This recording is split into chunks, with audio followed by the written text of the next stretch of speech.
evening. Episode 259, longest running episodic, whatever it is. We don't know. But we're Bobby here. Brell in the we are indeed here. Bobby Brell in the garage of knowledge. Oh, actually, Carlos, I had seen for the first time that video you referenced, the Garage and Knowledge guy with the Ty Lopez? Lamborghini. Yeah. I finally seen that video randomly. It was just but now you get it. Like literally, he's got all the books and yes, it's like, you know what's more important to me than Lamborghini? Knowledge. All these bookshelves. And it ends there, and I just sat there and went, "All right, good enough." Well, there was a period of time on YouTube where you could not escape that ad. He paid to have those ads put in front of like every YouTube video in creation. In front of the cat videos. What was it advertising for, though? So he had courses. He would sell courses. Okay, yeah, okay, gotcha. Yeah. I didn't see that part of it. I just saw the Lamborghini. So the Garage of Knowledge started with Ty Lopez and his stupid garage, and but what's more important to me? Knowledge. That was the base. Well, he had a garage full of cars. Just like, wow. Yeah. Well, he also had he did a thing where he rented out a mansion to sell for one of those things after a while. But the original, the OG, they got it all started, was in the garage with the Lamborghini. And then he'd turn over, and then there's a bookshelf with a bunch of books on it. Knowledge. Humble beginnings. It really was. It was quite the thing. Anyways, it was fun to see, because as soon as I saw it, I went, that's the one. Damn. But that took how many years? Yeah. Well, like I said, there was a time where it played about every 14 seconds for everything. I just remembered it because I was sitting there. That's before I had like YouTube Premium. And like, obviously I don't see it anymore. But like for years, that damn thing, it became a meme. It became a joke into itself with the whole garage and the knowledge. We're just keeping it going. Yeah, we're just keeping it going. But it's a reference. If you know, you know. You know. Now I know. Officially. Yep. Officially. Josh says Friday night. You know what that means because Carlos is live. Thank you, Josh. Paul says, evening gents and Senor Salem Witch. That's right. Eric is indeed here, and he's a witch. It's not a witch, he's a Wiccan. That's a male witch, is a Wiccan. I don't know why. I stand by what I said. I stand by what I said. What you said? I say he's a witch. Now, the important thing is that we are in spooky season. So even more thematically appropriate. Closing. Yeah. Even better. The tourists are here. They suck. The traffic's already starting to suck. And I wish they go away. Maybe you should cast a spell. Yeah. Should. Up on your broom and what's your name is? Oh, that's a HR Puff and Stuff. Anyways, whoever remembers that show. I remember HR Puff and Stuff. References. Come and play with me, Jimmy. Come and play. Yeah. And that weird flute that had a face. Yes. People were on drugs when they made that show, man. Well, that came out, I think it's 69 or 70. It was like. Well, I was going to say that literally sounds right in the middle of drugs. The 60s were the drugs. The 60s were the drugs. They were doing the big. You should see HR Puff and Stuff. He's like a big animated doll, in it. Well, it looked like a Big Mac. He looks like the Big Mac guy. You know the Big Mac costume? Yes. Mayor McCheese. Mayor McCheese or whatever he is. Yeah. Well, Mayor McCheese exactly like that. Mayor McCheese I've heard of. Now, there is actually a comment that touches on my immediate thoughts on this now that you've brought this up. Hold on. Hodges gave video a like. Good evening. Appreciate you. Jeff, good evening to you, Jeff. Josh says, is Eric looking in his tickle trunk for a specific card? So thank you, Josh, for bringing this up. So after the conversation we just had mere moments ago, mere seconds ago, then we got this guy over here questioning tickle trunk. The audacity. Mike, good evening. I did get your message, Mike. I will respond to you. This week, actually, I was back in the office, so I've been a little busy this week, but I will respond back to your comment. But thank you for reaching out. Name here. Hello, Carlos, Bobby, and Mr. Tickle Trunk of Mayo. Shut up. Name. Jerk. And Carla, good evening, gentlemen. Good evening to you, Battery. Good evening. But yes, so it was appropriate. By the way, a quick side note. I just looked up the most recent ones. So the price had gone all the way up. We were actually talking about mirror golds briefly. And I thought it would be appropriate to bring this up. So one of the Gretzky mirror golds in a PSA 8 sold September 22nd. So last month, only a couple of weeks ago. It had gone all the way up to crazy heights, but it's still selling for pretty penny. It's $1,500 for the Gretzky. I don't see pretty good. Still selling pretty solid money. Yeah, I don't have that one. Yeah. I got the base. I just got the regular base card for it. It seems. So it would seem. Yeah, and then the following year, the 97, 98, the Pinnacle has a mirror gold as well. So if you got the base mirror gold, and then the totally certified, like I said, is the numbered one. But the base mirror gold, one of those sold in August for $337. Wow. So those ones sell for a pretty penny as well. So Eric got the pack hit. Yep. Those were tough hits at the time. Because they were trying to estimate, and the rumor was that for 96, 97, they thought that the Mirror Golds were a print run of 30. So obviously you think 90s Gretzky, limited 30 for the Gretzky guys, they're going to go after it and they're going to pay good money for it. So nobody ever confirmed how many there are, but they're definitely tougher. Like it is noticeable that they are tougher. They don't sell every 5 minutes. Like I said, 95, 96 is still a nice looking card, but it's obviously much more commonly available. How many are on the pop? What's that? How many are on the pop? I can tell you. It'll take me a because minute that might help determine a little bit about what's out there. If the pop report says 20, there's likely 30. If it's 5 or 10, there's probably likely maybe less. Yeah. So the total PSA pop they've got right now in all conditions is 45. Oh, so there's more than 30. Okay, yeah. More than likely. That's what I said. There was the estimate at the time. Now, we do have to factor in an important thing. I'm saying all conditions. There is also going to be, like, let's say you got a 7. You probably would crack it out and try to get an 8 or an 8 into a 9. Yeah, so that would the bump numbers up are false. Yeah, sure. it would bump it up a little bit. But it's still, let's put it this way. It's still comfortably more short printed than a lot of other stuff in 96, 97. Yeah. So it's still a much tougher. And then a Gretzky, obviously that'll draw. This is one of my nicest Gretzky inserts. It's Wayne Gretzky O-Pee-Chee Chrome Puck Providers Refractor. Yep. Now, believe it or not, now that the way they did those, Puck Providers is not actually the name of the insert of the subset. I forget, they had a name for those, but they had different little subheadings they would put on there. But the Gretzky is obviously part of it. Yeah, I think it was just called Season's Best. So you see that SB on the back? Yeah. Nice. But SB, I believe, stood for Season's Best. Various conditions. They would have different themes. They would have they would come up with different themes for them. So like for him, that's the one they chose for him. But for somebody else, they would pick a different theme. It would still be under the SB, but it would just be different ones. And then you'd have the Topps version, you had the Chrome version, and then the Chrome Refractor is obviously what you got. Yeah. The O-Pee-Chee Chrome Refractor. I just found that in here one day. I didn't know I had that. In the tickle trunk. I didn't So you were fondling the tickle trunk. Mm-hmm. I got my green PMG still. He holds on to dreams. Good when he has the Jordans. Nice card pulled out of the tickle trunk there. That's right. Then he drops it. Typical. He has had a lot of concussions. Indeed. Now, in the spirit of our wonderful updates, so we are now approacheth, getting close to 30 days out from the expo. There it is. 33 days. 33 days and counting. We'll be at 30 by the time we record the podcast episode this week. There you go. Slowly creeps downward. But yeah, we're getting close. Like we had a sign in our text message thread. We had another sign that we're getting closer. It approacheth. He has fingers in the tickle trunk again. Exactly. Eric does like to fondle the tickle trunk.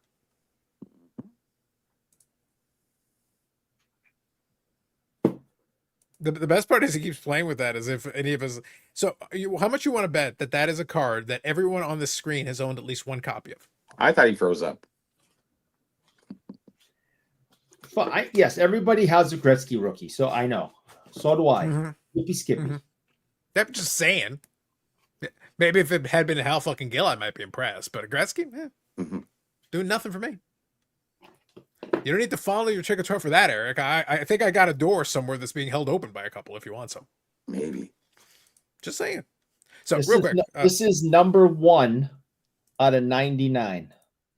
Yeah, that was for that Gretzky. It was the 99 Gretzky set. Yeah. Yeah. And I have card number 1 right there. So you need number 99. That's right. Get both bookends. That was my favorite thing, Bobby. When Gretzky retired and Upper Deck milked the crap out of it. It was hysterical. But then they go like, what's the ultimate way we can milk this? Why don't we do a set where every card is Gretzky? Yes. So you got a full base set. You got multiple levels of parallels, including one-of-ones.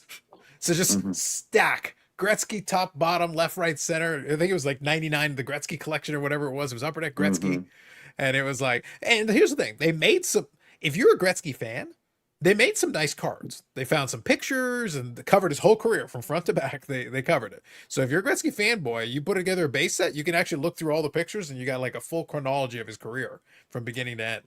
But it just means that all of a sudden overnight the market was saturated with Gretzky's out of 99 and Gretzky's numbered all the way to 1/1. So it's like you literally go, Upper Deck's like, this is our last year to do it, guys. Get it all out there. Please, we need to make more money. eBay 1/1. That's right. Dan here. Good evening, respected hobby gentlemen, and also Eric. Thank you, Dan. You're a gentleman and a scholar. I don't have to stay and put up with this. Yes, you do. Literally contractually, you do. Damn. Yeah. Mm-hmm. I don't want to stay and put up with this. Is that is not a factor in the equation at all? It does not factor in the equation. Nope. Fine. No, you didn't read the fine print of the like button. I'm sorry. Yeah, the whole in perpetuity thing kicks in again. Mm-hmm. Stupid. But Eric, if it will make you feel better, if it will set your won't. mind at ease, It won't. I will, as the host of this show, Bobby, I am a magnanimous host of nothing else. Okay. I will take a moment to briefly consider Eric's proposal on whether I should care about his feelings on the matter of being left in that room. Let me think about this. A pregnant pause.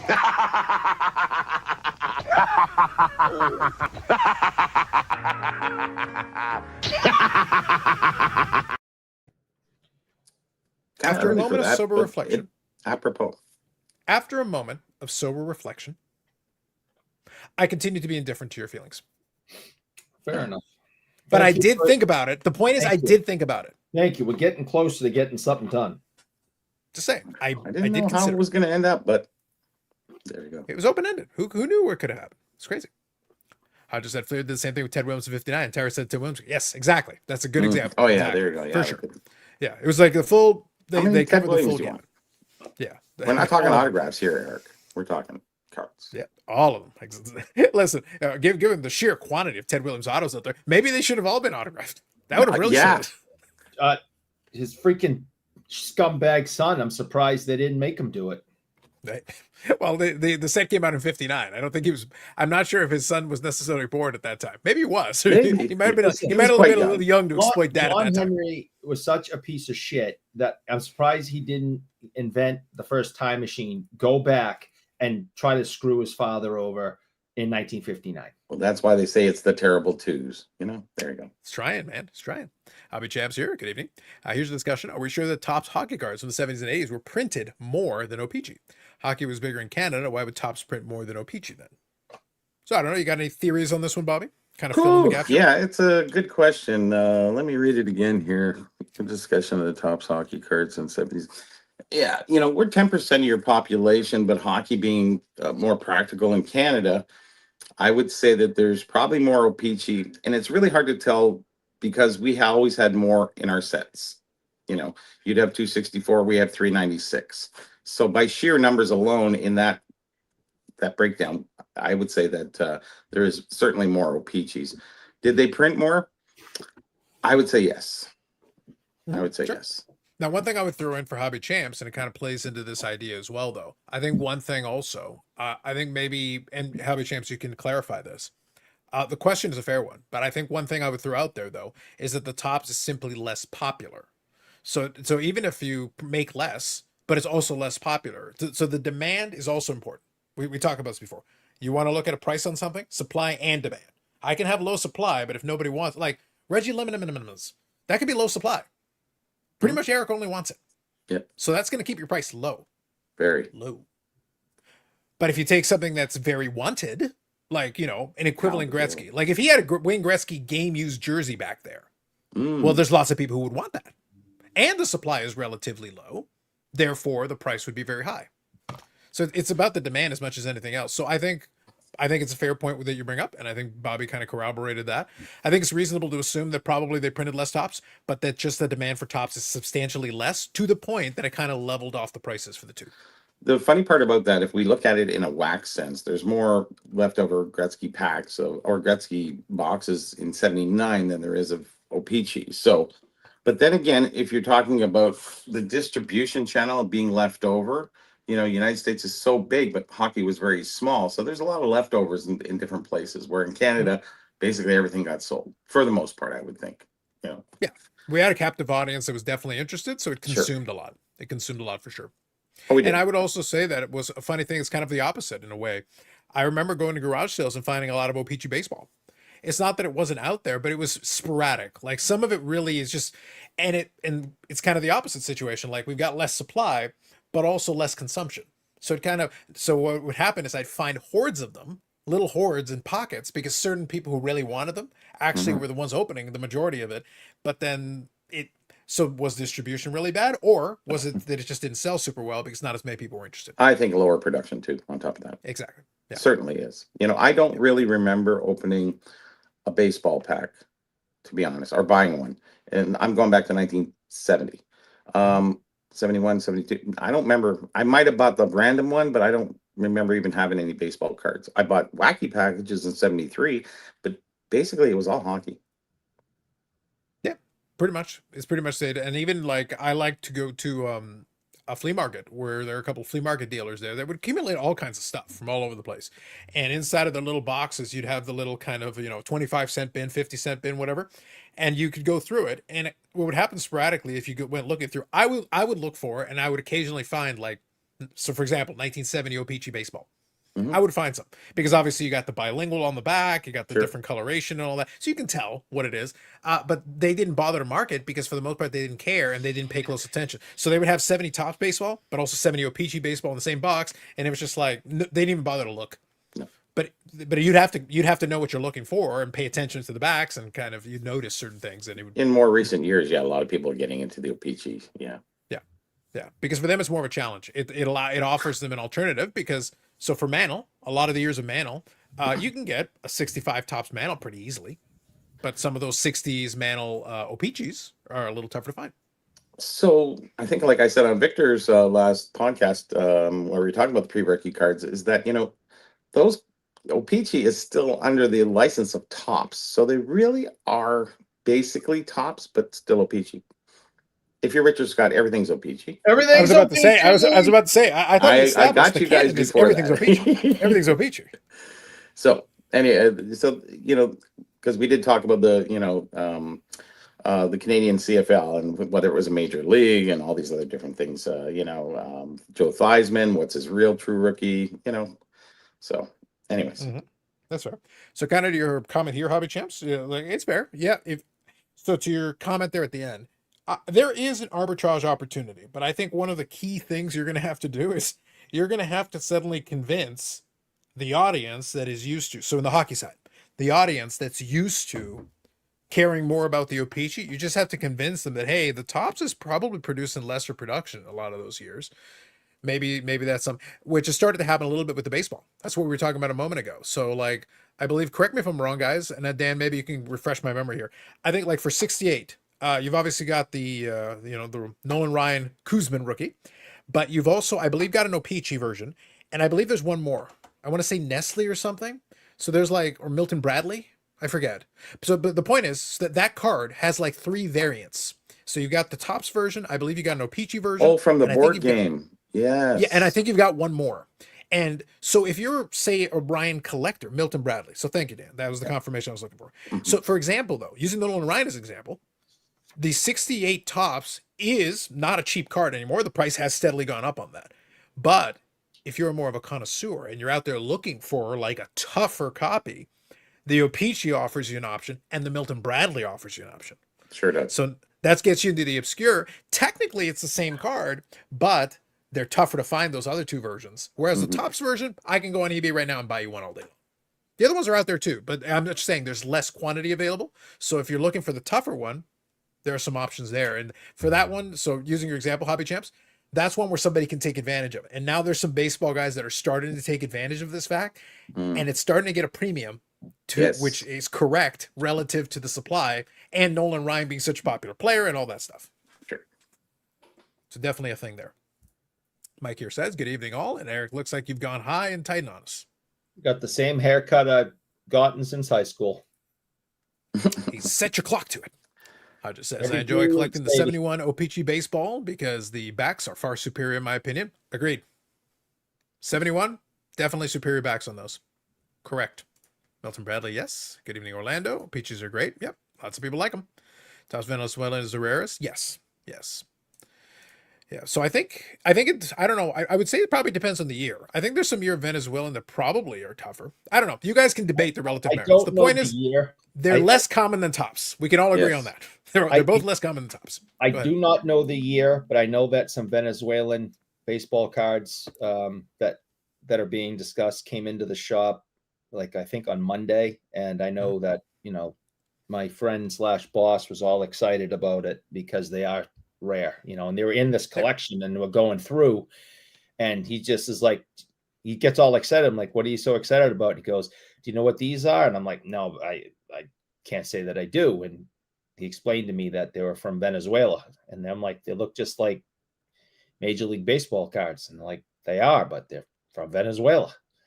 They're in Have a lot here in Espanol. Canada with from England, so.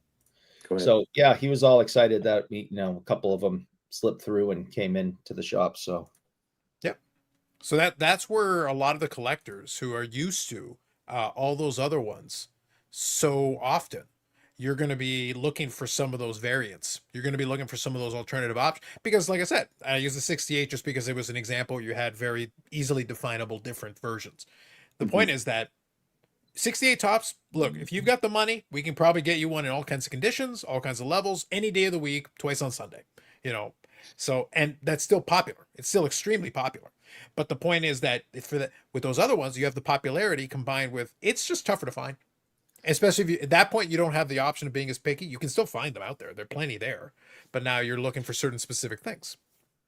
Yeah, I think diversifying your collection that way is a little bit more exciting than just, completing another set, is adding those variables.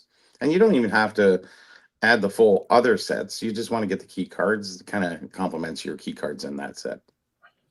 Be it Venezuelan or Peachy or what have you. So I like this. This is our first, Eric. We got to add box wine to the bingo card. The lesser supply versions like Opeachy, Venezuelan, Spanish, Tiffany are like the fine wine to base Topps box wine. Oh, the box wine. Oh my. Mm-hmm. The one with the little plastic spout. Oh, that's the good stuff. I sold those. I sold those. Oh my God. They had them. Oh, they had. And Bobby, I've said before, we do not kink shame. We kink judge. But when I was working at the wine store, we'd give you a bit of a second look when you went for the box wine. Especially if we they just ask kind of you- like, we do a little side eye. And again, I don't even drink wine. I was great at selling it. But so my job was to know the product. I knew the product and I could sell it. But we take a close, like Eric, it'd be like kind of like, are you going for the box wine over there? Is that what you do right now? So, Carlos, here's a question for you then. So if I came in and I'm looking for, what kind of wine would you suggest if I was looking, what kind of wine goes with craft dinner? Craft dinner. The box wine, sir. Box over wine. this way. Yeah, Exactly. Yeah. You know what's funny? We actually had, as part of what you did with it, you had a little reference, initially just to start off with, and obviously if you're a big wine drinker anyway, you already have kind of certain pairings in mind for certain foods and meals and everything.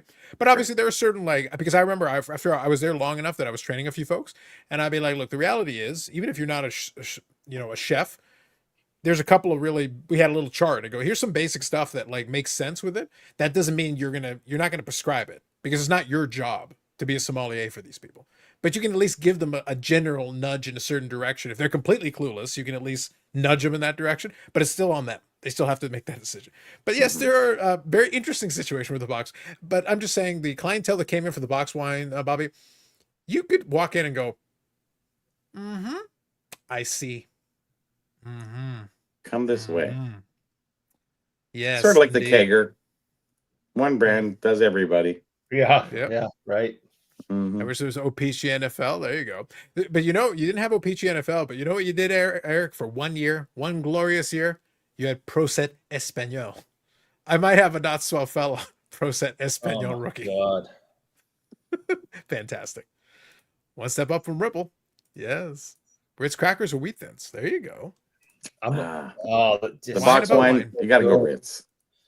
they're both so good. Oh, Yeah, one's flavorless and the other one's packed with junk and good stuff. It's like Bobby though. You got. Is that like the first time that Eric has like approvingly spoken of any food stuff Yes. other than like chocolate Ritz sticks? Other crackers than chocolate and sticks. thins. And a good Compliment. Yeah. and He a good commented Triscuit. on crackers. And Wow. I also like a good Triscuit now and then too. A good Triscuit. Triscuit. A good Yeah. Triscuit. A good It's My Triscuit. the goodness. commercial from the 80s comes in mind right away. So it's Wow. like a Triscuit, a Triscuit. Yeah, Anyway. Fascinating. I definitely like Ritz, Wheat Thins, and Triscuits. There's no doubt about that. Mhm. I see. I see. Dan says the youngins don't know what craft dinner means, Bobby. I wish I don't could. know. I wish I could. We know what it is here. It's KD, whatever. But in the States, I think they call it something different. Do they not? What do you call Maybe. macaroni and cheese in a Yeah, box? that's mac and Yeah, it's cheese. just macaroni and cheese in a box. Yeah. Kraft Yeah, mac we and call it craft dinner because it's made by Kraft here, and we've always, it's yeah, big. and down here is Kraft mac and cheese. Yeah. And my favorite was that was one of the last runs for the food Cards. products where they would throw them in. Yeah, because on the craft dinner box they would actually have the cutout hockey cards. Yep. I And still there was had those ones at that that were time. inserted inside. You go back to 86. Yes. Yeah. You'd have to go for that point. It was kind of And folded in, so you could get those are hard to find actually. Those are really hard to find. Like a full box. But some of the other ones are just like everywhere. Yeah. Mike says, how about a Swanson TV dinner, meatloaf, mashed potatoes, peas, and a brownie? References. Isn't there baseball, Dan? Isn't there a baseball Swanson baseball? I feel like Or- Swanson did a lot of stuff.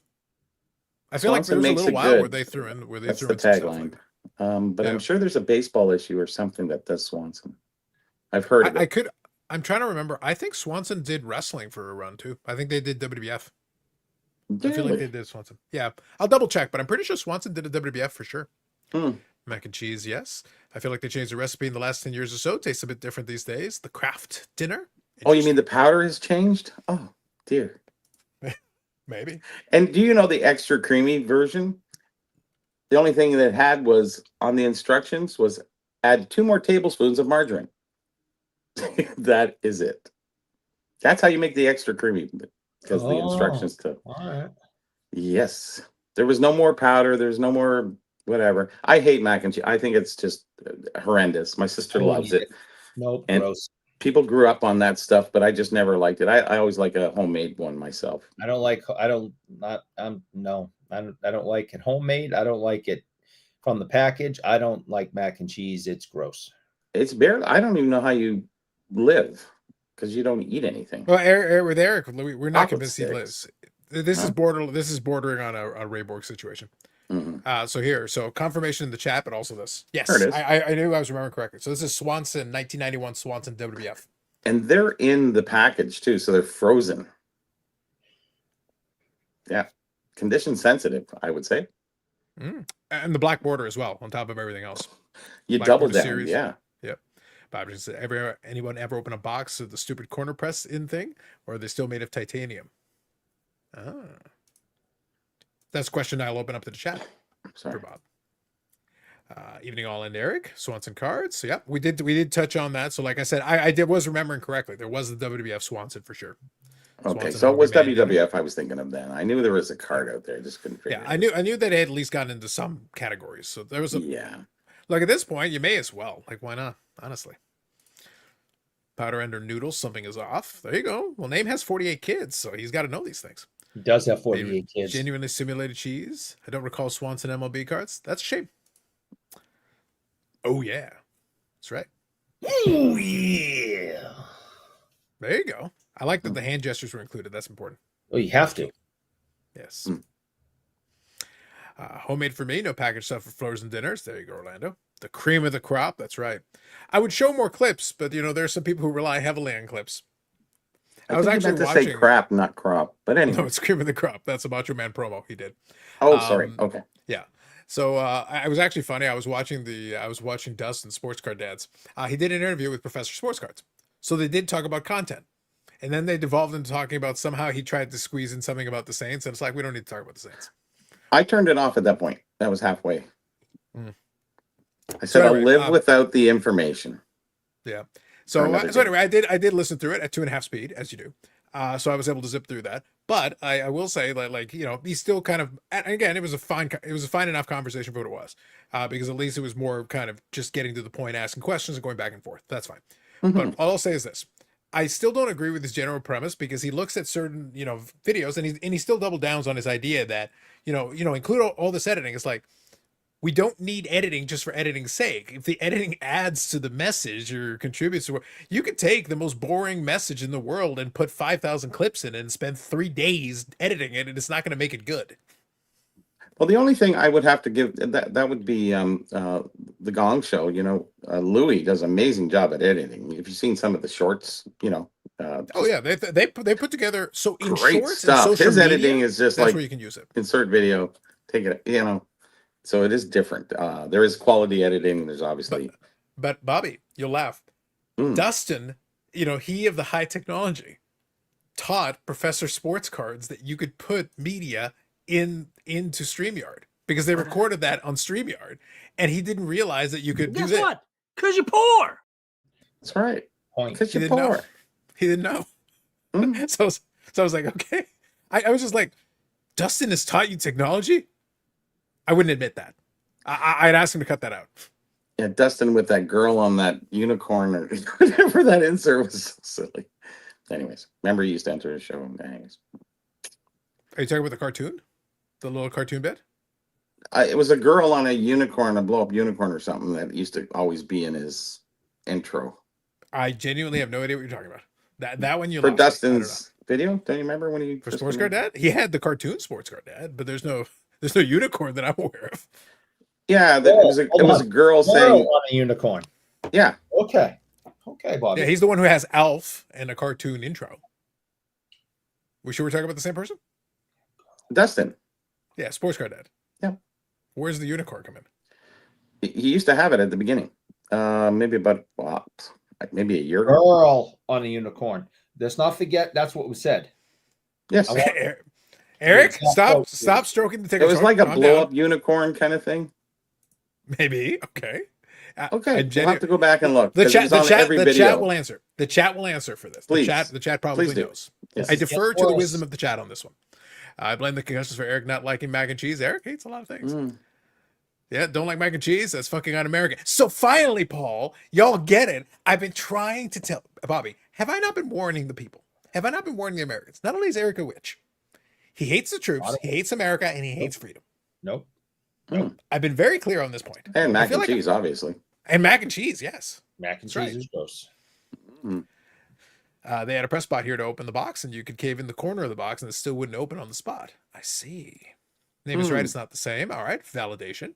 I never heard of Kraft Dinner until the Bare Naked Ladies $1 Million. Nice reference. I appreciate the reference. I appreciate the reference, John. Well played.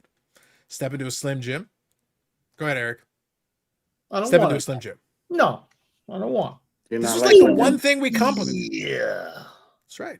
It's like the one thing we complimented you on. I think there was basketball Slim Jims. I think there was a few other things too. Yep. In the U.S., we always get new packaging every few years and new branding for our full of chemicals processed food, as you should. Dustin interviewing Mangini and not knowing anything about Hank Greenberg. Not quite Louis' taint, but not good. Well, there's really no here's the thing. I know Dan is very passionate about a lot of this stuff, but there's really no reason for the average person who follows baseball today. Even assuming Dustin follows baseball heavily, I wouldn't know who his team would be. I actually don't know. I know he's a Saints fan. That's about as what he knows. More football. No, but even if you do, like, I know who Hank Greenberg is because I read about baseball before. And I actually, when I was a kid, I had a book that actually was, I forget the name of it exactly. It's like 1,001 baseball facts. But actually what they did is they took it and each chapter was an era of baseball. So they went through so basically you had like the early days. And then once you got past the 1800s, they would do it by decade. So each chapter would be a decade. They would give you all the leaders for the decade. And they would give you write-ups on different key players, specific seasons, notable stories. And if you read it from front to back, you get like a chronological history of baseball going into the 90s. Sure. And you have a pretty good sense of each decade because they took time on each one of the decades to write up stuff for certain players who may not matter a decade or two later, but you're still getting some coverage of these people. Well, but not everybody Greenberg's pretty popular. I know him very well. So yeah. But I would bet you I could walk into any Major League Baseball stadium and say, hey, what do you know about Hank Greenberg? They're like, Is he a lawyer? Is that a beer? Is he like an ambulance chaser on local TV? Like, who are you talking about? Yeah. Yeah. They wouldn't know. 444-444-444. Yeah. They wouldn't know. Velveeta and Shells of the Bomb. Oh, his wife dressed up as a unicorn. There you go. Orlando's got your reference. Thank you. There you go. All right. So he's got a clip. Yep. I've been saying it was this all on along. every intro. And she would say "we" or something. It was weird. I don't know. This is what happens. Hey, look, they should And stop it's not wasting so long time. ago. They should stop wasting time with all the other ones and get rid of the witches. I used to remember it because I'd only watched like 3 seconds of his show, and that's when it would come out. So I'd just say, Mm-hmm. I actually started for Annie's mostly organic mac and cheese over KD. There you go, name. Have standards. "Who's Annie?" Annie's mostly organic mac and cheese. Okay. I appreciate that he put mostly in Brian quotation marks. It's mostly vegan. I don't know. I'm not familiar with that brand, so you'll have to fill us in. Dan from Saugus loves his baseball, but loves hockey even more. That's true. I don't even think there is any other mac and cheese out there other than the generic store brand. Like, there's really no competition, is there? Because I think they'll wipe the floor with everybody. You got the no name, but if you're gonna bother with it, honestly, I would just get the no name generic and save the money. Because who would go in business? Go, yeah, let's take on craft dinner. No, what?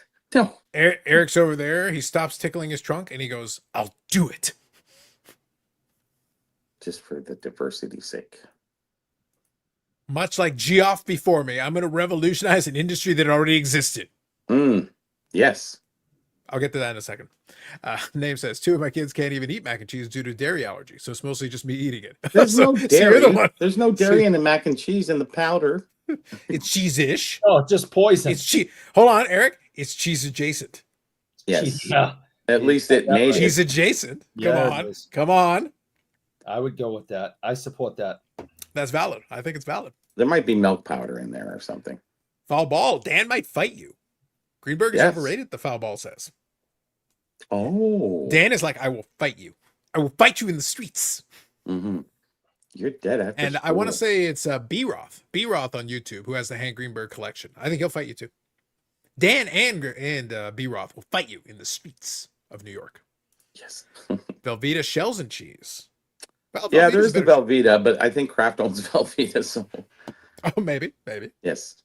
Good evening, Zach. There you go, Eric. I didn't realize we'd wander into the cheese wars so early. 2025. Yeah, I mean, well, we just finished dinner, so I guess people have strong feelings about it. What did you have for dinner, Eric, tonight? Tonight, I wolfed down a couple of slices of pizza at South Station train station in Boston because we were dropping my daughter off there. So the three of us quickly grabbed a couple of slices of pizza and ate it before she jumped on a train. What kind of pizza did you have? Cheese. All right. That's it. Is that an acceptable answer, Bobby, or is that kind of a judgmental? You take it whichever way you want. Just posing the questions. I would say, to be honest, I would say that my choice of cheese pizza this evening was based more on me being cheap than my pickiness of eating. Let me send you $2 and you can buy some pepperonis or something. Because we were in Boston, so automatically you got to pay the major city tax. And how much was the said pizza? Like 4 slices of pizza was like $25. Were they big? Ish, but not gigantic by any means. But you said you had 2 slices. So you had $8 worth of pizza? Yeah, I guess so. I don't know. Lost track. Anyways, so you're saying that they were. So to validate this, are you saying they were reasonable portion adjacent?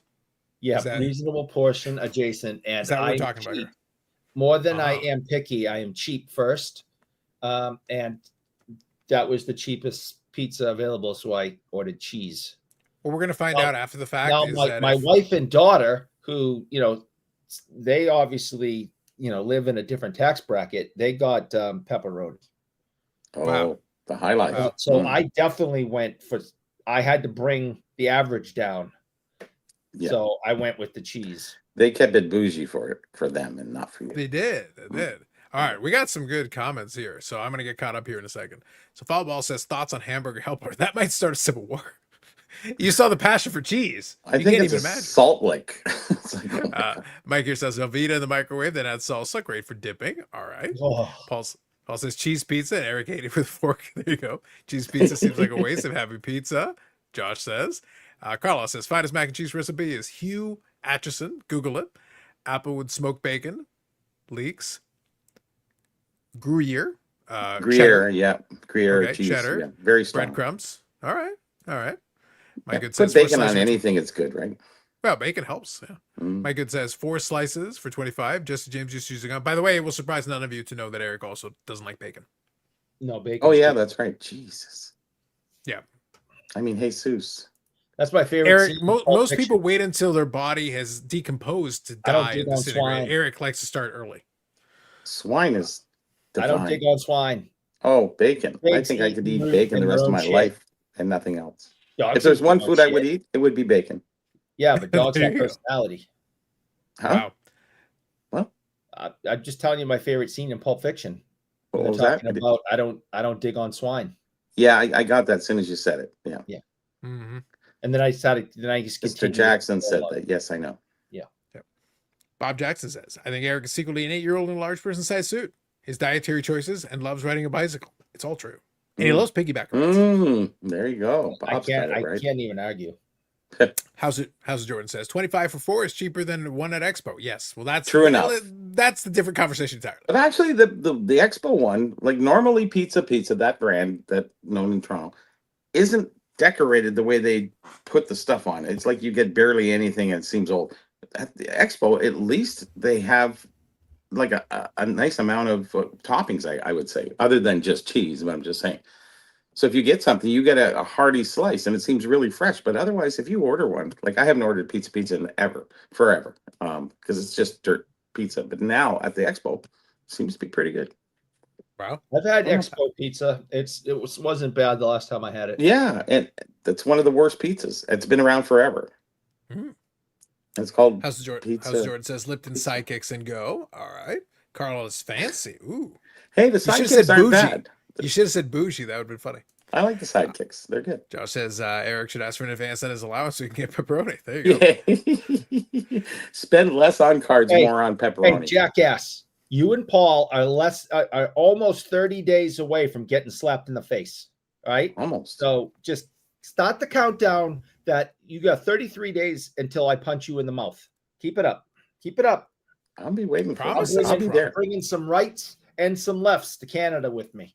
And I'm looking for you too, bozos. All right. Right there. Countdown That's timer. it. There you go. Until Paul and Josh get punched in the mouth Do they like with some knuckle bites sandwiches? and some Hmm. lefts. Just wondering. Ground food. Keep And it just up. remember, and Bobby, I wasn't going to introduce this yet, but I feel like now that Eric has made his strong statements, I feel like now is an appropriate time to bring it up. So, Yes. Josh and Paul, remember, the man making these threats to you, the man stating all these things that he's supposedly going to do, is this man. It's Wow. not funny. Boy, that's artwork in itself. It is, no, it's literally art. Moi, chef's It kiss. is. That's gross. They even got connoisseur right. 2 S's, 2 E's. That's Very not good. cool. Moi, That's not cool. chef's kiss. That's not cool. Well, it'll be cool when it winds up on a poster. Draping the whole expo as you come in. I'm just throwing it out there. Look, It's costing that- a lot of money to do it, but it's worth it. Bobby, listen, I got to tell you. Oh, by the way, quick side note. Again, no expectation on anyone, but Amanda demanded, complained, said, Carlos, you got to do something. Now, again, I'm going to remind you all, I have a join button on this channel. It was a joke. It was done, and I appreciate a few people took me up on it. But again, it's always been very clear. It's effectively a tip jar. It's a joke. At the end of the day, there's no expectation on it. We would make fun of Eric for free. And we do. So, honestly. However, I did add, and by the way, you don't have to actually do it, but if you want to see and have a little fun, I did add something to the lowest level based on a conversation we had previously. So if one was to select the lowest tier, the smallest one, on the join button, you could be a BIC pal. That's right, pal. That's right, pal. You got it, You can be a pal. pal. You can got be a it, pal. Be a pal. Just Got to saying. keep that pal going because that's Now- serious stuff. Listen, that's I'll tell big. you. And like I said, you know, despite, like I said, even without the contributions, I still continue to move the ball forward. And we utilize technology from our AI overlords to create such things, such as that wonderful piece of art you saw earlier. And out of my own pocket, I am willing to bring to life such wonderful things. Mm. It's magnificent. It I'm really not is. coming. I changed my mind. I'm not coming.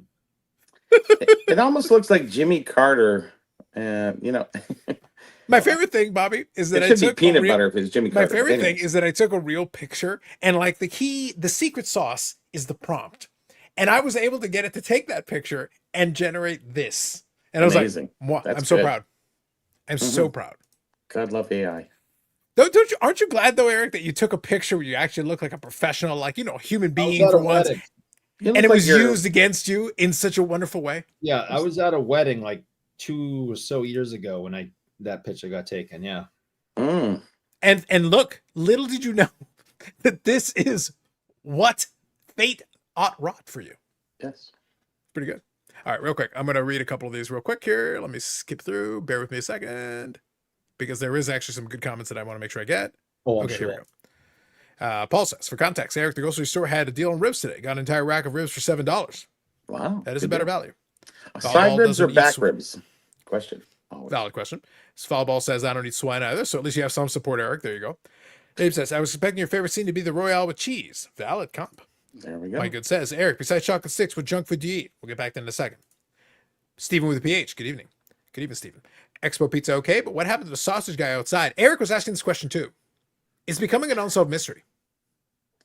This is I big. heard rumors about things. I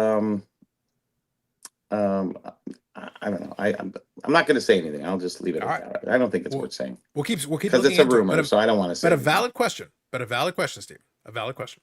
We're only 28 days until Shriners. I've heard rumors that there may be the mega powers may collide at Shriners. Mm. Yeah. Looking forward to Shriners. I'll probably be working the table again for 3 days. So We'll get you one of those red hats with the little, thing on the top. Mm-hmm. Bob Jackson says that mac and cheese sounds way too bougie. Unless it's blue box, get it out of here. Mm-hmm. There you go, Bob. House Jordan says, unless someone sends CBA this video and they detain you at the border and deny entry. Listen, you got to do what you got to do, man. Bobby's gonna bring Yannick. Oh, I don't think anybody's worried about Eric's situation. Mm-hmm. There's a lot here for the Orioles. Yes, Eric should make that his PayPal photo. Paul is keen on this. rights and lefts. Denied. Zach says, people I work with order pizza and leave half when they go home. I save a lot of money eating other people's leftovers. There you go. Hashtag life hacks. Hashtag life hacks. And they don't come Oh, to you after the next day and say, "Where'd my pizza go?" Well, if they leave half. if they get up and walk away and leave it on a table, he Really? just Listen, goes over to the office. possession Where is the 9/10 freak of do the you law. work? Possession is 9/10 of the law, Oh, Bobby. that's something. Sure is. That's something. Stickers placed in random places around Expo. Yes. Can we get a signed copy of that poster? Listen, I haven't decided No. exactly how many copies Oh. I'm making. No. I haven't decided how many copies I'm making, but it is a Sticker valid autos. question. So Bobby, I already mentioned that I had made those mugs with Vistaprint, and all the BIC crew is going to get one of those mugs, but I'm going to make a couple extra mugs. So I'm going to have a couple with me. But we've got the Marcel poster, and now we have a wonderful piece of art that I introduced tonight. Mhm. Maybe I'll have a couple posters. That we'll see. Yeah. Amanda here says DiBiase. That's right. Hmm. This should be the DiBiase emoji. And also one of the perks. In addition, Amanda's a pal. She is a pal. It's all about being a pal. She is a pal. Give me one of house pals, maybe. But look, all I'm saying, look, Eric, let it not be said that I do not offer incentives. You You do. can be a pal. You be a could. pal. That is true. Eric, would you eat a small jar of mayonnaise for California Seals ashtray? Nope. Ooh. Oh, come I on! couldn't get it down. I wouldn't. It's not like you would be awake when we're doing it. Like you'd be awake when we do it. Ah. I got my Golden Seals hat right here. Is that what it There says? you go. Golden Seals? Yep. Look at you. Say California? Probably just says hockey, right? California. No, it does. Yeah, it says California Golden Seals. Yeah. CCM hockey. California's kind of small there, but yeah, it does say it. Got it on the side. They only used that name for like 2 years. No. Mm-hmm. Carlos and Bobby signed Mayo posters would be cool to own. I would happily sign it for you. You have to I'll find sign the back. But, yeah, I'd be happy to sign it for you, but regardless. Jimmy Carter smarter, but Scooby-Doo can do. Wow. Solo Night for Sports. Apparently WNBA is in the finals currently. I've heard rumors of this. What? Who? It's WNBA. Mm-hmm. Well, did I mention from also, by the way, all the stuff I mentioned earlier, Eric also hates women. Yeah. That's not true. Yolanda's right there, baby. So you're saying Yolanda's not a woman? Yolanda is very much a woman. Yes, she is. Says you. I don't know. Based on your hatred of women, I kind of doubt this. I'm dubious. Bobby, I'm dubious. You are? No, I'll go get her. Hold on. Zach says, hey, Carlos, they announced a bunch of 99 Dallas Stars as auto guests at the Dallas Card Show in November. Medano's there. Did they have other ones? Not that I'm aware Dino of. Cicerelli, maybe. Well, he wasn't on the Dallas 99 team. No. So let me see here. Who do we have here? Because they did add a bunch. To be fair.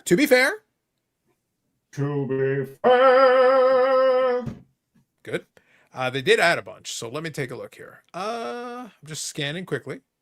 Yeah, so right now we're up 3 rows, 4 rows, 5 rows, 6 rows. We're on to the 7th row, Bobby. We're definitely making progress on the autograph signers now. Wow. It's filling out. Yeah, because each row has 4. So we're on to row 7 now.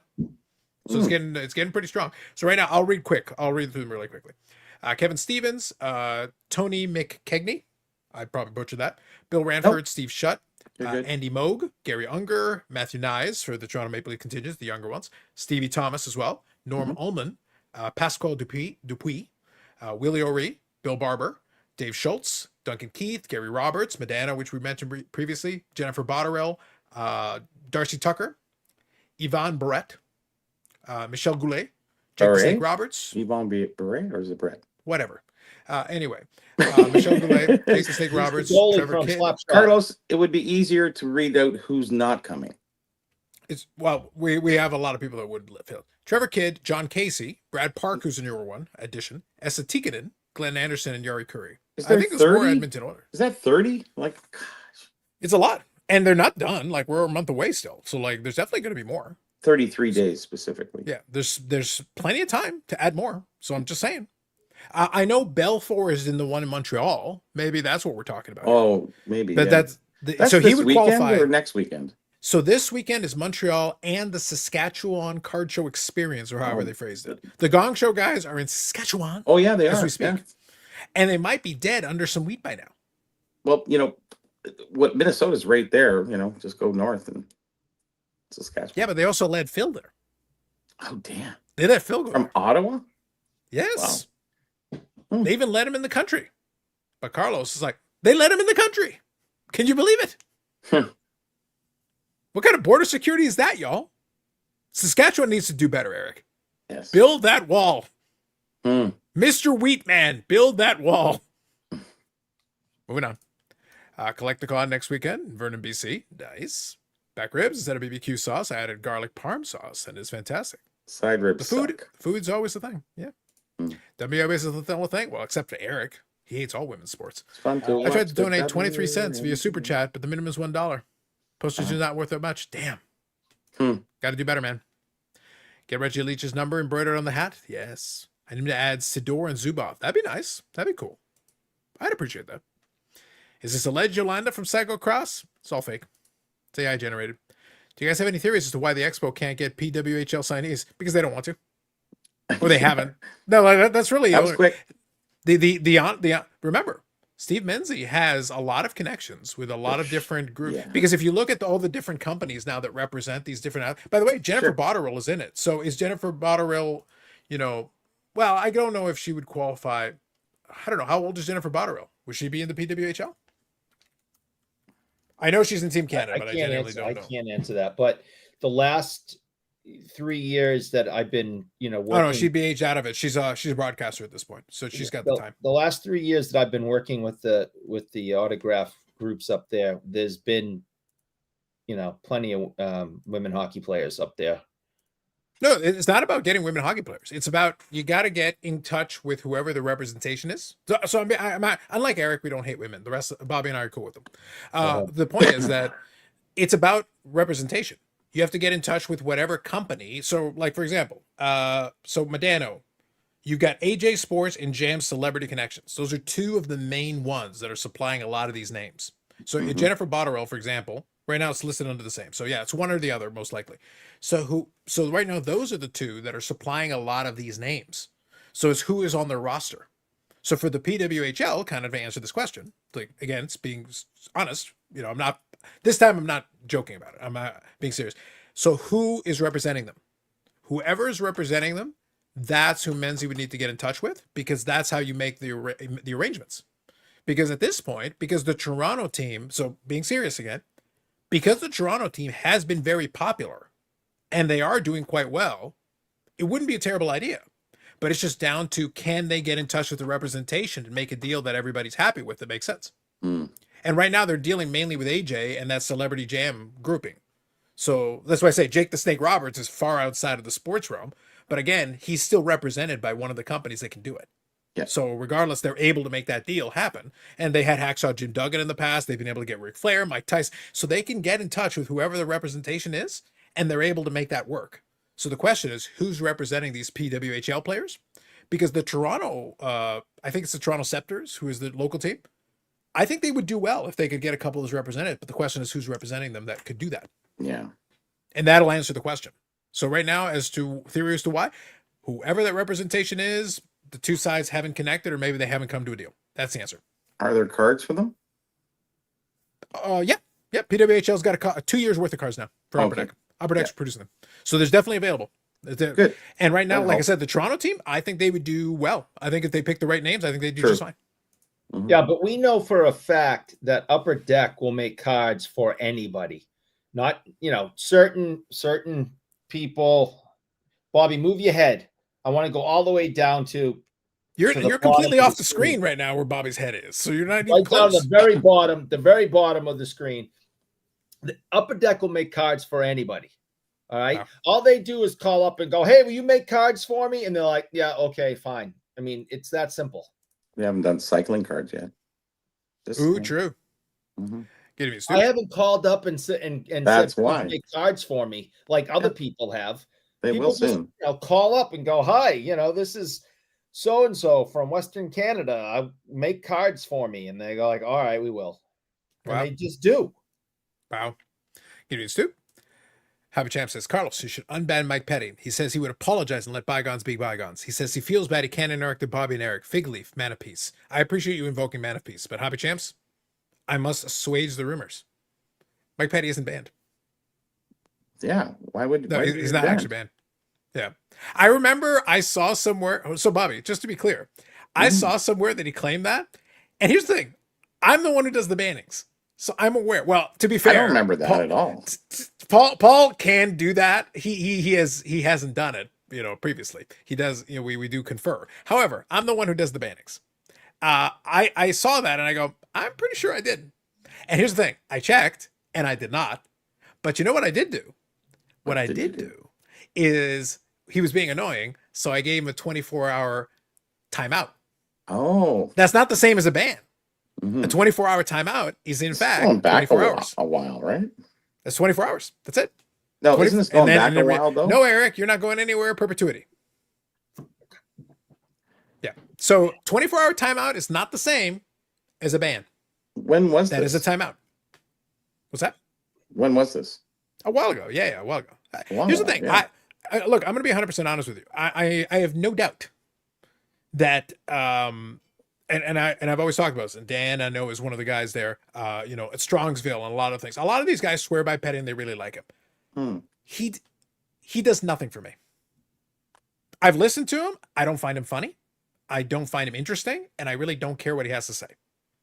If he wants to come into the chat, he's welcome to pop in, but he's pretty much going to have to play by my rules, which means he's probably not going to want to do it. Because honestly, I'm not going to give him any special billing because as far as I'm concerned, he doesn't deserve any. I don't care how much money he spent on cards. That means nothing to me. Less than nothing. So I don't consider you special because you spend money on cards. I congratulate you. I'm happy you're successful enough to be able to spend money on cards. So is Eric. He's rich. But I don't care. Because So, he's and got I also pepperoni money.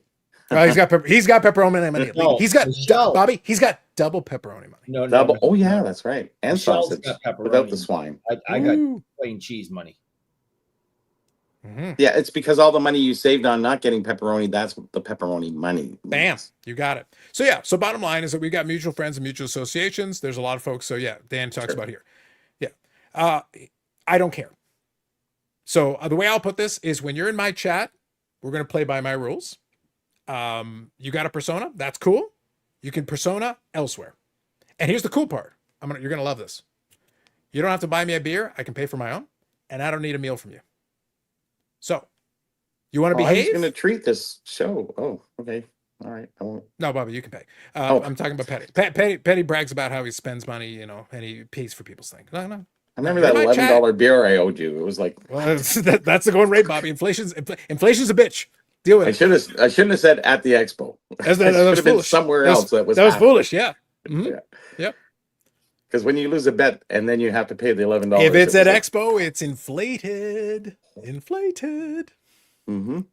That's a different conversation entirely. Bottom line is, yeah, he pays for some tabs and pays for some people's beer, and I applaud him for it. I don't give a fuck. You're in my chat. You're playing by my rules, and in my rules, you're not special. You're not even a pal. I checked. If you were a pal, I might think about giving you a little bit of privileges. But no pal, Eric. No pal, no privileges.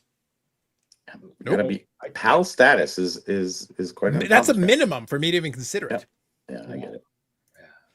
My good says. Next thing you know, Eric will be collecting curling autographs. Probably. Do you remember? Makers got cards. There was a handful. I don't know, 2-3 Winter Olympics ago.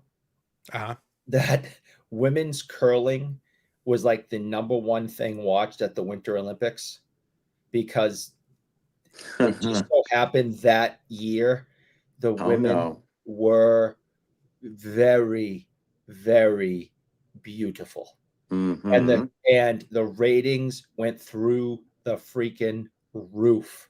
Yes. I mean, like never before. And then people started but it started with that, but then there was reports like months following that, the number of people walking into these curling places between the, United States and Canada, people found it to be interesting because they watched it for so long to look at these beautiful women.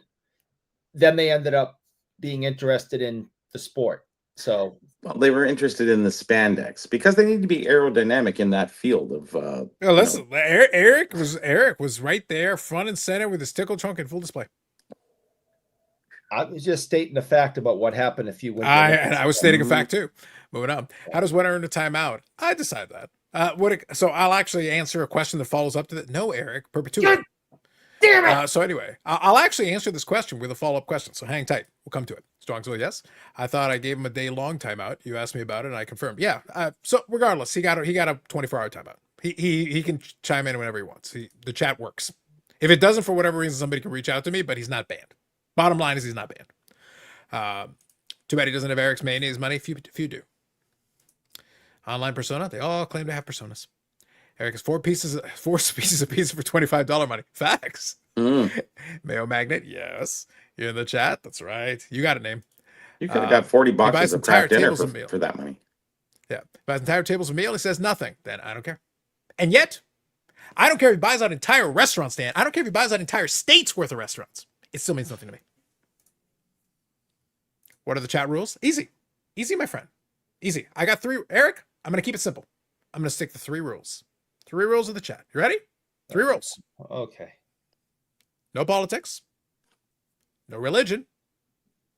Don't be an asshole. Unless it's to Eric. If you want to be an asshole to Eric, that's fine. I like that one. Yeah. It covers it. That's it. I don't like that last 3 one. rules. It's that simple. I don't like the amendment to the last one very much. No, the amendment's important. Yes. No, Being an asshole to you is fine. I don't think I like the amendment. I think it's great. I think it's great. No. Have you I seen think my it's fantastic. Have you seen my stapler? I think you have my stapler. Uh-oh. Yeah, the last one pretty much covers that happy chance. But yeah, basically, within reason, I let a lot go, so it's pretty much fine. But one thing I'll throw in, it's not really a rule, but it's more of a it's generally not good. If you spam the same thing 100 times, or you keep going to the same well over and over again, after a while it gets old, and then I don't care. You'll get it. Mike's likes to play a confrontational character online. Yep, he does. Petty kept bragging about his money. It was muted. The show was almost over and never came back. True. And to be honest, we lost nothing. Nothing of value was lost. Somebody remembers that? That's great. Well, listen, this is why I go to the wisdom of the chat. The chat remembers these things. That's why I kind of laughed when I saw a comment about it. And that's what caused me to go looking to double check. I go, wait a minute, let me double check this, because I had no recollection of this. Because again, this banning was like this significant moment in his life. For me, it was a Friday. So I was sitting there like, I don't remember that, but okay. And then I went to I can check in the back end and just skim through. We've had people that we have banned before, but most of them were like bots. The majority of the list of banned people are bots. Basically, yeah. And that's the reason why so they stay on there until, forever. Because it's like, yeah, we don't need bots around here. No, thank you. Yeah. We're good. I don't mind Mike Petty. I don't mind a lot of those guys. Well, that's why I say there's a lot of folks here who enjoy his stuff, and I think that's great. It's not, by the way, it's not like he's not in other places. He's in like 500 other places. Oh, yeah. Everybody's everywhere.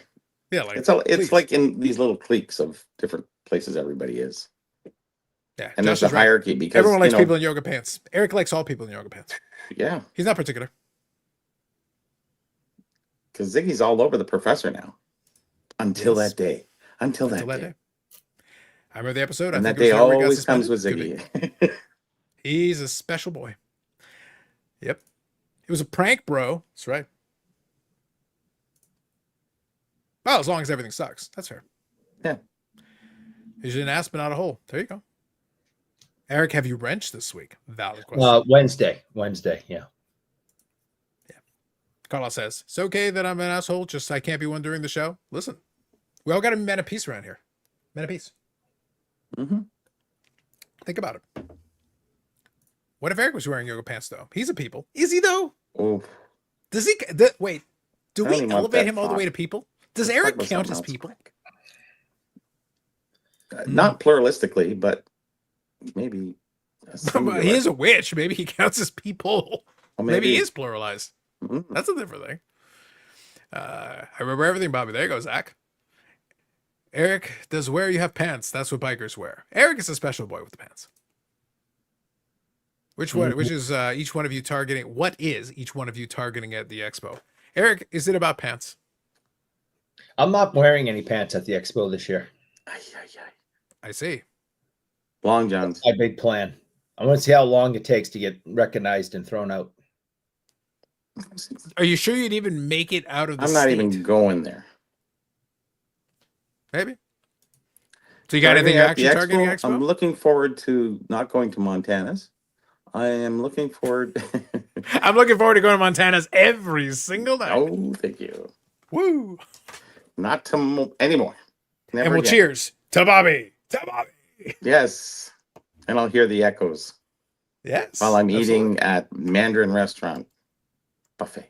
I just like the place that I go on Thursday nights to that event. I always forget the name of it, but I like that place.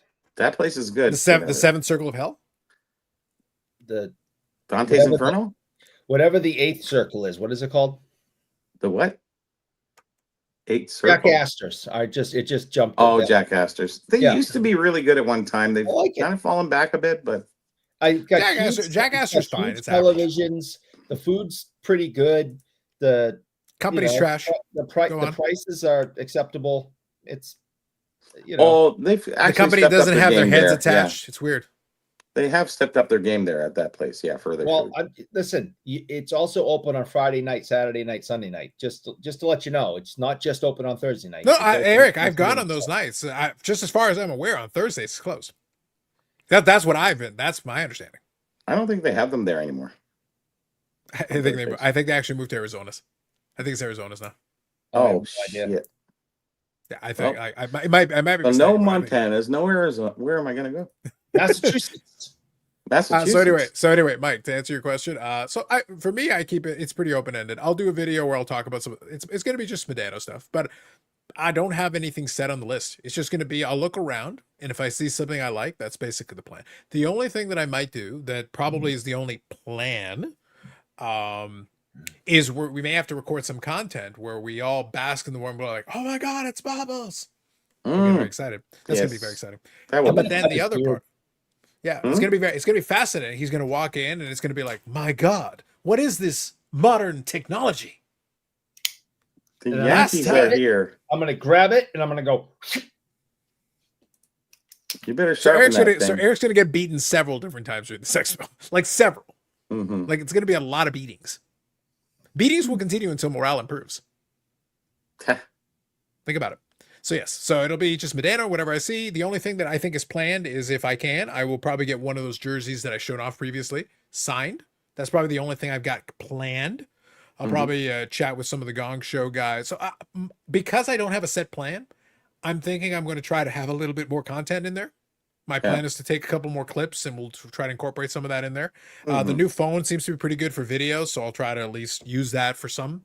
Try to do some stuff with the AMG folks. So, but yeah, I'll definitely walk out with some cards. Like I never walk out of the expo without something, but I just don't have any specific target set. Yeah, it's what's there. When you find out what you want, you buy it. Yeah, I'll walk around you're and I'll know looking when I for see it. A Gretzky rookie, it's like, yeah, okay, whatever. Yeah, But, I'll know when I see it. It'll be there. I'll know when I see it. There's definitely one thing there. And when I see it, I'll be like, yes, definitely that's the thing. So I'll look around and I'll see something. Wasn't there about spanning porn sites one time? Yeah. Not one time, a couple of times. So a couple of those. God, that was. It was because the way you can see is like you'll see message after message, and it's the same commenter over and over again. That's when you get those bots. That's where a lot of the lists of banned people was literally those accounts. Yeah. So I just go in and That like, was a nope. bad run. They were hitting all the time. And it was like almost every week we were getting a couple. Yeah, So it was that's when I was actually banning. Those are bannings, not timeouts. Dan says I've only banned one person from my channel and doesn't like Ted Williams autographs. Scandalous. Never said Scandalous. that. Never said that, jackass. Bob Jackson says I'm targeting Eric. Fair. Foulball says Eric is a warlock, not a witch. Not true. He's a I say Wiccan, Warlock, which is fine. Eric is going to Winnie the Pooh-It, maybe. Eric's not wearing any pants right now. Never near the chickle trunk anyway. Facts, You never Dave. know. Facts. Ooh, oh boy. See, 8th Circle, Mayo World. Seems fitting Eric would go to a place named Jack Astor's. True. Nobody asked me what I was targeting at the expo. We did ask you what you were targeting, but you babbled on about other things, and you can No, answer I the didn't. question. Huge jars of mayo Answer here. the The best question. mayo. Ask me how. We'll All have that we're all printed caught on the up. shirt. If you want to answer the question, now's the time, Eric. I've caught up in the I chat. would like to get a couple of kind of, somewhat common cards. They'll be very easy to find. It's just gotta find the right. 69. Well, I'll be looking for 1969 autograph cards. That's a gimme. I'll be looking for the ashtray, which not going to be there, but we're all going to look. I know. Probably in Saskatchewan. Yeah. It's Saskatchewan. But I want to find a copy of this. This is an autographed reprint copy. I would like to get an actual Daryl Sittler rookie. That shouldn't be a problem. There'd be hundreds of them there, but You want to get it signed? No, I don't think so. This is good enough. I'll tell Daryl. Okay. It's a really clean auto too. It's really nice. He did a good job on that one. So I like to get an actual copy of that. I have a really nice copy of a Dryden Topps rookie. I want to get an O-Pee-Chee one. Sittler, it's his 50th anniversary of his 10-point night. I forget what team it was against. Who did they play against? Carlos, was it? Remember that. We can move on. The 10-point night. Who did Daryl Sittler? I don't recall. 10 points. I'd like to get. I believe it was the minor league franchise that Bobby Orr once played for. I think so. The Chicago something or other. I can't. I would like to get a nice copy of Andre Richard's last card, 1960-61 Parkhurst. I can't afford his first one. Yeah, anything with Reggie Lumlin on it, we'll buy that. And I want to get a 1966 Phil Esposito for Chicago Blackhawks card. I have his rookie. I have every other card, I think, that of him. I don't have his 66 card the year before he comes to Boston. So, like again, these are all easy to find up there. I don't think it's going to be difficult. Probably get them all on. I think probably I'll get them on Thursday if I wanted to. Right? I got to look, find the right copy, find the right price. Mm-hmm. But those are some of them coming up there looking for. I definitely want to go home with a Sittler rookie. Graded, ungraded. What price point do you at? Graded. I want it to be in good shape, but no, I don't have to have graded cards. That's not really super important to me. Mm-hmm. Raw is fine. Most of my collection is raw. So so you like it raw in the tickle trunk is what you're saying? No, most definitely. Yep. That's how I sign up for it. You got it. Mm-hmm. We just assumed. I just wanted to clarify. That's what I put on the personal ad. It all comes together. It really does. Well, Moose Jaw special. Eric targeting the 86 Red Sox. Facts. Mm. Eric is not targeting the 86 Red Sox. Are you sure, Eric? No, I'm damn sure. This looks like a guy who'd be targeting the 86 Red Sox. Are we sure? Mm-hmm.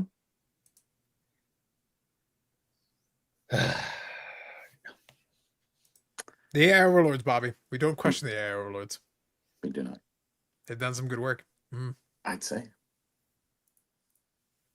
Stu says, anybody ever look for a Cornell hockey program with Dryden? There we go. That'd be kind of an interesting twist on a Dryden piece. That would be pre-rookie. There's fun. a lot of things out there like that. Now, if you can get somehow an autographed copy of a Cornell hockey program with Dryden, that would be a huge get. Huge. Yeah, he didn't like to sign, but back then he probably maybe in college, maybe he did. When he was running as a liberal, he would sign anything. Mm-hmm. Well, so that was kind of the thing that a couple of folks were talking about, where it's not, and I talked about it in the AMG thing, and it's like, it's not that he never signed, it's that he wasn't a big signer for cards. That was one of the tricky things. So getting specific things, you could, and he was much better as a signer. Like if he was doing a book signing, obviously he's signing.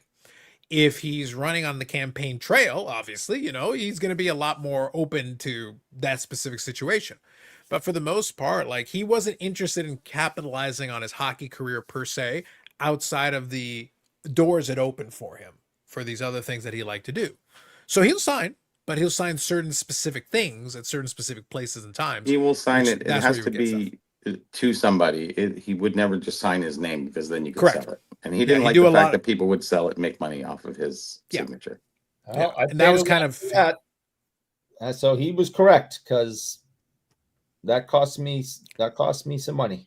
Mm-hmm. Yeah. So it's possible, but you have to kind of like pizza? look for it. More, almost as much. More than a slice of pizza? Maybe. Almost as much. Scandalous. Scandalous. Scandalous. Amazing. Let's see here. Predictions in the Jays-Yankees series starting tomorrow. Pain. Jays. No, he was asking for predictions here. Pain. Pain. Hold on. He's still playing? There we go. Enough said. Yep. We'll be shameless homers. Mm-hmm. This is a way too expensive hat, by the way, for what it is. Way too expensive. But it looks pretty good. Yeah, this is the division winner one. Yeah. Considering they've only won 2 divisions since I was 10, I'll take it. It's worth it. I'll take what I can get. Listen, 67 for the Leafs for me, so whatever. Yeah, so you got to take what you can get at this point. I think so. Let me give a more serious answer. They're perfectly capable of beating the Yankees. The Yankees are a flawed team. They're a very flawed team. To be blunt, the Boston could have beaten them, and they had every opportunity in that second game. It was close. The first game was a surprise. The second game was close. The third game, I watched it a little bit more closely, but I got to be honest, I was not impressed And this is something, Eric, that, again, you may not be aware of this, but Uh-huh. a hallmark of the more recent Boston teams who actually won things. They were great at working the count. They were great at taking pitches. They were great at forcing the pitcher to throw into places where they wanted to. Mhm. In that particular game, a lot of people looked at the Yankee, the kid that was there for the Yankees. His name is escaping me right now, but I watched him and he could throw 100 miles an hour. Like, he had multiple pitches he could throw for 100 miles an hour. Like, it was very impressive. But he was throwing them super hard with no movement whatsoever. Like, it's literally dead down the center of the plate. Yeah. Dead down the center of the. And I'm sitting there like, if these hitters, let me put it this way. I'm not the biggest Shohei Ohtani guy, although I did appreciate him when he was pitching that one time at the World Baseball Classic and he struck out you this were happy jobber. Tampa. This ham and egger. There was this ham and egger. I think he played for the Angels or something. But he struck out that guy, and that was fun for me. But if that kid had thrown those pitches to Shohei Ohtani, they would still be in orbit right now. They'd be in space. They'd be on their way to Mars. So the point is, he did pitch well in the sense that he had great poise. He didn't overdo it for the moment. But the Red Sox did make it his life easier. They did like swing at some bad pitches, which if a pitcher is locating well and throwing strikes. So it was like a situation where I saw a young guy who is a great thrower. Like, it's clearly his arm is phenomenal. There's no question. His arm was phenomenal. I just don't know if I saw a good pitching performance. And there's a difference between those two things that I just said. Yeah. I didn't see a great pitching performance. I saw a great arm throwing exhibition. And I saw someone who clearly, like, that arm is impressive. Like, he was throwing 100 miles an hour the whole game, like, all the way throughout. He had two different fastballs that he could throw for 100, and I think his sinker was at, like, 98, 99. Like, it was strong throwing arm. And he was able to do it over and over and over again, so he's got a strong throwing arm. But I'm just sitting there going, like, but at some point you have to figure out how to pitch, because if a team is better at being disciplined and not swinging at bad pitches, and they know you're going to throw it down the middle of the plate, like, I think the 11th strikeout, I watched the highlight. His 11th strikeout on his 100th pitch in that particular outing was 99 miles an hour, dead square middle of the plate. There are a lot of power hitters in the American scary League. Stuff. It is, but here's the thing, Bobby. There's a lot of hitters in the American League, power hitters in the American League, who'd be like, wait, so it's going to be 99 miles an hour? Yes. The dead center middle of the plate. He goes, yeah, that's batting practice. That's right. We can tee off on that. Because if we know that's what you're throwing and that's all you're going to throw, then we calibrate, we adjust, and guess what? The 99 miles an hour doesn't mean a damn thing at that point. It's got to have movement. It's got to move around a little bit and locate. It was down the middle of the plate. It was a meatball, but it was a 99 mile an hour meatball. So, and they just couldn't catch up to it. Mm-hmm. So fine. Okay. Hey, the strikeouts count, man. The strikeouts count. So I think if the Jays that can hit and string together hits and work the count and basically keep the batters moving around, I like their chances. If they don't do that, then no, the Yankees will basically bomb them into oblivion because they can hit a lot of home runs. They can generate a lot of runs. That last game, though, Boston wasn't, it could have been 1-0 and Boston wasn't coming back. They were not generating offense at all. And they weren't even coming close to generating offense. So, well, then guess what? Then the old Boston Red Sox, when they were winning, would have had him at 100 pitches by the third inning, and he would have been out of the game. Exactly. Because they just would have worked the count over and over again, and they would have actually forced him to keep throwing pitches until he got worn out, and then they would have gotten him out of there, and they would have teed off on one of the other guys. Mm-hmm. So that's the difference. A team that is set up, I was impressed considering how, in reality, that Boston team was running on fumes anyway, going into the play. It's not like they were on fire going into the playoffs. So both teams were flawed. The Yankees were slightly less flawed, but they're still flawed. But the Jays are still going to have to beat them. That's a different conversation. They've got a possibility. I just don't know. I'll just take it one step at a time. I'm glad they won the division. I'm glad they got the playoffs and are get to play in this. I would love to see them advance. I just don't know which team's going to show up. That's the part I don't know. No idea. If the good team shows up, I like their chances. If the bad team shows up, Yankees in 3. Mm. But Carlos, it's the best of 7. It's Yankees in 3 if they don't show up. If they can't hit, it won't matter. After 3 doesn't Depends. matter. Yeah. Paul says, fix the border system. Paul, the border system's all you, man. Now, if you would finally acquiesce and fix this problem, the obvious answer is America, the 12th Canadian province. Yes. We finally fix it. First thing I'm doing is deporting Eric. Would it be a Because if you guys won't territory get or rid of the province? witches, I will. If you guys don't get rid of the witches, I will. Okay, fine. Would it be a First thing I'm territory or a province? Oh, it's a territory. God, no. They're not getting province. They don't get to vote. Those people have proven they shouldn't vote for anything. There you go. 12th province. Territory. Yes. So no, we will not fix a damn thing to make your life easier until you prove yourself worthy of voting for dog catcher. For now, nothing. And I bet you're not even a pal. You get nothing. Yankees couldn't beat Toronto during the regular season. You never know. Yeah, you never know. With the playoff series yet, I have no idea. I have so many AI ideas. Eric's celebrating with the 86 Mets. That'd be funny. Mm-hmm. No one. Been a Jays fan since day one. Yes. Bill Buckner during Shut the up, playoffs man. with Eric's face on it. Yes. Yes. Mike says, need data change up with the difference? Yes. Yes. If you, no, that's, and I agree, Mike, that's actually a very good point. With a 100-mile-an-hour fastball, if he figures out how to throw a 90-mile-an-hour off-speed pitch, I like it. I like it a lot. Because then you've got two completely different looks. And that will actually that'll make batters' lives miserable. If you figure that out, you're going to have batters swinging and missing and all kinds of stuff. Then your 100-mile-an-hour fastball becomes even better. Because then you suddenly throw in the off-speed pitch to completely offset it. But right now, he's just throwing hard all the time. So it's like, So that's it. Yep. No. Territory it is. They don't get any better than that, Steven. That's all they deserve. Territory at best. At best. At best. It's always those people, foul ball. It's always those people. Talkware from US to Canada. Are you sure? Can you read a map? Do you know where Canada is? Paul? Do you? Or were you high on the cheese curds when you were checking? Don't lie to the people. Eric's gotten high on the chocolate sticks and you see what happens? I have a problem. Just saying. Careful. Got to watch out.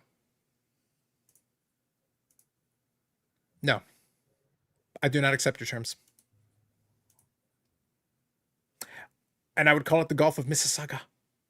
And then I would make people spell it. Spell it!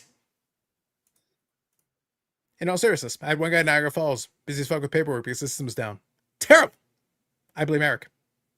Just saying, I blame Eric.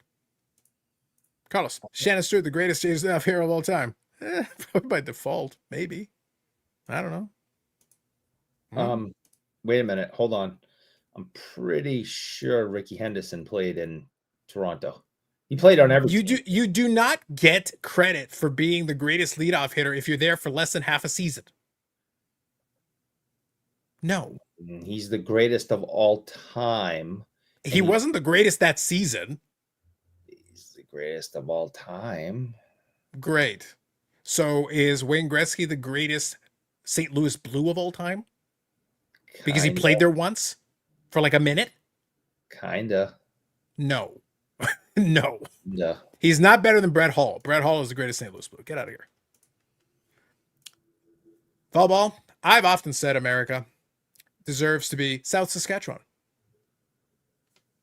I can't spell Saskatchewan. that. Also, you got to spell Saskatchewan. Spell it? I can't spell that either. Spell it. He's got to watch out, man. Ricky Henderson did play well in the Blue Jays. He was a good piece. He was a rental. He was a good piece, though, for that team. He was better in the playoffs. Where they got their mileage out of him was in the playoffs, really. Because Ricky Henderson was a great disruptor with his base stealing ability. That's why that's what I liked about those early 90s Jays teams. They would bring in rentals, but the rentals made sense. The rentals were like, or they get players that were like already veteran. You got to remember, 92, 93, you picked up, you had Paul Molitor, you had Dave Winfield, and these are guys at the end of their careers. Hall of Fame careers, but they're at the end of their careers. They're not going to be multi-year, lifelong Blue Jays for the most part. I think Paul Molitor did stick around for a couple of years, but for the most part, they're not going to be lifelong. But what you got is you got some good leadership and some good offense from Dave Winfield. He was a great contributor. Ricky Henderson was a great contributor, even though he didn't, by his standard, He didn't play amazingly that season for them, but you got something out of it. You got what's his name? Jack Morris. Jack Morris in the playoffs actually for the Jays was kind of garbage. He was actually kind of bad. So, but in the regular season he was good. At least good enough to win. I think it was 21 games or whatever it was. So very good. You got a lot of good players that you were able to pick up for a short period of time who were able to produce extremely well. And Paul Molitor was one of your top 3 batters in 1993. John Olerud won the batting title, but I forget if it was 2 or 3, whoever the combination was. It was Molitor and it was Roberto Alomar. Well, here's the thing. Olerud won the batting title, and the other 2 guys are in the Hall of Fame. That's a damn good team. That's a damn good team. You know the Ricky Henderson Olerud story, right? Yeah, Ricky talking about another player who played like that, and Olerud saying, I had a helmet yes, that's just me. like that on first base. Yeah, that's me. Yeah, that was me, Ricky. We were teammates in Toronto. Oh, Indeed. Yeah. Ricky was not a bright individual. He was a hell of a baseball player, but not really a bright individual. I used to play with a guy that used to wear a helmet at first base, just like that. Yeah, Ricky, that was me. But if you remember, we had a conversation about this the other day, maybe a week or 2 ago, with the Jose Canseco thing. Ricky Anderson, in addition to being a Hall of Famer, hell of an entertainer. Because he's great for stories like that. Oh yeah. And he was a great player, and he had these moments where he would do these. But here's the thing: you need guys like that. In addition to being a great player, he's entertaining. That's an entertaining dude. You're interested. So whatever wackiness Ricky Henderson's up to, you're engaged. You're actually, yeah, I'm interested in hearing about what's going on with Ricky Henderson. That was in contrast to the example we gave with Connor McDavid. I really don't give a shit what Connor McDavid's doing in his personal life because he's kind of boring. Great hockey player, but God, does that man bore me outside of that? Yeah. You know what? Go back to the hockey. Just stick to the hockey, my man. Yeah. You're just not interesting outside of that. But Ricky Henderson was interesting outside of that too. Yeah, he was always interesting no matter what. Yeah, he was something. There's something to be said for that, though. I think if you want to have your stars, it's nice to have that added element where, like, that dude's entertaining on the field and off the field a little bit.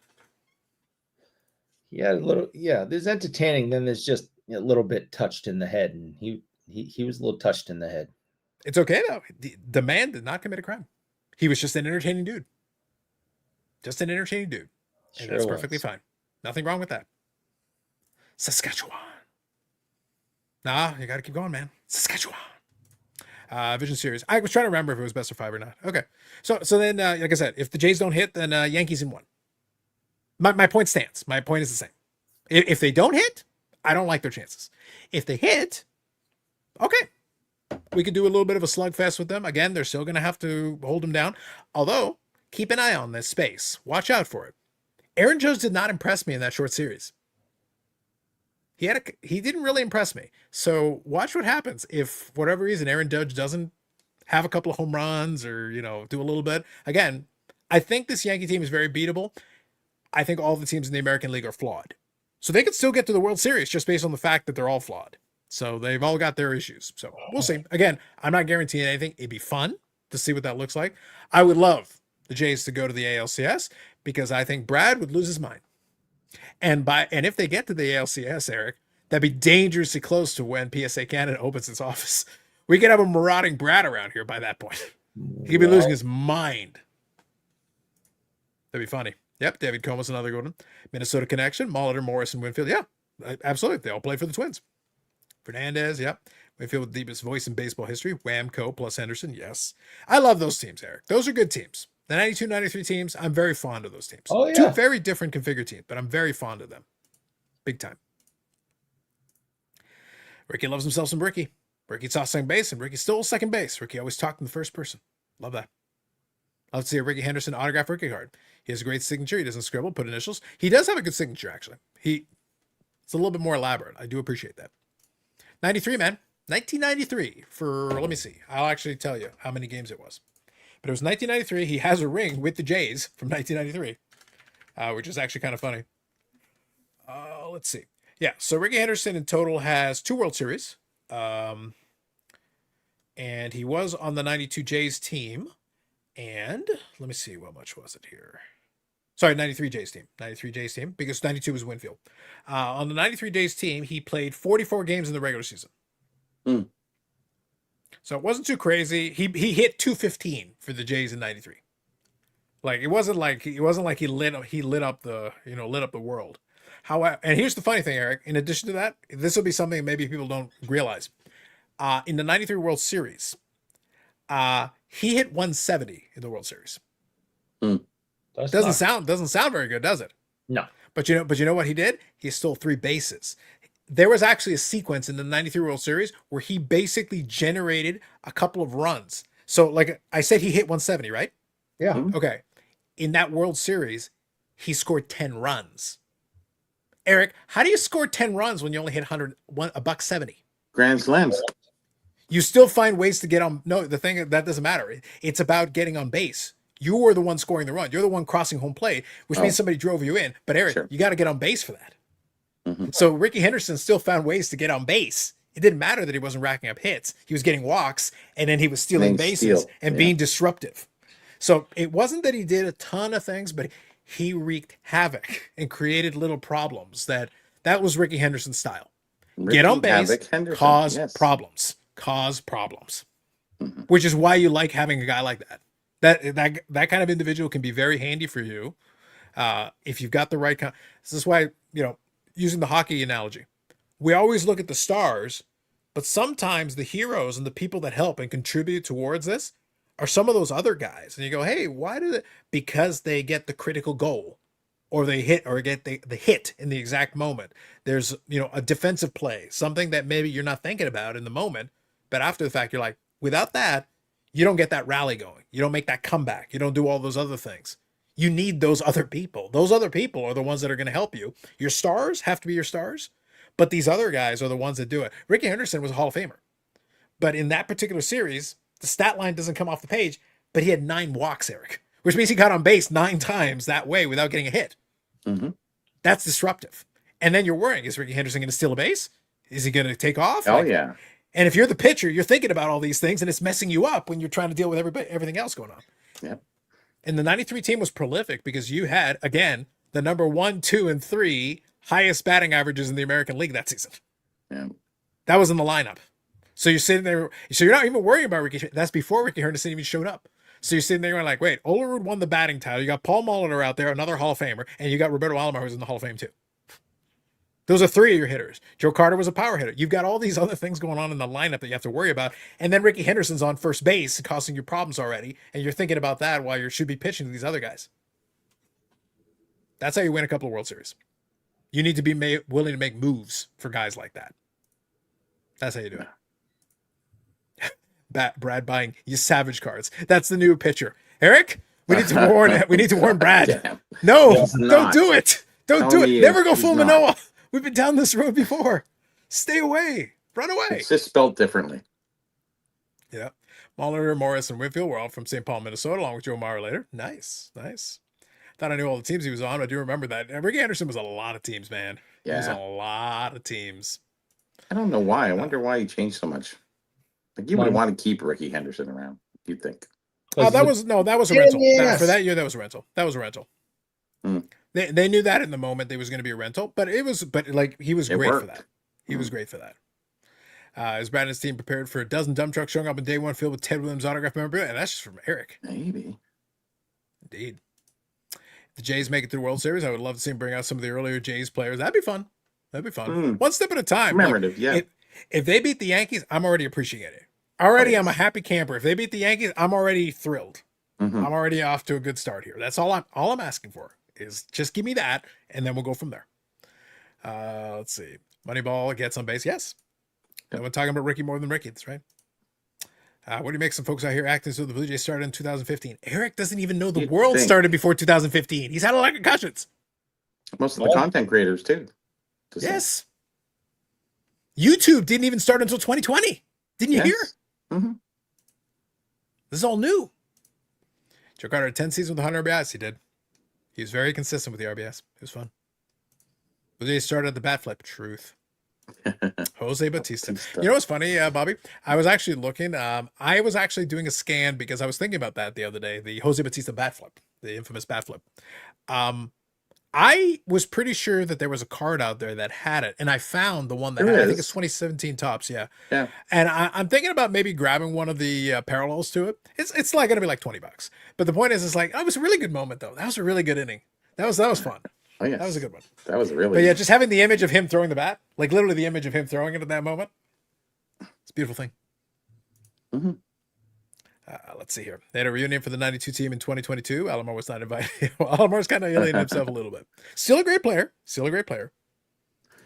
Oakland discovered their bank balance was $1 million more than they expected. After an audit, they learned Ricky Henderson had framed his signing bonus rather than depositing it. That's another infamous Ricky Henderson story. Ricky Henderson, like I said, was quite the character. A fascinating character. Mm. 2016 tough flagship. Thank you, Mike. That was the one I was talking about. Yeah. Yeah, but it's literally the image of the bat flip, which is amazing. Eric, like you got to appreciate a good action shot of like a big moment. Like that's fun. If you include that, especially if you include that in the base set the year after, and you can have like, hey, here it is. Here's one of the big moments. Again, that team didn't win the World Series, but that goes back to one thing I've talked about before. That team did not win the World Series, but they are remembered extremely fondly. That was a tremendous moment. That was a lot of fun. People enjoyed it. It was a good time. 2015, 2016, those two teams never quite got there. They got to the ALCS. It was close. They didn't get there, but they're still going to be remembered extremely fondly. The Jose Batista, that little mini run there while he was playing at the top of his game and he was doing great things. Oh yeah. You know, he's, you know, the analogy is like, he doesn't have to pay for dinner in Toronto. He can come over here, you know, people will pay the tab, Eric. He can, you know, he's covered because they gave him some good moments. And so there's something to be said for that. You know, SP signature legend worthy. Some would dare say. So it was a big moment. Yeah. Love it when Joey Bats got his clock cleaned. Down goes Joey. He didn't go down though. He got hit. Gotta see if I can pull it up here. I won't be able to play the clip because the MLB will get us. They'll be militant. Oh yes. He did get clocked, but then the Texas Rangers lost both those series. So hey, you got to swing. You still lose. That was actually my favorite part about that whole thing, Eric, is that I enjoyed that. It's like, yeah, in terms of rivalries, the Texas Rangers for that little short period of time were actually more of our rival because we played them the 2 years. So Eric, here's a question: who do you root for? Do you go for the Yankees? Or do you go for the Jays? If he brews for the Yankees, they will deport him. All right. So let me explain very clearly. And this is the honest to God truth. Last night, game 3, Red Sox, Yankees, huge rivalry in sports in general, right? It's a do or die thing. Every single freaking person in Massachusetts is glued to their TV watching that game. Mom and I were watching downhill mountain bike racing until about 11 o'clock last night. I thought you were going to say Downton Abbey, but okay, downhill. No, okay. Downhill mountain bike racing. Okay. Yeah. I could not care less about baseball. I hate it. I don't like it. It bores the piss out of me. So I don't care. So who are you rooting for? I am not rooting for anyone because I don't care. And I don't know which team is better. I don't know. I can't give you a favorite. I can't say, well, they had this record. Carlos has been given a great breakdown this whole show. I don't have a clue. I don't like it. I won't watch it. I'm finding that most people hate the Yankees unless you're a Yankees guy. And it seems like they don't want Toronto to win is what I'm getting out there. They don't want the Canadians to have outside of the Yankees. Who's that? I didn't get that vibe at all. No, I think most of the fan bases in the baseball hate the Yankees. They would take they take the aliens over the Yankees. But a Canadian team, I think there's a little bit of stigma to that, you know. But it isn't the World Series, Bobby. It's like hockey when we don't win the cup. It's like I get you, but Bobby, this isn't the World Series. This is not the World Series. This is literally this first full round. Sure. So even the Jays could win this and still not win the World Series. Of course. Yeah. So this is still early rounds. Like I don't think that if somebody is throwing that, then they like Eric, they've had concussions. It's like, guys, you do realize this is literally still an early round. The Yankees could lose. Right now, there's still a bunch of other teams in the mix. And right now, there's a bunch of National League teams that are probably, if you're going to pick favorites, you're probably looking over there at the Dodgers. The Dodgers and the Phillies are playing. The winner of that is probably going to be one of your favorites. Mm-hmm. So whoever comes out of the American League is probably going to be the underdog. We'll Most see. likely one of those teams. Yeah. So right. So at the moment, we're still early with. For me personally, I want to see the Yankees lose just because in general. I do enjoy Eric's bit there. He talks about boredom, and he's the same guy who watches mountain biking. Yes. Oh, boredom. Yeah, that's almost. I'm sitting there going like curling in a, in a bag. Are you sure this is the angle you want to take? Hold on. Let me pedal harder. Maybe move your arms or something. It'll look like something's happening. It doesn't look like anything's happening. It's Nothing ever happens. Follow No. each other. It's just sort of like, where's go? Like it doesn't happen. It's just like pedal harder. Yes. Pedal like you mean it. Mm-hmm. Mm-hmm. Eric, do you get more disappointed with the Red Sox making the playoffs or the Bruins not making the playoffs? Ooh, good question. By the way, real quick question, quick side question. Obviously it didn't happen, but we do have the infamous story about the 86 Red Sox thing. If Bill Buckner catches the ball and walks to first base and just steps on it, do you still throw that same argument? Because if the 86 Red Sox just win and that's it, are you sure this is the angle you're going with? I may have had a different trajectory in life. At 12 years old, baseball was awesome and the Red Sox were awesome and everything was awesome. And then it wasn't. And I said, I'm not watching this stupid sport ever again. Wow. Mm-hmm. And yet he continues to watch the Bruins. Just saying. Moving on. David G says, based on my unscientific polling and card shows, 90+% of vintage baseball card dealers are Yankee fans. There's a lot of them. There's a disproportionate large amount of them for the vintage. So that is true. It's all about the babe. Yeah. Philippines here says, I want a 93 reboot, Phillies and Jays, but this time the Phillies win. I got a better idea. How about a 93 reboot? The Phillies lose in 4. Yay. Stomp them even harder. Joe Crowder in the RBI Hall of Fame. Yes. Lots of RBIs back in the day. Mitch Williams. Yes. Yes, indeed. I literally answered this question. Didn't you already ask me this question? Has Hockey 99 joined you in the concussion train, Eric? I've literally been asked this question. I get confused. Like a week ago. On the train, I get confused. I look around. I'm like, hey. And then I look over here and then I come back and I go, hey. And it's like, I don't even remember, so I don't remember if he's on the train or not. Yeah. So anyway, so I'll answer it again. My collecting Juan Soto, I collect specific pieces of Juan Soto. So I still do pick up some stuff here and there, but because I'm being selective, I am not buying stuff all the time. I look for certain specific things. There's some stuff I have an eye on. Like some stuff I have an idea in my head, certain ones that I would love to get, but I also want to get at a good price. But I have some stuff on the save searches that I'm waiting. If one of these dealers eventually, Bobby, if they slip, if for one moment, in a moment of weakness, you're gonna pounce. I will pounce. I will pounce like Eric on his tickle trunk. Pounce. I know. But I'm waiting. The time is not right. You're waiting for the weak dealer. Yes. I just need a moment of weakness. Oh no. It happens. They're about to foreclose on my house. Well, I could help you with that. I think this is just a common. For a price. Put it out there. Mm-hmm. Just waiting. I'm waiting with great patience.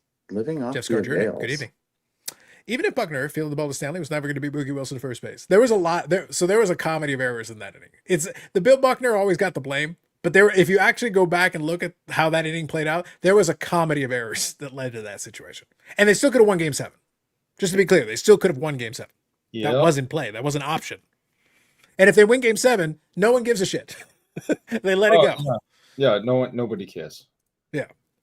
So honestly, such is the fate, unfortunately. And what's funny, Eric, is that even though it wasn't one singular moment, I've seen 86 was too soon for me to see it live.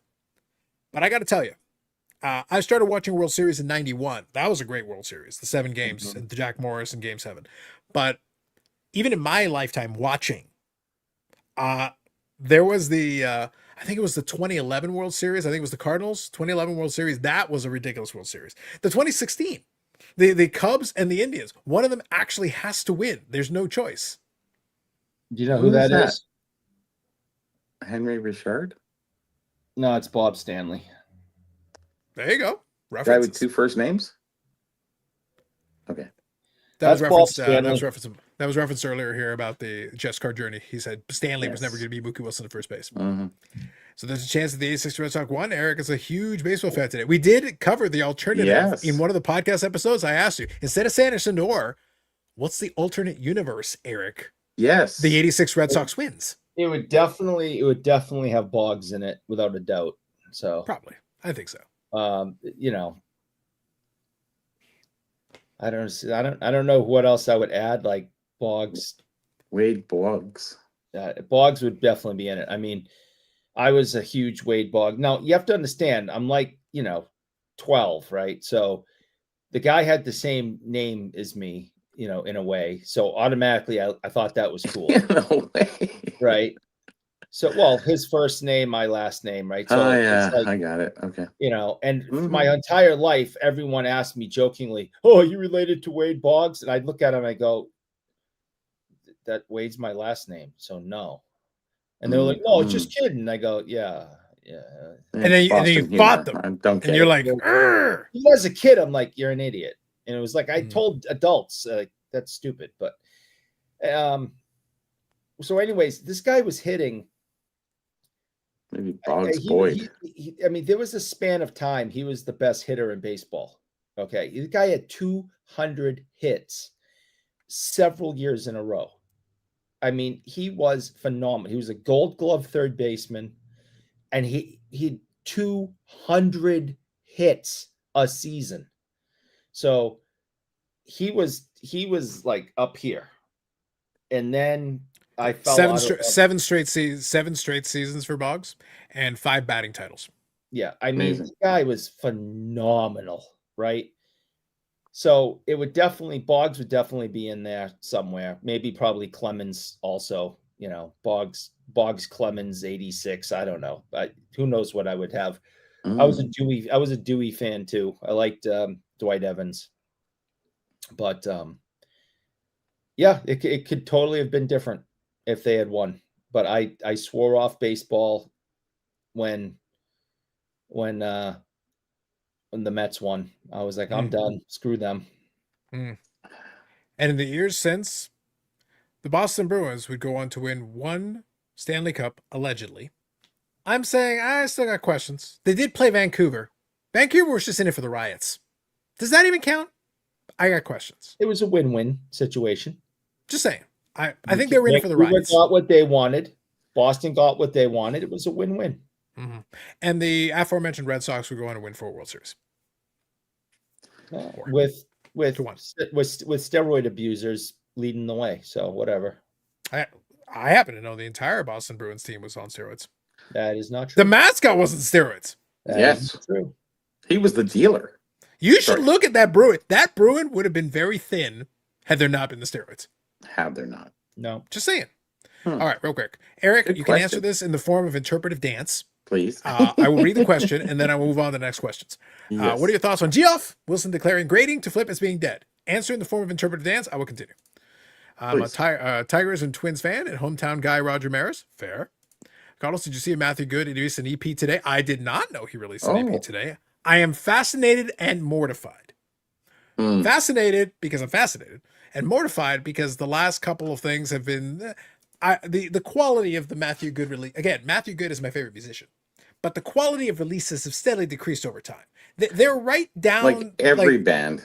They started off like in a good spot where like he had some good ideas, like some good concepts, and put together some great instrumentation, some great things. And by this point, and we're talking like the mid-early 90s when he started that. And now we're 30 years on. And at this point, he's like down to like peak Kiss. It's not like great. Eric, it's sort of like the Boston, the band. So like, once they went to Amanda, it was over. Yeah. And Matt has no excuse because he is, it's literally him. It's his music. He's the conceiver of it. It's his name on the title. Yep. So it's all him now. True. So yeah, I don't know. You got me curious though. Thank you, Hubby Chaps. I'll have to check it out. I'm horrified at the possibilities. I don't know what that would sound like at this point because he started experimenting quite a bit, and I don't know where that's gonna go. Good. Can't imagine Carlos' soda cars are in the basketball ladder to this day. I doubt they are. I'm buying a bunch of soda rookie stuff in the offseason. That's usually good. Like, honestly, I think there's some good stuff for him. Here's the funny thing. in a way, and I'm not giving this advice because at the end of the day, you should do whatever you want to do. But I will say this, in a way, if you want to go and take a look, go do your own analysis. I think Soto had a very good season this season. The problem is the team blew an opportunity they had. They played terrible down the stretch. They were not clutch as a group. They did a lot of bad things. And they're being made fun of, fairly so, because you blow it, you deserve to be made fun of. Boston Bruins franchise, as an example. But the thing is that Soto himself had one of his better seasons, like top to bottom in terms of overall, set a career high in home runs. Had a pretty good run for the majority of the year. Again, little blips along the way, but the rest of the team had 100 blips. So it's like, so a lot of the Yankee fans are making fun. Oh man, best Soto wishes he was the Yankees. Like, well, the Yankees haven't really done anything either to speak of. And at the moment, like until they win a World Series, they have nothing to talk about. And if they do, good for them. But again, they had an opportunity last year and they blew that opportunity. And what happens if they get to the World Series, play the Dodgers again, and the Dodgers whoop them again? So you didn't get any further. You're no further ahead. And what if they don't make the World Series? Well, then you're worse. So what's your point? Judge is getting a year older. All these other guys are going to get older too. Yeah. So good luck to them. I think Soto had a good season though. And he's still very young. He's like 27. Oh, Still a kid. Like that's 7 more years before he's anything. So yeah. The funny thing is that as far as power, he hasn't even gotten to his prime yet. And he hit 43 home runs this season, which is real good. He's not in his prime technically. So it takes it's like quite a few years to get to your prime. For a power hitter, you want to be in your late 20s, early 30s. Early 30s-ish is where a lot of the normal power, even going back pre-steroids era, it was like 30-ish where some of the prime, like Willie Mays, go look at some of his years in his early 30s. There were some great power seasons in his early 30s, and that was a lot of those guys back then. For athletes, you reach your peak at 27 years old. That's the average. So what about a cyclist? 27. If you're an athlete, you reach your physical peak at 27 years old. Physical peak, but I think strength comes a little bit later, where they get smarter at playing the game. Yeah. Now and I think that has a lot to be said about against, maybe you're not as physically, let's say, acute as you normally would be. But I think that age gives you a little bit more, I don't know, a little more pizzazz, I guess. Yeah. Now, let me use the example that I gave. I used Willie Mays as an example. So let me give you a couple of numbers here. So I'm going to read off a couple of home run totals. I'm going to start here with 1961.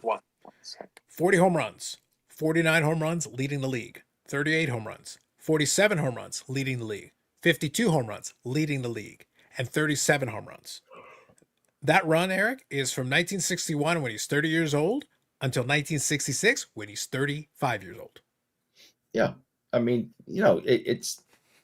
I didn't say that at 28 you're a bum. I'm actually validating your point. What I'm saying is that he had a 50 home run season prior to that, but he grew into his power and he actually continued to be putting together great power numbers into his mid 30s. I mean, and then you have someone like Nolan Ryan and Gordie Howe that could play, at a extremely high level in sports terms, old age. I mean, Howe is 52 years old. He's a year older than me when he retired. And Nolan Ryan was like 44, 43, 44 when he retired. And still throwing, no-nos and perfect games. So yeah. Well, but Howe was in the WHA though. Different league. Yeah, well, I mean, he was 52 when he was with Hartford in the NHL. I understand. Yep. So the last great thing Matt did was something like A Storm in 2017. Yeah, I'd agree with that. That was a good album. I'd agree with that. Paul here says, Eric is a cycling guy, appreciates the steroids. Facts. He's taking steroids just to get through the show.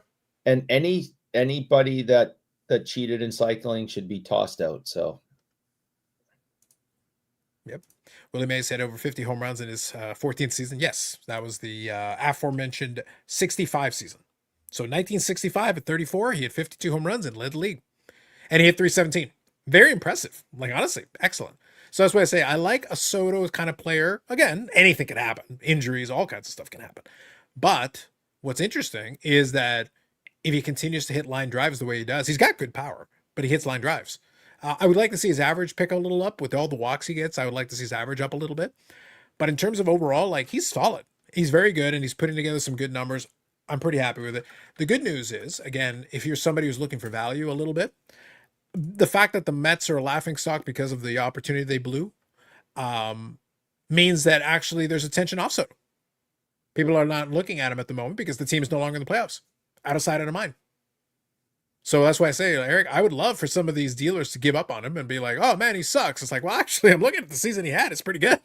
And he actually, you know, he was 30-30, 38 steals and 43 home runs. That's good.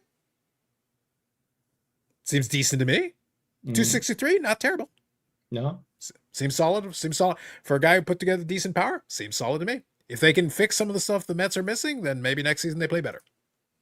Baseball prime year is 27 to 33. Soto's 26, yeah. Still a young guy. Pretty impressive. Well, he's an exceptional player. He's always in great shape. Yes, that's going to be key. As you get older, you have to continue to keep yourself in great shape, and that'll help. Nolan Ryan never pitched a perfect game. Yeah, he was the 7 no-hitters. Yes, that's right. Yeah. All right. So Dan, you don't want to give me any credit. I know who Nolan Ryan is. I know he pitched to his mid-40s. I know he pitched 7 no-nos.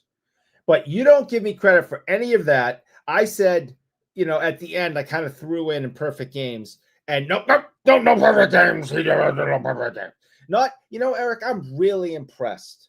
Really impressed for someone who hates baseball, doesn't study baseball, that you know that much about Nolan Ryan. That's really impressive. Nope, none of that. It's Eric. I think you and I, hold on. I'm sick and tired of coming here all the time and getting picked on. I think we got to do it one more time because it's appropriate here. To be fair. Yes. I think he would have given you more credit had you not crapped on his Ted Williams autograph. That's what led to the whole Matt from Providence incident. Listen, go back and play that clip. I never crapped on his autograph. The autograph's fantastic. The piece is fantastic. I was crapping on John Henry. The whole thing was about John Henry abused his father. It spun out to a totally different situation that we played into. I never crapped on the piece or the autograph. It's wonderful. I love it. I'm gonna steal it. I want it in my collection. Okay? The whole point of that whole conversation was John Henry was a piece of shit who abused his father right to his death. So, and then it turned into a whole nother thing. So screw you, screw him, screw the guy from Providence, screw the other guy that does the show with the guy from Providence, and wow. Screw you again. Wow. Now we're going to get a continuation of the Matt from Providence incident. This is terrible. Just awful. Truly not the actions of a man of peace. Moving on. Dan says, Eric, I'm impressed that you stood up for yourself. Now go get some more milk and cookies. I can get cookies? Thank you, Dan. Eric always deserves it. True. Eric Carl is probably what told you about Ryan. You probably thought he was a defenseman for the Red Wings. He always thinks he's a defenseman for Red Wings. Nolan Ryan was also a cheater. We're getting all the scandals tonight. All the scandals. Lies. Tell me lies. Tell me sweet little lies. Bobby, can you believe that, Zach would not believe in the truth of Nolan Ryan? Country strong. Rancher stuff. Right, country strong. I guess. Yeah, I don't know. Why does everybody contact me on Friday night with pertinent questions? Ventura, how strong he is. He'll tell They you. got nothing better to do. Like it's the night. How about apparently. that, Dan? Huh? Did you hear that one? I know about Robin Ventura also. Wow. He knows how Bobby. strong. He knows. You how see what that strong says, Eric? Ryan is. Yes. Oh, God, no. Ugh. That would be something. Oh, I don't know about that myself. Okay. I listen. That's I wouldn't pushing the eat it. limit. I wouldn't eat it, but it's it's Eric because we never know. He's a weirdo. Yeah. So let me take advantage of this opportunity. I will quickly get a refill, but we Sure. were actually going to do it earlier. But Okay. this is actually as good a time as any. So I mentioned Perfect. earlier that there is the Montreal show this weekend. There's the Saskatchewan show. I may allegedly have someone that I am friends with who is in Saskatchewan region that may be going to that show. I may have a discussion with him that may end up on the channel at some point. Okay. Now, I understand for those of you not in, in the 12th province, or in Canada proper, Mhm. that you may not be specifically concerned about that. But I do think it's interesting to get his take as someone who sets up as a dealer at the expo to get the contrast as a visitor, something in his neck of the woods. Saskatchewan, the only reason we care about it is because Saskatchewan doesn't have a lot of big shows at all. So this is Has a no new shows thing for them. prior, right? Yeah, so this is a new thing for them. They're literally Yeah. starting something from scratch. So Yeah, that's it's why the good. Gong Show guys are doing something with it. So Sure. Steve This is what it looks may be like able to when give he some holds the insight card. to it from Oh. his perspective. This is what it looks like when Steve holds a card and shows it to you. That's about right. Yeah. He's So I like, figured that would be a look at good this person. Wayne Gretzky card right here. Take a look at it. It's about That's what it about looks right. like when he shows you a card. I figure though that would be a really good person to get the contrast from, because he's not going to set up as a dealer, so he's going to be attending as an attendee, checking it out from that perspective. And again, as somebody who lives there, and they don't have a lot of shows like that, it'll be good that the guys are trying it. I was watching some of the Instagram reels that they're doing. It looks like they've got a proper setup. I was seeing some of the tables with the little I haven't dividers seen and anything. separators and I'd everything. like to see that. Yeah. I've seen a couple, and so I'm hoping the Gong Show guys take some footage because it looks proper Oh, they from will. what I'm seeing. Yeah. Yeah, Sure. so that would be good. But again, it's nice to see an area that is underrepresented still getting a show. That's good. That's a good thing. So I'm happy for them. So we've got those two shows. But this past weekend, so here's my segue. This past weekend, the 360 card show. We had the Burrell setting up on that. So Bobby, you want to tell us a little bit about the show, experiences? How'd that go for you? Sure. Actually, the 360 card show was held last weekend, and it was on the Sunday. It was actually a very good show. How I did, as I haven't set up in a long time, so I finally set up and I went into the storage locker and brought out a whole bunch of old but new interesting items to the fan base. Um, this show, their first show was in June of last year. They put it together in 3 weeks. This show wasn't as well advertised. They built two shows that need a little bit more work. They've asked me to come on to help them a little bit, but it was a good show. There was a lot of great business done at that show, but there was a lot of Pokemon. I would just digress to. There was a fair bit of Pokemon, and we really want to get more into a sports card show, and that's where we're going to get autographed guests and stuff like that coming into the next show. And my suggestions are to work the show to being more of a sports card show than half and half, because it really doesn't work out very well. You can have a Pokemon show anywhere, start off, do whatever you want. So I did pretty good at the show. I in the end, I would say I'd done a grand, I guess, maybe, after all that was said and done, which was okay. That was fairly good to me. I got rid of a few nice pieces, and everyone was happy. It was a good social community. It's in the sports. It's like a fourplex indoor soccer. So you have this turf beneath your feet, soft, easy to, sturdy, but soft, and it was really nice for people walking around. So your feet didn't get hurt. There was 150 tables. So I'm looking at the next show being the real start of their shows, and having a few autographed guests, and filling the tables with mostly new and old cards, and collectibles and what have you. So I think the next show will really be their defining moment, so to speak. The last two are a little quick and a little fast. Just needs a little bit more advertisement. Advertising on Instagram and Facebook alone isn't really enough. I think you need to go to the other extreme, which is we have this radio station here in Toronto. It's Fan 590, which is it's a major sports hub for people, for listening and what have you. So they're going to do some advertising on there. We're going to have a few autographed guests, and I think it's going to be a really good next show. It's slowly building, but now they have the input of me. I'm sort of a consigliere there. I'm advisor, so to speak, Mhm. and I'm just trying to help them. And I think it's going to be a really good show next show. I think the last two were lacking a little bit of focus, and I think the focus will really come around to this show. I did a lot of advertising myself. I put a lot of videos out of myself, what I'd never done before.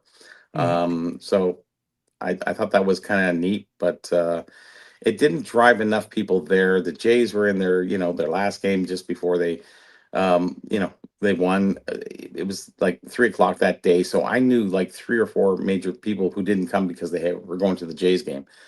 So, you know, it could have been better Mhm. for everybody, but I'd really like to see it to be a nice card show. You know, vintage and new cards. I don't really want much Pokemon there. I think you could have comics. I think you could have some other adjacent things. But end result, I think it's a really good place to have a show. Like I said, it's a fourplex of huge, like 150 tables you could fit in each of the 4 different arenas that they have there. It's not arenas, it's whatever it is, you know. Sure. I think I not post some pictures. I think I You might post have. some. I can try to double check. So Yeah, couple of questions just to fill sure. in some of that. Go ahead. A couple of serious questions and a kind of a fun one Curious. as well. Oh, I got a couple. So first one is that so the based on what you're describing, is the sure. plan? What's the cadence they're thinking of? Monthly, once every couple of months. What's No, the thought? no. It has to fit in at the right place at the right time, and I think that's where me coming in and giving them suggestions of as to what time. You know, you can't Sure, have a sports card monthly show like that. It's sure. a little bit too big. So you have to choose your, I guess, choose your places. You know, in between. There's only so much time. You can't have January, February shows. That's the one thing. So that leaves you March, April. You get too close to the expo. You don't want to be after the expo, and you want to be before the expo and not after the expo in the fall. So you have to really plan where you're going to do. So I'm thinking 3 shows a year, but they could do a Pokemon show like it anytime because summer, winter, fall doesn't matter. You know, So maybe the winter. play is Sorry. if you're the promoter. I'm saying maybe the play is if you're the promoter, do them quarterly, but have one be the Pokemon show. 3 sports card shows and one Well, Pokemon show, and separate them one every 3 months. there's some other thoughts there about that. Is like having a Saturday Pokemon show and a Sunday sports card show. You could probably Just get saying. away with it. You could. Yeah, you know, it's a juggling act because you don't know um, what people are going to do. You know, it's really funny. The Pokemon people, so to speak, they can set up anywhere and they will fill the place up regardless. You can set up a show anywhere, anytime, and there's guys just waiting and people just waiting to, you know, set up at a show to do a Pokemon show. So I think that's the easy part. The hard part is to have a really good trading card sports card show, and that's what their focus is going to be going forward. You know, they had lost a few people at the first after the first show because it was only in 3 weeks, and I don't think they understand that, you know, you get 3 kicks at the cat after that it's finished. So I think this last one that this next one we're going to do, the third one will be I will interject my opinions and what have you, and see where it ends up. And I really look forward to. I'm looking to go to a good show. I don't really like setting up the expo. It's a little expensive for me for what I have. It's not really conducive to me being social and going around doing the things that I really want to enjoy because I've advanced past that point where I don't need to set up anymore. I just want to, you know, be around my friends and pick up the odd thing like Carl's, you know, whatever shows up the show, we buy, we do. But I don't want to Yeah. be tied down to a booth, so to speak. Yeah. But Expo this right now is very much a social piece, I it think, for a is. lot of It's us. turned into that, hasn't it? Yeah. I try to budget still a little money because you never know. Sometimes I think if something is going to happen, so have a good night, Hodges. Take it easy. Appreciate you popping in. Uh, it's going to be tough because, to be Yeah. honest, most of the shows, and I think Eric has seen this, I think it's become now more quality over quantity. So when I go to that show, I'm not going to go through the, valley bins very much, to be honest. I'm probably going to stand at certain tables and just chat with some folks, different chunks of time. That's going to eat up chunks of time. Or then we'll go, to the eating area, we'll grab a beer and sit down and we'll chat for 45 minutes. And that happens enough times during the course of a It show. does, yeah. That eats up a large chunk of time. And you don't want to But be at a then, booth because then you're stuck, you know, there yeah. for eternity. Now, and realistically, and this is a good problem to have. I know certain dealers who know the stuff I'm looking for. So sometimes they're like, "Hey, I It's saw flagged. something hey, I saw something you might be interested in this here." You have scouts. And then they can show me or or direct me or point me to Hmm. like, "Hey, I saw whatever at so and so's table. You might be able to work something out." And more often than not, yeah, I can work something out. So then that kind of takes care of that. So I want to have some money set aside for that if I need it. I also have some additional funds available should it be required. Most of the time it's not, because realistic, I find a couple pieces I like. I've never left empty-handed from an expo. But at the same No, time, no, over the years, it's gotten to be it's less less. items. Yeah. It's But I been still find less. stuff. I still find stuff. But I'm not going to suddenly like I'm still scanning my eBay stuff. I picked up a couple of items the last couple of weeks. I'm not going to suddenly stop buying stuff if I see something interesting on eBay just because I'm waiting for Expo. You know, it's funny. Expo, people used to save stuff for Expo going from, let's say, 90, well, let's just say 2000 to 2010, 15. You know, uh, there was enough stuff there that I could drop 4, 5, 6, 7 grand. Today, I would say a grand at the most. Mm-hmm. A grand at the most. Nothing is saved for those shows anymore because we have the internet, we have Facebook, we have all these different platforms that we can use to sell our stuff, and Yep. nobody waits for that time to bring anything special to the show. Yep. So at that point, you're getting sort of, I'm not saying leftover stuff. They're bringing stuff, but you have to be more selective. Well, that goes to my question I've been waiting to ask is if, and I was waiting to see if you talked about it, is did you get a chance to walk around the show at I all? did, yeah. Did you see anything that you found interesting or maybe something you've never seen? And did you buy It's anything? Yeah, it's tough for me to find anything that I haven't seen at this point. Sure. For me, I don't want to say I'm an advanced collector, but with documenting the hobby and stuff like that, I'm looking for that unusual piece. Now, Right. there's lots of the regular stuff with, there's certainly cards. There's certainly all the food issue that is the common stuff, post shooters, post marbles, all the stuff in the 60s, 70s, and 80s. There was nothing that stood out to me. There was one piece, but some other gentleman bought it, and that was fine too. He paid market value, I think, on it, but he did get a nice deal. Regardless of that, um, I'm looking for the stuff that people don't. And like Carlos said, I'm just waiting for that dealer to put out the right piece at the right price, and then you can just cherry pick. The problem is when you're walking around, you're Bobby Burrell, so you wrote the book, so hey, well, what's that piece worth? I can't really tell you.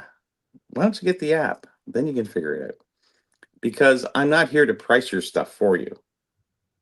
I'm here to buy from you if it seems like a reasonable deal. And a lot of people don't price their stuff, which is another actually downfall of the hobby is they leave things unpriced. Like, well, what do you want to pay? It's like, well, $1. We Yeah, could start there. yeah. But it's like what's reasonable, and you sort of juggle with that. But for the most part, I didn't find too much. I found that some of the guys showed up with basically the same stuff or a little bit less. It's really funny. A lot of people didn't turn around and bring new stuff. When I did the monthly shows at Leaside and stuff like that, I would bring new stuff every time. That other stuff stayed. We're bringing new stuff. We're going to see how that works. Where most of those shows, the smaller shows, they would bring the same stuff that didn't sell last time. It's not like they're acquiring new collections. Whereas in the 2000 to 2015, they were constantly buying, and if there was new stuff at the show, it was like, wow, it's amazing. And things have dramatically changed in that regard. So you're very selective when you're purchasing stuff now. You're looking for that oddball piece. Like we said, we're trying to find something a little bit different. The mainstream is always out there. You can always go buy whatever and whatever grade. At this point, we're looking for that something a little different. We're talking about the Swanson card or whatever. The Cuban cards, or you just say whatever. It's just like everyone's looking for that extra little something that's a little different because they're tired of the usual. So, So I anyways, think real quick, I want to read a couple of comments, but I'll touch sure. on just what you just said there. One of the keys I think though, and again, everybody's got different reasons for it. And I think you use the term, and I've actually used the term because I think it's fair. I think advanced collector to me means nothing more than I've been doing it a while. I know what I like. There's certain things that fit. That doesn't mean there can't be things at these shows that could fit some other thing. Like if I'm working on a set and a dealer has some singles for set, there's nothing wrong with that. That's perfectly reasonable. That seems completely fine. Uh, but when I'm talking about like my Medano collection and such, I am an advanced collector in the sense that I already have a lot of Yes, stuff. So of course. therefore, and there is stuff out there that I could 100% add to the collection, but it's not going to be my priority because when I'm going to that show, some of the stuff that's out there is not inexpensive. It's kind of expensive. So realistically, I don't want to be deploying that money for that if there's something potentially much more interesting. So I want to kind of funnel my energies Mhm. towards finding that more interesting piece. Because if I can buy it on eBay all day long, if I can hit a buy it now on eBay What's the right this difference if you minute, buy it there or buy it there? yeah, It's I like, can do it in 2 months. what else I don't is have to there? buy it at the show right that Yes. moment, unless I just have to walk away with it. You're looking for But that then it better be one, really interesting. 2, 3 pieces that kind of make you think, make you go, wow, hey, okay. Yeah. So that's kind of the differentiator. So for me, when I say advanced collect, that's all I'm referring to. It's not about money. It's not about anything more than now we're being a little bit more selective. We're picking and choosing our battles. We're saying like, hey, I want to stretch this dollar as much as I reasonably can to find something that is, Sure. if I'm going to go through all the trouble of coming to this show, I can hang out and just chat with people and not spend a dime on it. That's perfectly And fine. still have fun. Yeah. So that's great. But if I am going to lay down some money on the table for whatever, I'd like it to be something, hey, you know what? I haven't seen one of those in a while. That's cool. I would like that. That'd be Or I great. never knew that existed is the best part. Yeah. A good Boston Bruin, liar. Shut up. Just saying, counterfeits are bound at the expo. Dan says, Saskatchewan Card Show reports, content gods are generous. They are. Oh, Yep. good. Yep. That's what we're referring to. I wanted to We'll make have to sure I came watch back some. to Yeah. it. Yeah. So that's why I say like the only reason I thought it was fun to bring it up or to maybe have something with it is that it just is a market that has been underserved.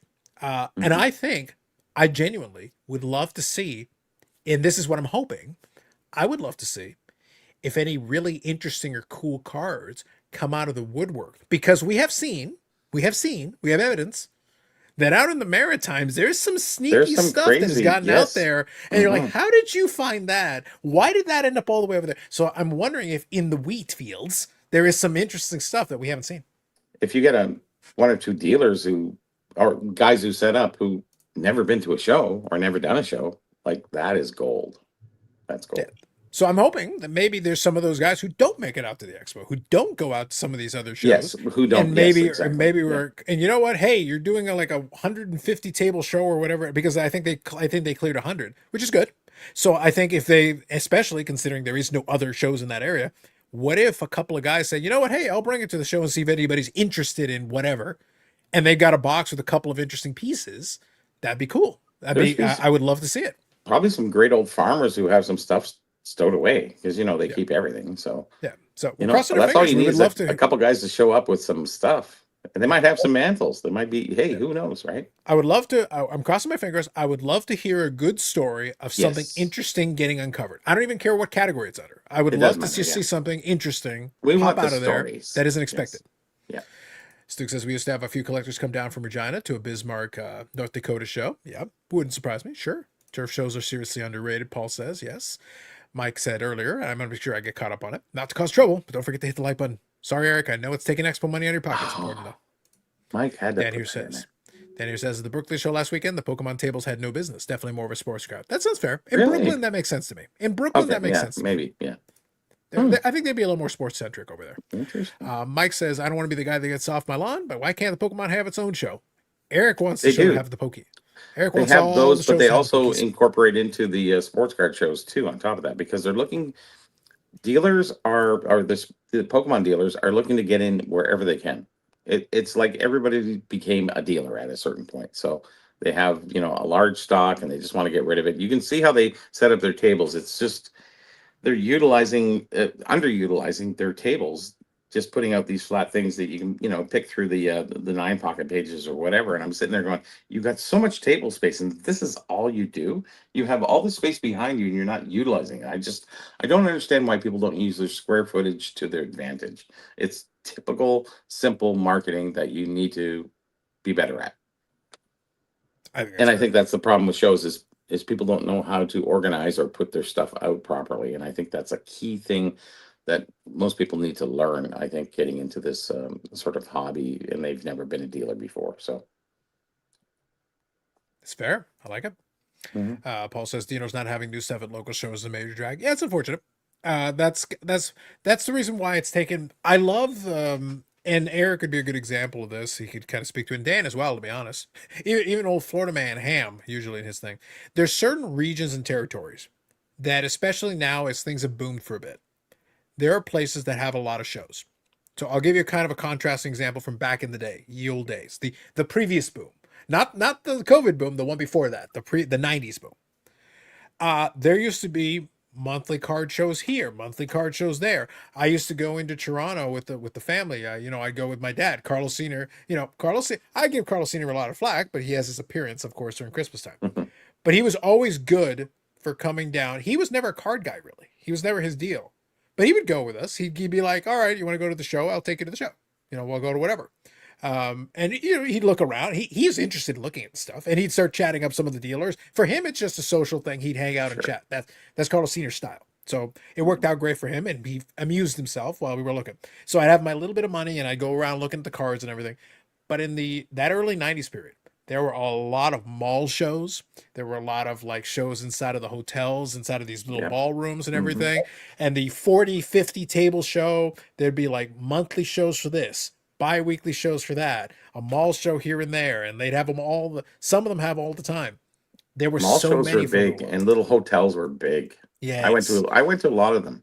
Some were even just postcards, and I would go because and some dealers would do the little mini circuit. There was like the big circuit. If you were like more of a national dealer, you do the big circuit.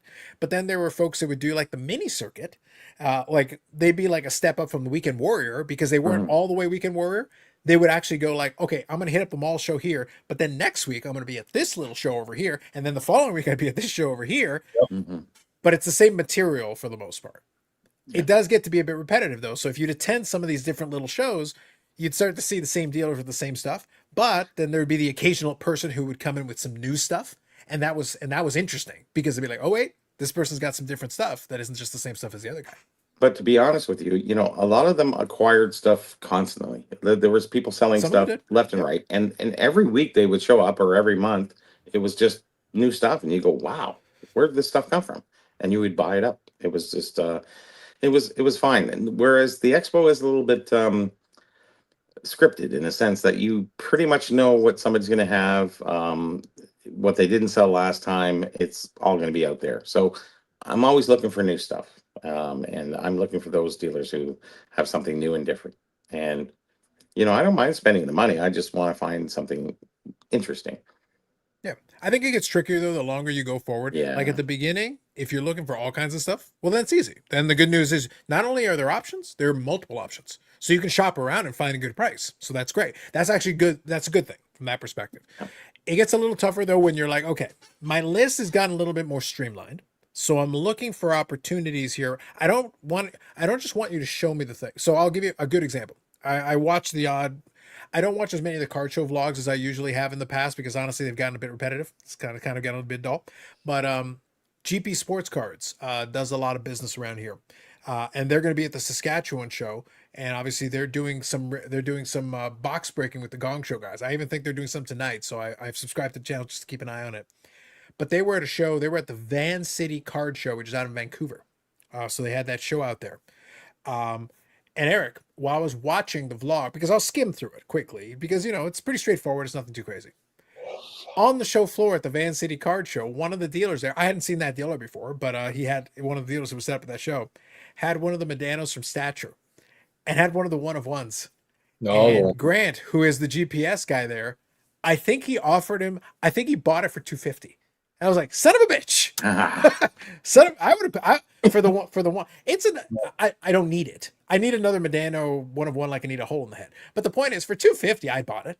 Sure, I'd have bought it for $250. Yeah, if that's all you wanted, I would have bought it. Sure. Well, Carlos, this goes without saying. If we take it from 1995 to 2010, let's say, I can count on many different hands how many people bought out somebody's booth completely. Remember, they would drape it over with a big tarp, for sure, and it was sold. I never see that now. But you used to see it then because these guys came out of the woodwork, never set up before, and the guy goes, "Holy shit! Okay, I'll buy you out." And then it's covered up, and you can't buy anything. It's like, damn it! And that happened a lot. You'd see draped over, tarped over, blue tarps over booths, and go, "What happened to this guy?" Yeah. And so It was a very viable business strategy for some guys. They would because if you came with cash, it was good. Now the thing is, what Grant did, and he was very smart, Eric, is that he was cherry picking pieces because he didn't buy the whole dealer out. He bought a stack. Obviously, he's got a lot of stuff that he's got buyers and he's got ways of moving the stuff. And again, he's also showing you. So like I'm literally watching him film himself doing the deal. So it's an opportunity to see it. But I'm sitting there going like, okay, so now I'll be curious if that card makes it to Expo. I'm curious what the price tags on it going to be. How much?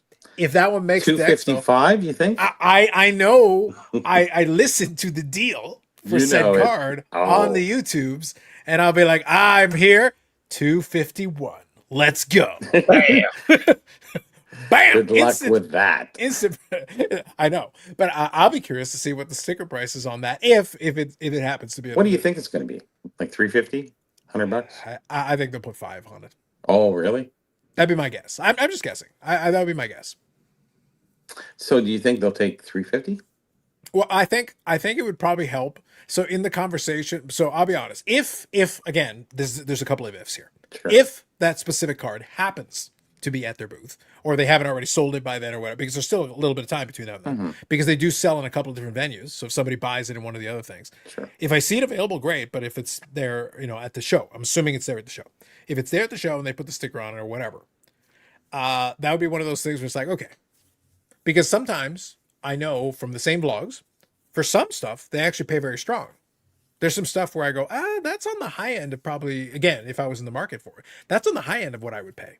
So then their sticker price makes a little more sense for me. This is an item where like the sticker price was fair. So I was like, oh no. Very fair at that point. That's fine. Like I'd be fine with that, no problem. I would pay that sticker price, no problem, what they were asking there. Sure. But then it'd be a situation where like, all right, I saw the vlog where you bought this. So I'm happy to make you a little. Yeah, it's no, but you're right. You're right, Bob. It doesn't hurts. matter. But at the same time, it's also hurts. like, if the sticker price is enough higher, I'm sitting there like, yeah, as the buyer, I'm like, no, I can still make you a profit, but settle down. Well, I think that happens a lot of things when people get one-of-ones or rare memorabilia or what have you. It seems like these dealers latch onto it and they stay pretty hard and firm with a big price.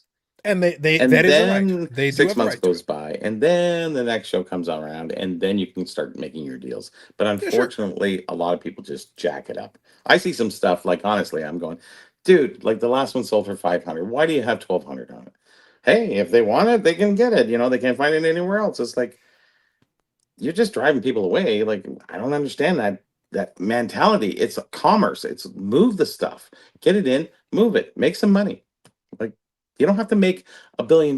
You just have to make enough, and keep things moving. Oh, it's rare. I don't get those rare things all the time. So it's like, and I post rare stuff all the time that I pick up. It's just, I think they're jealous. I have dealers coming, asking me, going, "Hey, Bobby, I'll take one of those." I'm going, "You're just going to put 500 on it. I want 300 on it, each of them." It's just like, what am I going to sell it to you for? If I sell it to you for 300, then you're going to put 700 on it. And the funny part is, every once in a while, they'll make a sale. Because the guy go, "I never seen that before." It's like, done. It's like, damn, made more than I did. Damn. And I don't care if they make more. I don't care who makes whatever. I'm just moving stuff. I'm not waiting for that ultimate dollar. And they wait for that ultimate dollar. And maybe they have to. Mine is in and out pretty quick. Document it, scan it, take pictures, put it in, finish the article, whatever, and just move it on. And that's mainly what I do. So with most items that are somewhat new or even that's old that I don't have good quality pictures of. So I just advance on. And that's one of the main reasons why I buy things. I bought this today for Lucy Favreau. She's still around. If you know her, don't you? She's part of the name sounds vaguely familiar, but I'm not sure. Her nephew is classic auction Mark Shuto. Okay, Anyways. that's okay. So Sure. Lucy was around long before Mark, and then Mark kind of learned the business through her and stuff like that. And so she had this maple leaf gum. You know, maple leaf gum is made in Holland. I don't know if you know that stuff. They have a lot of actresses and different other sports cards. And anyways, so a lot of stuff was coming Holland in. is not the Netherlands is the Dutch, Eric. The Holland is not the Dutch. They're all No, the- Holland is different. Yeah. They're all Holland's different. And all they the have this catalog for all their what was it? It's a new catalog for maple leaf gum for imports. And I went, where did this come from? Like the amount of information in there is like key. Like it's non-sports, it's Canadian because they actually went through Canadian distributors out of Montreal, and they also went through Ohio and a few other places. So this gum company that was out of Holland used to distribute a lot of stuff here in Canada. So this is such a key book, and I got that, and I said, okay, I'm going to pay the $85 to get it, but it's just for the information. And when I find stuff like that, I have to buy it, and I buy a lot of stuff like that just for the information side, so I can translate it into information for collectors. Sure. There's a lot of key stuff in there. I can't explain it all right now, but if you understood, there's a lot of hockey. There's a lot of other things there. Or sur glace, hockey sur glace. Wow, Which Eric is is all about the surglaze. the French, yeah. Yeah. I'll read a couple of comments here. Nim says Saskatchewan Sports Card Show greater than Montreal Sports Card Show. So they're two different pieces. Really? What I'll say is this: the Montreal show is a little bit more established. I know what Menzies trying to do with it, so I'm. It's 100 happy for tables him. were there, right? Yeah, I'm happy Yeah. for him. And the Saskatchewan one's a little over 100. Wow. Like I said, I think for me, the potential again. So let's be clear about this. Obviously, we haven't heard reports yet, so we'll reserve judgment. But I like the fact that the guys who are doing it took the initiative, decided they wanted to try it. This is the first go around for them. So like They're I scared, guarantee and they're I like their they're going innocence. let me guarantee you right now, they're going to make mistakes. And that's okay. That's perfectly fine. Do they have enough people guiding them that they should be less than that? One can hope. But Yeah. even if they do, that's not a bad thing. It's okay. It happens. But I hope that they take the opportunity to learn from it. Enjoy this thing. The fact that they're getting the show off and it's about to happen, congratulations. You've done something. You already did something. So now they'll get the opportunity to experience it. Take in the feedback, especially taking the feedback from knowledgeable voices who have some experience that can help you with that. Mhm. So learn your lessons, do your thing, cool, and then hopefully, then that's the first of many. Would love to see them have some success and continue. There's nothing wrong with that. Right now, we have enough. There's enough out here where we could have shows from coast to coast. We don't need to have shows every 5 minutes, and for the most part, honestly, we don't. So right now, though, especially for an area like that, to get from all the way from one coast to the other, there's an opportunity there because there are hockey fans there. There are people there who do collect. Big hockey fans. Look at all the stars that came out of Saskatchewan. You got Johnny Bauer, Gordie Howe. Yeah. It's endless. Yeah. So there's an I think opportunity there. yes, I There's think an there's a opportunity. great opportunity, and I think maybe some surprise stuff will show up. And that's kind of what I'm hoping for. I would love to see nothing. A I would love nice- to see some interesting stuff pop out of there. New, Yeah. old, all the stuff in between would be great Mhm. because then, hey, that's another little untapped market. That'd be awesome. I'd love to see it. So that's why I'm hoping. I'm rooting for them. The Montreal show is pretty well established. Like at this point, Montreal is what it is. So we'll go into the same thing. And Montreal, though, is you already know what you're going to get. Yeah. So for the most part, if you're in that region, Well- I would still probably love to visit the show at some point because look, I'll go hang out with Yannick. We'll have a couple beers. We'll hang out. Like at some point, I will probably pop down there. And the same way, though, that I would love that at some point when the timing is right and the opportunity is right, I would love to pop down into the Maritimes, hang out a little bit with the folks at AMG. I'll do a couple of videos down there. We'll hang out. I'll be there with the collector, the scallops, and we'll hang out a little bit. Mhm. And we'll sit there and it'll be fun. But just because there's those opportunities, there's enough stuff from coast to coast. Right now, a lot of folks again in the 12th province, especially in the south 12th province, like southeast in the land of Florida man, they got a show every 14 seconds approximately. So like that's a different thing. At that point, it's like, good lord, So I'm here's a seeing the same folks over and over again. Here's a question for you then, Carlos. So other than the Toronto Expo, what other show do you think holds its own in Toronto? And what others sports card I guess, dealer who has a store. Who can you reference? There's not a lot in Toronto, is there? Not really. Not at this No. point. Not anymore. Not anymore. We've got There dealers. once like, was. You think Toronto's ma- Mecca, but it's not. Yeah, Like I'm people making- say, I'm where do I making go the get dis- sports cards? It's like, Well, hmm. yeah, you said now. So, I mean, you guys know this, but now, I mean, in 1999, when I was there on Yonge Street, I think there was 5 different sports card shops. There you was. know? Yeah. Oh yeah, yeah. I mean, and one of Yeah. them was huge. So, I mean, Steve Panitz was big. But look, he to was answer up- your question though, Yep. to answer your question though, for contrast, just think about this. Again, I'm in the GTA. I'm in the same zone. I'm in the same city as the Expo. I'm on basically. the other side of it, but I'm in the same city, within city limits. But here's the thing. For the majority of my collecting lifetime, there have been shops around here, but I've seen shops come and go. Lots. Yeah. A bunch of them. But at this stage in the game, when I want to get, so for example, again, it's not sports card, but the same concept. When I wanted to get the AEW cards, and I wanted to get some boxes to open on release day, I had to go to Toronto. I had to go to 401 Games. Listen, 401 Games. hmm It's not 401 Sports Cards. It's 401 Games. Yeah. Because at least they have a location. So I was able to go there, and they had a couple boxes that they could sell me, and all good. But the point is, I had to go out of my way. And back in the 90s, there, you could throw a rock and hit 5 card shops at the time. Oh yeah. They're gone. Well, Like, now we they're have all the CSC show, which it's fallen too far to the other side, and it's not really even worth going. at this It's point. mostly a Pokemon show at this point. It really is, is for very the most heavily a part. TCG show. And by the way, for the TCG folks, that's fine. But It's great. but for somebody, for me, that's looking for some For of the other us, stuff, that doesn't yeah. offer the opportunities. And that's what I'm trying to bring this 360 show in as being an alternative to that. Being a 150 card table, that show is decent, certainly decent, worth the travel. So I'm just trying to get it up to snuff, and I think we can get it there. I just want, and I want this show. I want this show to be something that we go to that we still have. It's not all riddled with Pokemon dealers.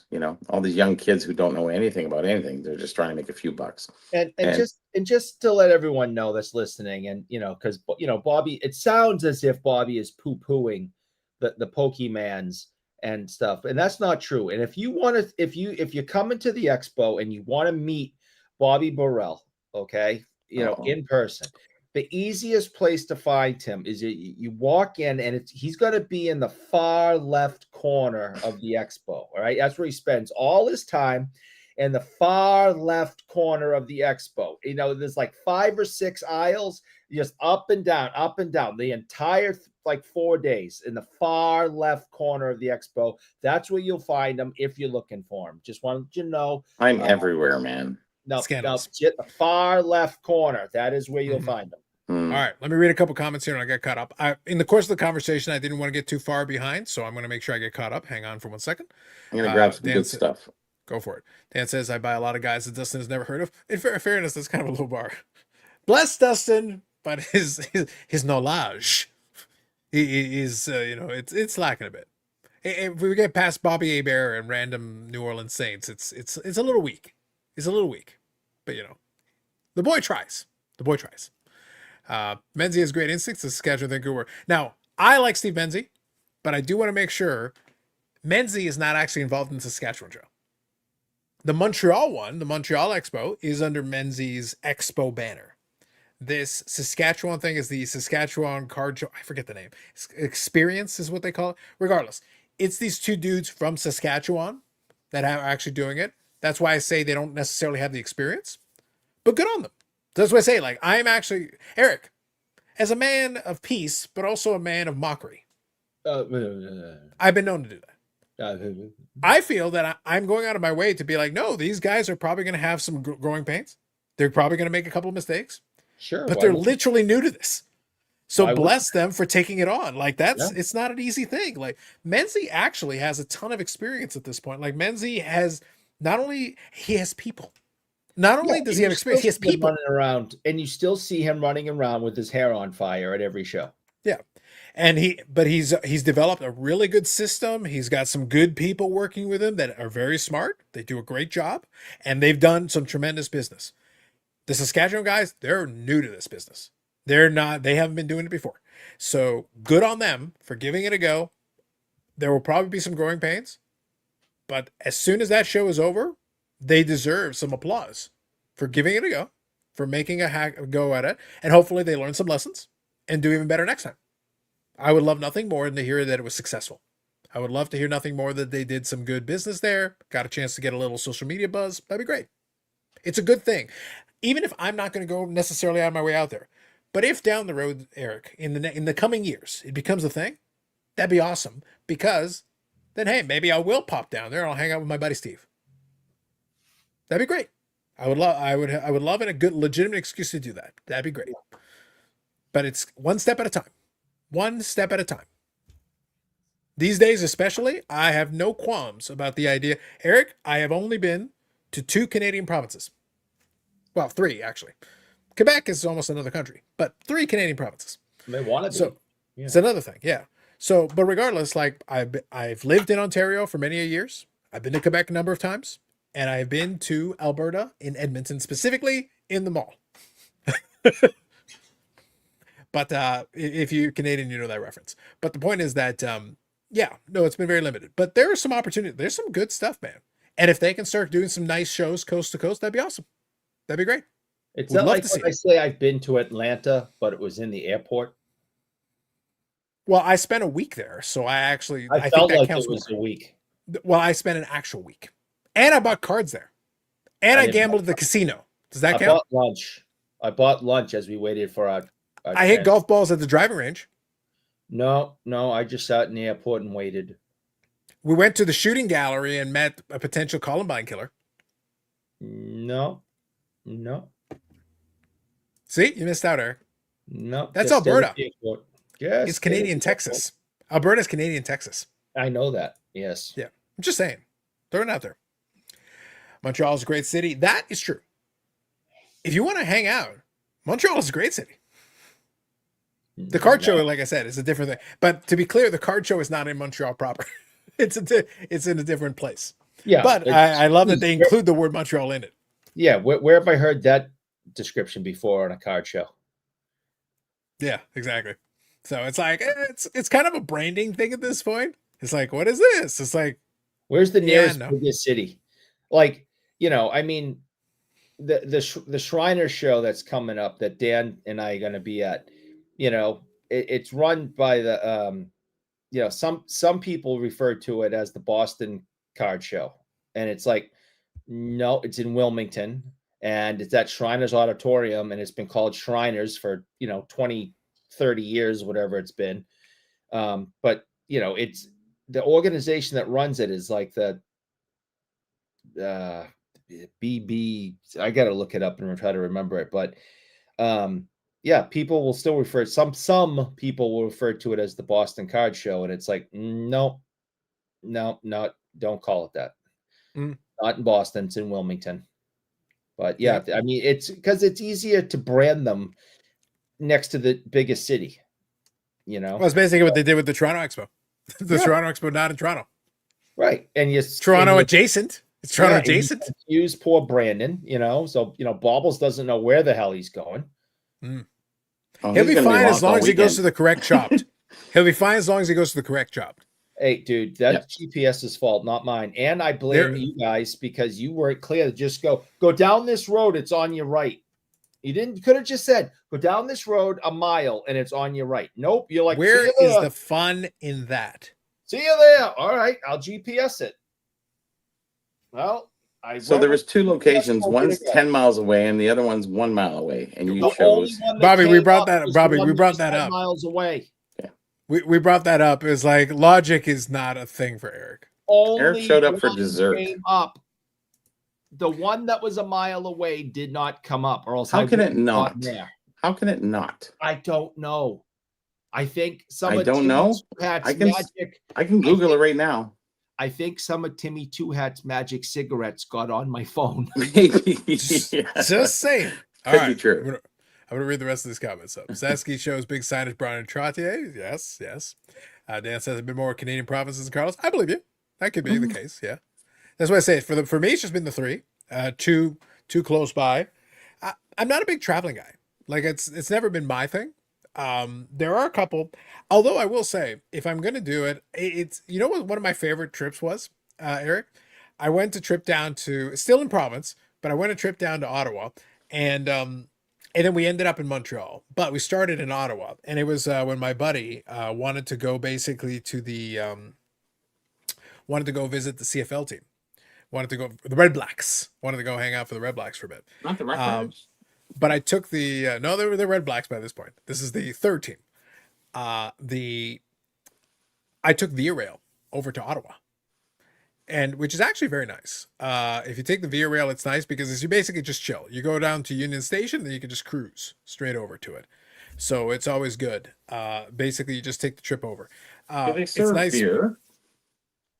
They do, but it wasn't that long a trip. I just was playing around on the. How long does it take to drink a beer? Come on. No, but Bobby, it's not like it's cheap beer on Via Rail. I've Via seen- Rail, they were As long as it's not expo price beer, we're okay. it wasn't that far off, at least at the Okay, time. yeah, I don't know if, I was like, listen, I don't need to take out a second mortgage to get a freaking beer on a Via Rail. Okay, when I get to Ottawa proper, there's plenty of places for me to drink. And to answer But, Bobby's question, how long does it take to drink a beer? I've seen Carlos do it in under a minute. Can be done. Depends on the size, right? Can be done. Summer vacations in PEI, that probably is nice. If you went to the right spots, I think it'd be pretty good. I think it'd be a good time. I don't think you can do PEI's a show got in some great. PEI. So there's parts of the country that really have great views. Like if you want to go check it out, like especially if you go out to the Maritimes, Prince Edward Island, a lot of that. Like if you want to be near the water and check it out, pretty good. It's beautiful. I went down there in 1972. It was cool. PEI or Maritimes? PEI. And Maritimes, and we went to Vermont and stuff like that. 75, sorry. My mistake. I could just go to out to my driveway and look left and like, oh look, the ocean. So It's not about the ocean, it's the red sand in the PEI. I don't need to go anywhere to see the ocean. I just go to my driveway and look left. The problem, Eric, is when you go outside and you look at the ocean, you just see the fish, and the fish are like, and then you should be like, how do they have fingers? That should be your first question. How do the fish have fingers? Pollution. I think it's mermaids or something. Pollution. I'm saying. I got questions, man. I got questions. Hey, you've heard that song by the Standells, right? Dirty Water. We love that dirty water, baby. It gives our fish fingers. Football says the Nationals in Chicago. Yes. Rosemont. Almost Chicago. I can't believe it's not Chicago. Indeed. Yes. Yep. The Sherwood Sports Card Expo, aka the Edmonton Sports Card. Yeah. Oh, Sherwood Park. Basically. Yeah. That's Yep. Yep. Close. They tried. Close. They tried. What's funny is I actually Ottawa is not very exciting, but my family and I actually went. We went on summer vacations there all the time. We went to Minto Place and we'd go golfing. What else are you gonna do there? Yeah, you just go golfing and then have food. Any place that's filled with politicians suck. Eric, you don't actually stay. Eric, you don't actually stay in. Yeah, Eric, you go during the session when they're not in the session. Yeah, you Ottawa just go there and you eat and then you go golfing. Sucks. Well, I have some pickups to show. Should I do it now? Sounds good. Okay. I'll finish reading the 3 comments and then you're Go all ahead. All right. BC, Yukon, and Manitoba for my Canadian trips. Nice. Hold on. I think that'll be my next thing, Bobby. I'd like it over the next couple of years to actually make a trip down. I'd like to go visit a couple of the provinces around because I've never made time for it. It's one of those things where it's like the time's never been right. But I do have a standing invitation over in our friends at the Maritimes, so that has to be one that I have to include. I have to include that in there. Like it only seems right since we do have a standing invitation. So True. And I would like to visit BC at some point, at least for a little visit. I've never been there. I've been close. Yeah, I would like to check one out just for fun, just to knock that one off. That'd be cool. Buying muzzles right off the boat in PEI is an amazing experience. Nice. Yep. I like it, Dan. Appreciate it. I don't buy I think that'd be good. muscles. I earn them. Do you like muscles, Eric? I like these Eric, that more. would work a lot. That would work a lot better if the sleeve wasn't like super loose when you did it. Yes. That really wasn't very impressive. No. You Sorry. gotta have the boss here. And look, Eric, at least next time if you're gonna do it, at least could you maybe cuff it in such a way where you tighten up the sleeve a little Roll bit up so the at least it sleeve looks like you bit, stretched get it a little. arm in there. Like Yeah, get the little... just get a little cuff in there and just be like, just tighten it up. It looks there like it is. Yeah, There it is. It's there. See, you got to rig it a little bit, if you play it right. Mm-hmm. Push up on the arm a little bit. Yeah, that's from this side. There you go. Just angle it. Yeah, just angle it. Look at that. Yeah, just angle it. There you go. Missing the anchor on the shoulder. That right there, that's right there is the tickle trunk arm. He's That's true. Yeah, I would say. Yeah. Allegedly. Carlos, you say to the Carlos Card Show. Listen, after you're in the 12th province and you accept your fate, then we'll talk about it and we'll make it happen. It'll be good. Matt from Providence has bigger muscles. Maybe he's got a bigger tickle trunk. Maybe that's why he beat me up. Allegedly. All right, we're all caught up. Go for it, Bobby. Oh, pickups. Yeah. So one thing I did pick up. Now this stuff is extremely rare in the sense that you can't find this anywhere. So here we have a Pittsburgh Penguin salsa jar. God.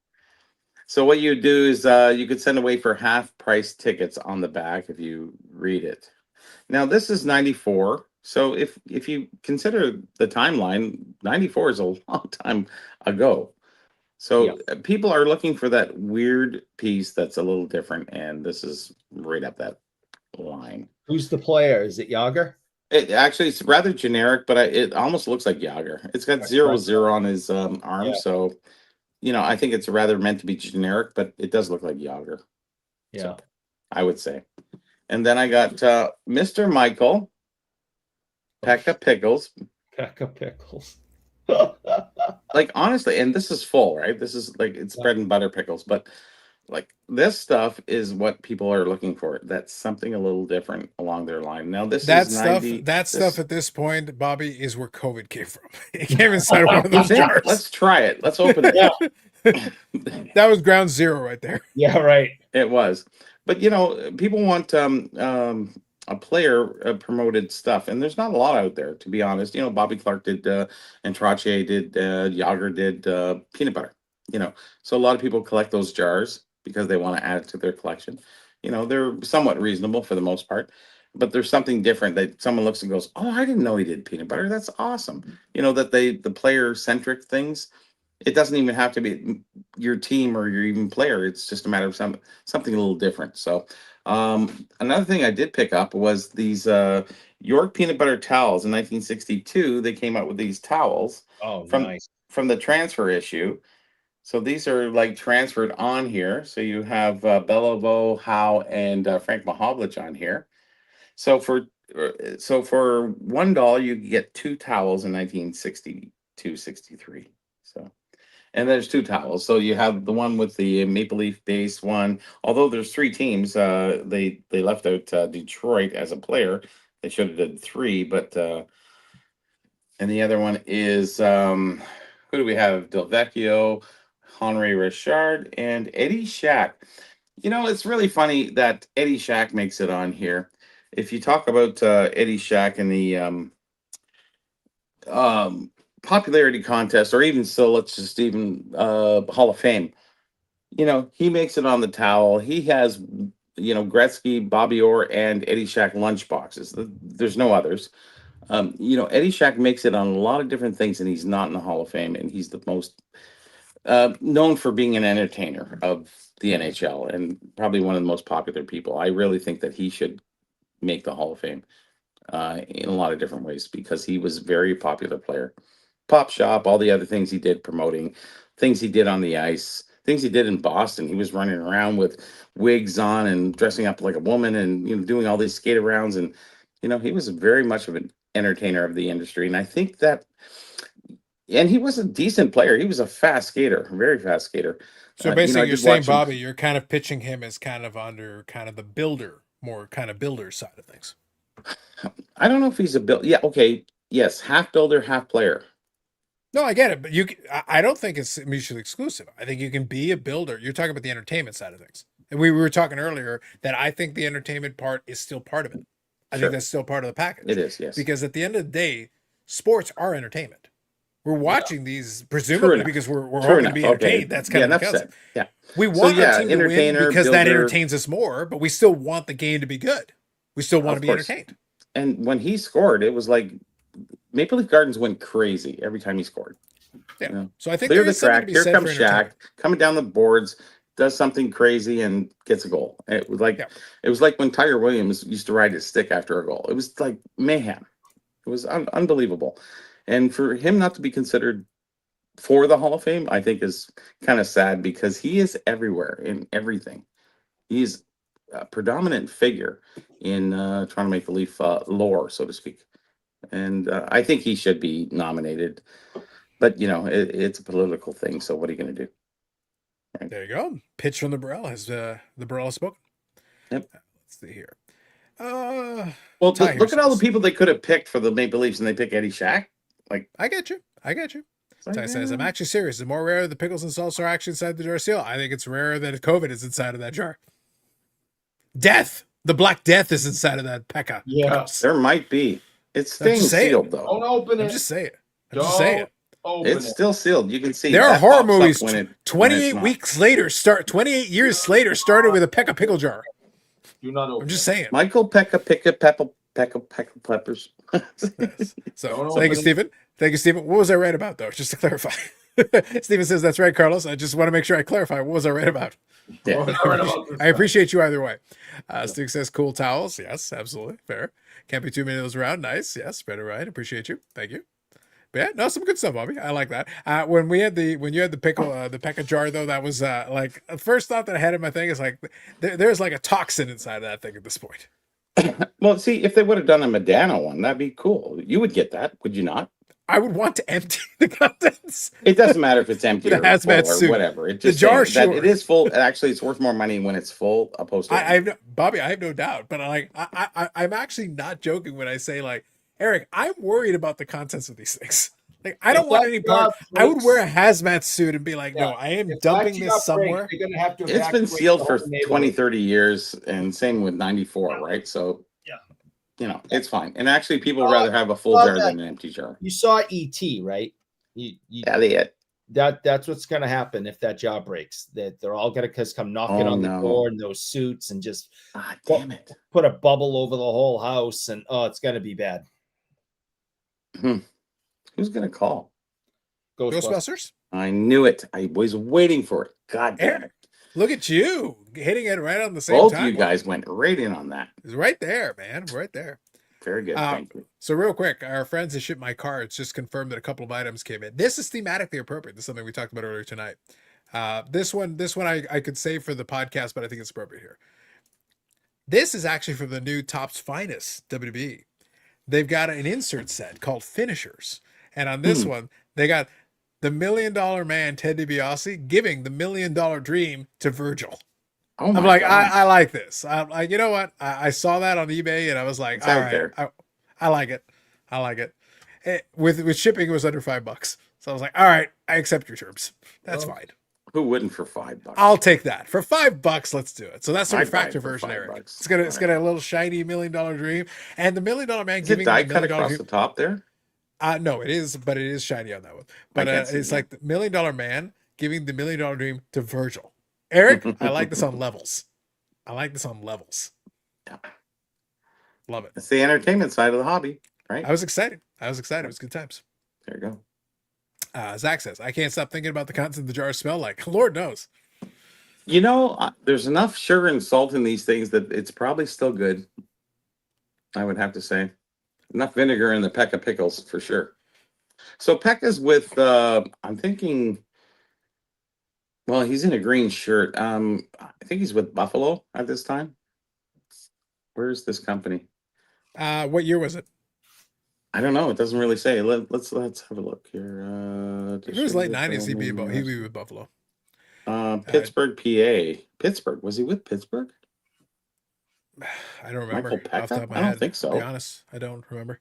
Buffalo. He's with about 3 or 4 teams. This was Pittsburgh, PA, really? Well, it might be the PLB, which is the company name. I was gonna say, yeah, it's probably just the same thing. So Mike Pekka was Yeah. Vancouver, Buffalo, Islanders, Edmonton, Toronto, and Columbus at the end of his career. So But in the how 90s, does he would've PA been come in Buffalo. there? Wow. He was with Buffalo until I think 99, 2000, Buffalo and then through his time in Buffalo. I bought it from a Yeah. guy in Buffalo. the Just majority his best years were in Buffalo. So if he's gonna have a jar, it's probably gonna be Buffalo. Although he did have a good season for the Islanders, like a good season for the Islanders. And I say good, like I'm not talking great. I'm talking good. Yeah. It's fine. He's well known. Everybody knows him. So yeah. Yeah, he was a decent player for his day. For what he was decent. Hall of Famer. So let's see here. I'm trying to sell. Jay this says, "Don't mix jar. ET with a jar of pickles. ET should be respected as much as Bobby or Booby Orr and those damn losing Red Sox. Respect ET." Thank you, Jay. Good evening. Glad to see you. Dan says, "Can I say that I'm hosting Hobby Hotline tomorrow morning at 4 Collectors, or is that spam?" It's fine, Dan. We like some. I don't know if I can shameless get plugs. up that early. I got a Bobby Orr item I picked up. What? What? I like that he went all digital right at that moment, Eric. Like he's been perfectly clean the entire night. Yeah, the whole time. And it's like, hey, oh, shut up. You can see his Blackhawks. That's amazing. Jerk. Screw you. I love it. We can still see that. Screw you. But Dan, this is important. So Hobby Hotline, fine. But what is, like, there's a couple of different topics that the 4 Collectors folks do. So what's the main topic? It's a little quiet news-wise, though. It I gotta is. be honest, like it's kind of quiet. There's really not much of that going on. Professor's trying to jazz up stuff, but if there's nothing going on, But that's so that was so like I said, I listened to the thing with Dustin. I have no problem with the conversation we're having because I was like, no, good. I'm glad you're having the conversation. My thing was, it doesn't matter how you jazz it up. It is what it is. Like, and that's why I say that's where I disagree philosophically. When I listen to him try to describe the thing, he talks about the editing and adding all these things. Like, no, you're telling me that you have ADHD and that you need stimulation. That's okay, by the way. That's fine. and that you need lessons in PowerPoint. But the point is that the content is the content, man. You can say, and by the way, I agree that a lot of collector content is not that interesting. You want to jazz it up a little bit and make it a little more interesting, fine. But it's still the same. It is what it is. I've watched my share of it. You could put 1,000 clips, spend 10 months editing it. It's still the same. The content is the content.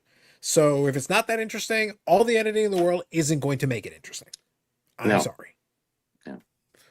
But good on you for trying. I'm happy for you. But give it a go. Oh. Peak Pekka's with the Oilers. Look at you, name making a pitch. Vintage Food has a market with YouTubers who eat them for content. That is true. Yes. Yep. Helped carry the Oilers to Cup Finals in 06. Was Pekka still playing for that point? Let me see now. I don't think so. I looked at the list, but I didn't check the years. Let me see. Michael Pekka. 2000 and right up to 8, 10, 12. Yeah, well, he played with the Oilers in 05, 06, so that part's true. Yeah. He has whopping 9 goals and 14 assists. Oh my God. Yeah. All right. Well, I'll take your word for it. Like, I Have a don't remember Pekka. that particular. Yeah, no. You know what? Actually, he played better in the playoffs. 6 goals and 5 assists for 11 points, 24 games. So that is better in the playoffs. So, okay, I'll give you that.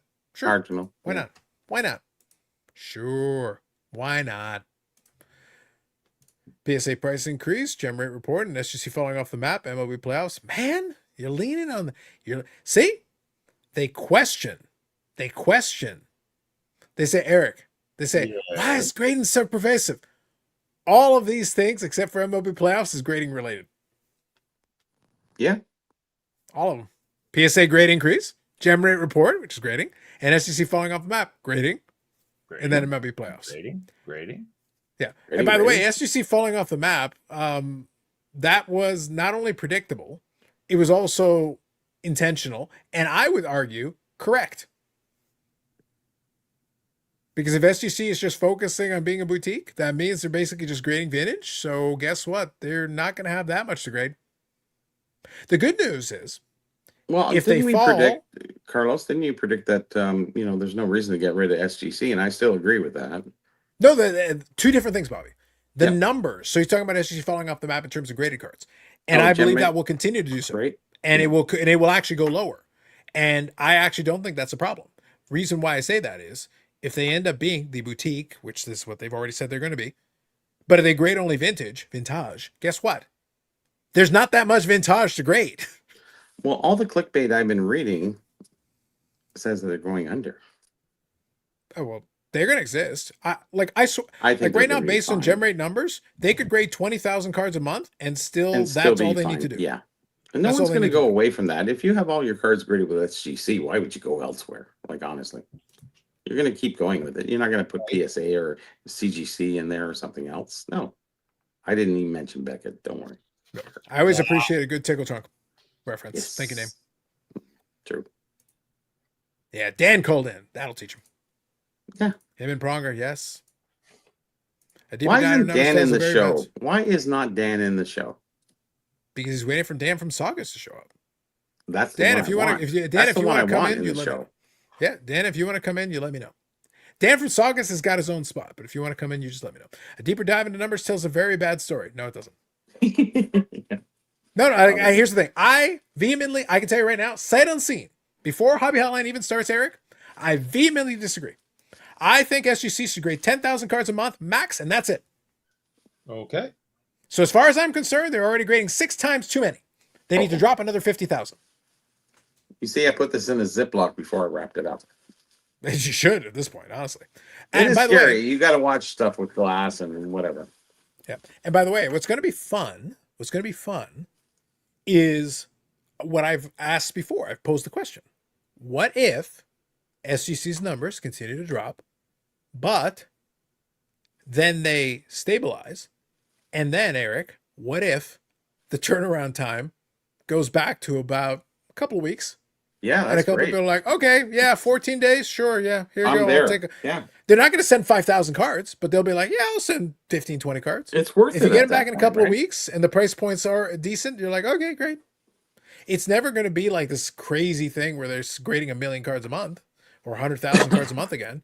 But who Well, cares? you make a good point, Carlos, is that, people who choose to use SGC, the turnaround is going to be a lot faster than PSA. Which And in if you're itself just is a selling grading for point. your own It's a selling collection, point. I don't think it's a big issue. But Yeah. PSA, it's a long time, I know. Well, so Bobby, in a way, that right there is a valid proposition. Like you can't have this both ways because like I said, and I appreciate Dan's passion for this and a lot of the other guys with it. And again, I do appreciate it. But I'm going to make this point again. They've had in this mind this delusion, and it is a delusion that SGC was growing and all this, which it was growing. And it was like threatening PSA. It was never threatening PSA. The gap between what SGC was doing at its apex, at its best, was a PSA rounding error. They were not on that level. And in order to get to that level, they would have had to scale up by many multiples. And the problem is, the higher you go up the chain and the more you try to scale, the more expensive it becomes. Because you need so many more additional graders, so many additional resources. There is a reason that Dave Foreman sold. If this company was so ridiculously profitable and it was at its apex and doing all, then he could have stuck it out a couple more years and made even more money. Oh, easy, yeah. Or he's like, no, we're doing pretty good, but they're offering a buyout. Thank you. I will take the sweet cash money in my pocket. Mm-hmm. Sweet cash money. And that's what he did. Ain't nothing He better. said, yes, I will take that sweet cash money. Thank you. Sweet cash money. Thank you, Mr. Collector, Mr. Collector's man. And the check cleared, and he's good. All the cleared. SGC Pete in the world isn't going to change that. No. And what's Pete doing now? Nada. Oh, he probably got a nice payout. I'm not worried. I'm not worried about SGC Pete. Do you get out of the hobby at that point? I don't know. Even if he doesn't, he can do something else if he wants to. Like, here's the thing. If I was SGC Pete, I said this previously, and I'm not joking. If I'm SGC Pete, I'm never getting involved in grading again. No. Why? No, No, get do you away know why, from that. though? I'm getting something No, do you know else, why yeah. I'm saying that? Because right now, he gets to leave as the conquering hero. True. Because if he goes to a bigger company He goes on the hunt. and everybody has all these expectations, like if he goes to Beckett and it goes Titanic like it always does when it's Beckett, Yeah. All of a sudden, it's like maybe Pete wasn't that smart. Maybe Pete was just lucky. He ran into the because here's the thing that people don't seem to understand. Dave Foreman put Pete in that position because I guess he liked the guy. And he seems like a nice guy, and he seems like a smart kid. But guess Young what? kid. Nobody is making a 30-year-old your CEO if you're a regular kind of company. Dave Foreman owned the company. He could do whatever the hell he wanted. He made him the CEO, and it worked out nicely for him. Awesome. But But sometimes nobody you're else just is going making with the the CEO. person who's there, right? And sometimes But he the was choices- passionate. He had energy, and he was able to did. sell Yeah, and Dave everything was Foreman on a good for him. vision Yeah, I of an understand. idea. I'm just saying. Yeah. Yeah, So it was sometimes mutually your beneficial. choices are right in front of you, and you just kind of go with it, and it worked out. Yeah. Nobody else is making the CO. No. It was right time, right place, and they were the right combination of people True for enough. the situation. And guess Yeah. what? He did an amazing job for what he was trying to do. And I think he did well. I suspect he cashed out nicely. Sure. Nothing wrong with I that. would That's think great. so. But do you That's- leave the hobby if you really love it? I don't know. I think he loved it. I don't think you have to be in a business in the hobby to be in the hobby, Bubby. Well, once you're in the business, you almost have to stay in the business. You can't just be a car dealer or collector. At that I would point. just find another category. Honestly, I would Yes, just find a different exactly. Yeah, category. Just stay out of the grading scene, find something else that you're passionate about, something else you enjoy, and participate in that element. I think Beckett still has potential, but it's waning. That's for sure. Well, Eric needs to do a better job then. He because I'm not does. convinced. I know. Honestly. Doing the best I can. Okay, I'm very busy. So everybody's Very busy. Playing with your tickle trunk, probably. As long as it's cheaper and business. faster. It's none of your business. It's just I'm busy. Yeah, sure. Eric, you need to crank it up with your grading company, not just Booby Pony, but there I said Beckett. I know exactly. Beckett Pete, that's right. No repeat for Pete, yes. Ooh, SGC Pete is on a Florida beach. I think SGC Pete's doing just fine. Yep. Ever since he escaped Bobbles' closet, I think he's doing great. Yes. Wherever he is, he's probably more chill. He's probably all right. He's probably doing okay. True enough. I'm not worried about that. I'm not worried about that young man. He's still a young man. Bob says, who cares about the grading company? We all do. As a matter of fact, I care about grading companies more than I care about the cards. The only thing that matters is the grading companies. That's everything in the hobby, isn't it? That's right. Bobby, if we can ever figure out how to grade pickle jars. Oh, they've already done VHS. They've already done records. They've done everything. So Beckett why probably has a not- holder for a pickle. Beckett why probably has a not holder for a pickle jar. those? Beckett probably has a holder for a pickle jar. Biohazard. Yeah. Oh my goodness. It's hermetically sealed at that point. I would hope so. Yes. Yes, indeed. Let's see. Is the Pete podcast far off? So Dan made this comment. Eric, what if SCC Pete makes a podcast and his podcast keeps getting renamed because it only makes it one episode? It never makes it to episode 2. Yeah. Sort of we like do that. Ziggy, right? With all the different, Oh no. yeah, The jokes. It never stops. Old man tag stock just rise. Old man tag stock Are they is still in about as low- business? Okay. Technically, I think they Jeremy grade the left. Pokemans. It They sounds grade like the Jeremy Pokemans. left from the last statement I heard. He left based on his words, what he Yes. said. Mhm. He left any association with the operation, but apparently he's still an investor.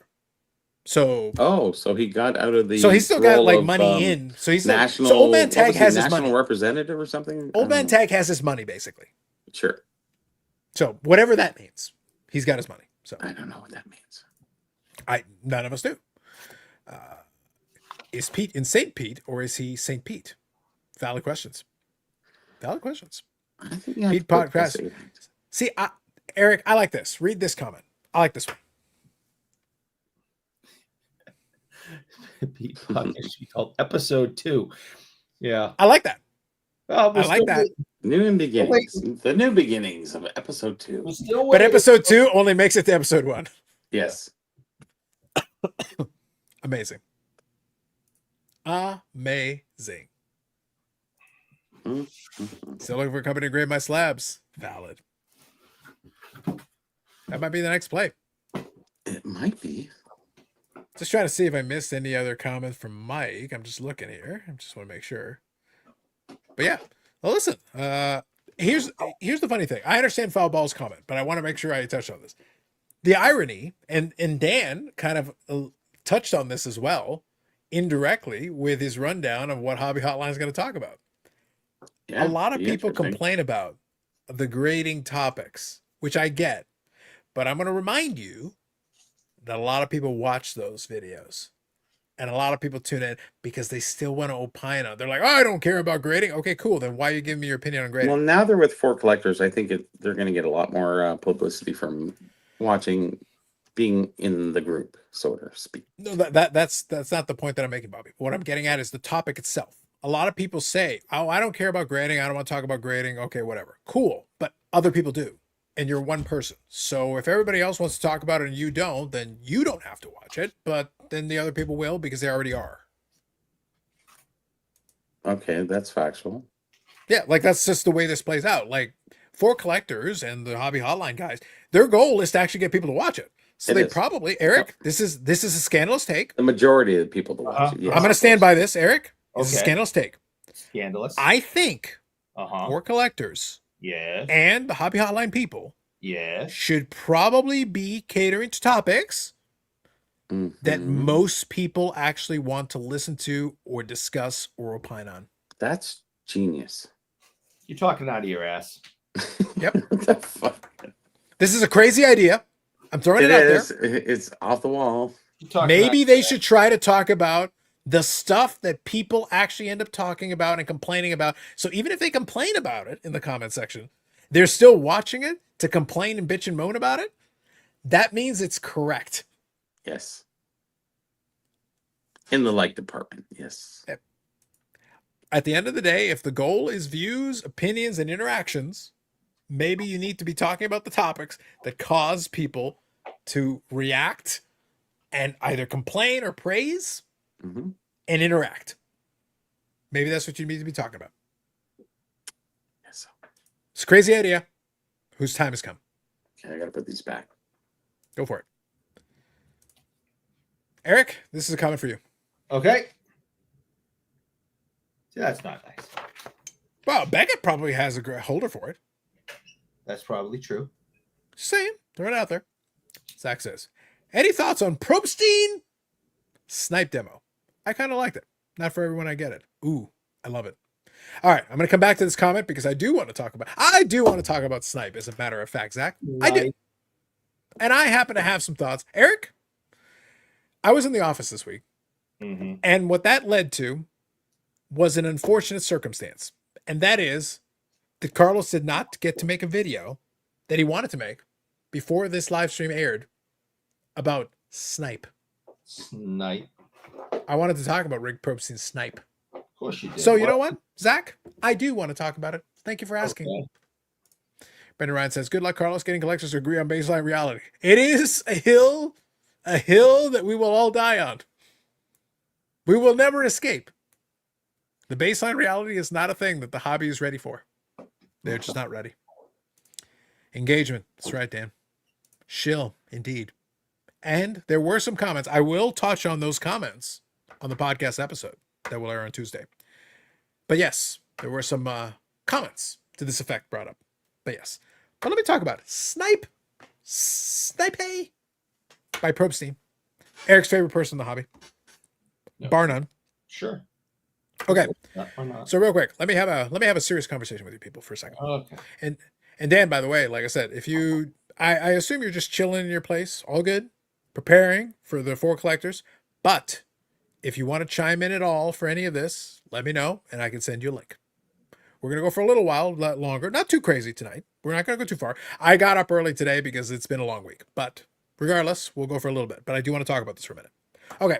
So I watched Dustin's interview of Rick Probstein. Again, Eric's favorite person in the hobby after Geoff. Geoff's So- the goat. Geoff's the goat per Eric, yes. So anyway, I watched this conversation with him. I will give Probstein credit for going with the Shilstein joke off the top. And part of what I wanted to do in the video is I wanted to actually do a quick breakdown of the conversation, including the demo, which Zach is talking about. Love it. So here's what is interesting about this. I watched the demo. Okay. I was not impressed, but I'll tell you why I wasn't impressed. Here's the irony of this, Eric. Yep. Probstein started the conversation making a self-deprecating joke about the Shilstein thing. He sure Got did. it? He But sure did.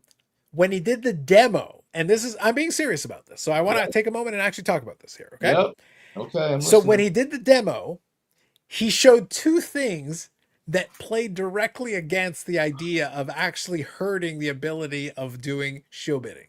He spent all this time talking about, super bidders and super sellers and all these. He basically over-engineered this thing. And again, I don't have in the podcast episode, Eric, and you can attest to this because we recorded the podcast episode. I said I am in favor of another platform throwing some ideas out there. Maybe some of them work, maybe some of them don't. Yep. I am happy to see. I don't care who does it. I just want somebody to build a platform that does a couple of things and maybe forces eBay to adapt, modify. Even if all they do is improve a couple of things, that's a win for all of us. Even if that's all they do.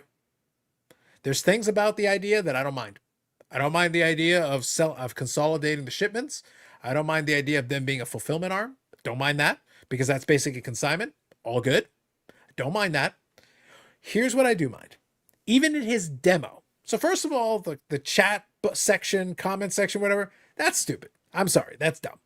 That's silly. Don't care for it. Yeah. I mean, he's encouraging people to, go after each other. It's going to get nasty. It's going to get violent, verbally violent. It's going to get racist. It's going to be a shit show. Even if it wasn't though, like, to be honest, it's just pointless. I don't give a shit about it one way or the other. I think it's dumb. It's a dumb idea. Yeah, but you want to try it by all means. Like, Eric, yes, that isn't the main thing that I'm going to object to. That is not the main thing I'm going to object to. Here's what I'm going to object to. Not a fan of it. Yeah, go ahead. The man whose nickname is Shilstein, by his own admission. Yes. He builds a platform. And on the platform, he tries to explain away the idea of saying, oh, we have this transparency, but you can't see the bidders' names. That's it. Yeah. Which is one of the very first things that I said when eBay tried to randomize the bidders. Yes. It actually, so let me explain real quick for the uninitiated. Let me explain why bidder visibility was a good feature. eBay had it and then they took it away. Why it was a good feature. Yes. He is correct that a bunch of people may sit there and like stock certain items and like see who's bidding on it. Well, guess what? That's how that was back in the day. But there is a reason though, a legitimate reason why that's not necessarily a bad thing. Let me explain. Okay. The reason is that it allowed people to analyze if you're seeing that you're bidding on certain types of at that. Yes. Yes. What you're able to see is cannot. Well, correct. It's harder. What you're able to see is you're able to see that, E Wade 457 is always bidding on Reggie Lemon cards. I am. But he's only winning once in a while, but most of the time he's bidding right up until he's like the second highest bidder or the third highest bidder, but he's always bidding on the auctions for these things, for this seller. Never really winning. You're able to do that analysis very quickly and determine, oh, hold on. Today, you can still sort of do that. You can try to figure it out with this feedback scores and whatever, but it's harder. eBay has made it harder. Okay? Oh, sure. Probstein is starting with this idea of basically hiding it, but within, an anonymity. It's like that doesn't help. Because transparency is that? Nothing. It's the opposite of that. It's the opposite of that. It's exactly. So that's one. Here's my second issue. Okay. Again, going back to the plus and minus. Okay. Plus, he's built in a feature into this platform where you can make snipe bids. I use snipe software, so obviously I'm cool with it. Yeah. Right. But here's your problem. Okay. You combined it with extended bidding. So why is this a problem? Snipe? Right? Why is this a problem? Because it literally defeats the point of the snipe bid. Yes. The snipe bid is to put in a bid in the final moments and be the end of the conversation. Your highest possible bid. Correct. Your mega bid, if you will. Yeah. You beat me to it. Scott, you're too slow, Eric. You're too slow, Eric. No, I'm taking a timeout. I'm mad. Too slow. No. Anyway, so that is supposed to be your strong bid. But Bobby, here's where your problem comes in. And I'm saying this calmly, even though in my video is going to be a little bit more animated about it. But I'm gonna say this calmly. going to say this Sure. calmly. The problem is, if I put a snipe bid and then you add extended bidding into it, the moment that happens, a person that is monitoring that could be like, okay, so the card was at $100. Now it's at whatever the increment is. Your snipe bid is $140. I'm just making up a number, but stick with me on this. So you are the shill bidder person, and this system has now opened the opportunity for me. It's It has. added more time. Mhm. So now what I do is I just do single increments above. So your max was 140. So it was at 100. Now it's at 105. That's your next increment. I'm just making up numbers. So stick with me.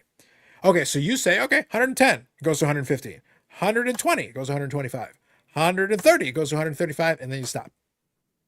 Well, I just shill bidded your damn thing, and now your snipe literally worked against you and it defeated the whole point of the snipe in the first place. The thing about a snipe bid, a proper snipe bid, a real snipe bid, Eric, is that it actually mitigates shill bidding. Why? It Because does. there's no time left for somebody else to then do the little Because incremental it is what thing. it is where it ends. Correct. At this point, do we know if they have any backdoor visual on what the maximum bid is? Is the We question. don't, we Because don't, it's Bobby. its own platform, right? So Yeah, we don't. I'm Bobby. not saying that he does or doesn't. I'm just saying, what if? Yeah, but I'm just saying, but I just gave you a scenario where the very system that he demonstrated on Dustin's channel, It's you got to a make visual more money. That's representation of all it is. And And everybody's adding this to their that part, format. that part I have no issue with. But what I'm Yep. getting at is that in his demonstration of the platform, he just demonstrated how somebody could shill bid easier. He just made it easier to shill bid. It is. Yeah. That's my point. I don't like that That is price. my point. I'll buy That it is my back. point. I'll just up it to whatever degree. And if they have a backdoor, then who's to say? I'm not saying that there's anything going on. I'm just saying who's to say. Yeah, I get it. But what I'm getting at is, so Eric, it would have been a fun video for me to do because I could have really gone off on that. He literally built a platform that actually makes it easier to shill bid. Yes. And he demonstrated how you can do it. He literally showed you how. And with his reputation, that's not really what you want to put forward. You want to lock it down like never before and say it is completely Absent of shill impossible. bidding. It's impossible to shill bid on this site. And he did say, that they're looking for those things. They're gonna make sure it doesn't happen. Well, if you don't look, then you just end the auction when it ends, right? This extended bidding actually opens the door for so much.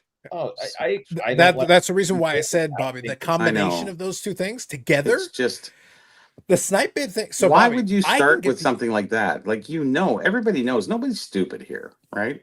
There are a lot of really stupid people in the hobby. I understand, but nobody's stupid here. I said.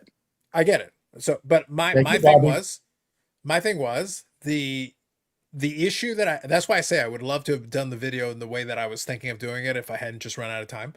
But the point is that in your demo, you just showed me a really simple way of shill bidding. And here's the thing. Even if I take, again, the Shilstein thing is fun for me, but here's the truth. And I'm just going to tell you the truth on this.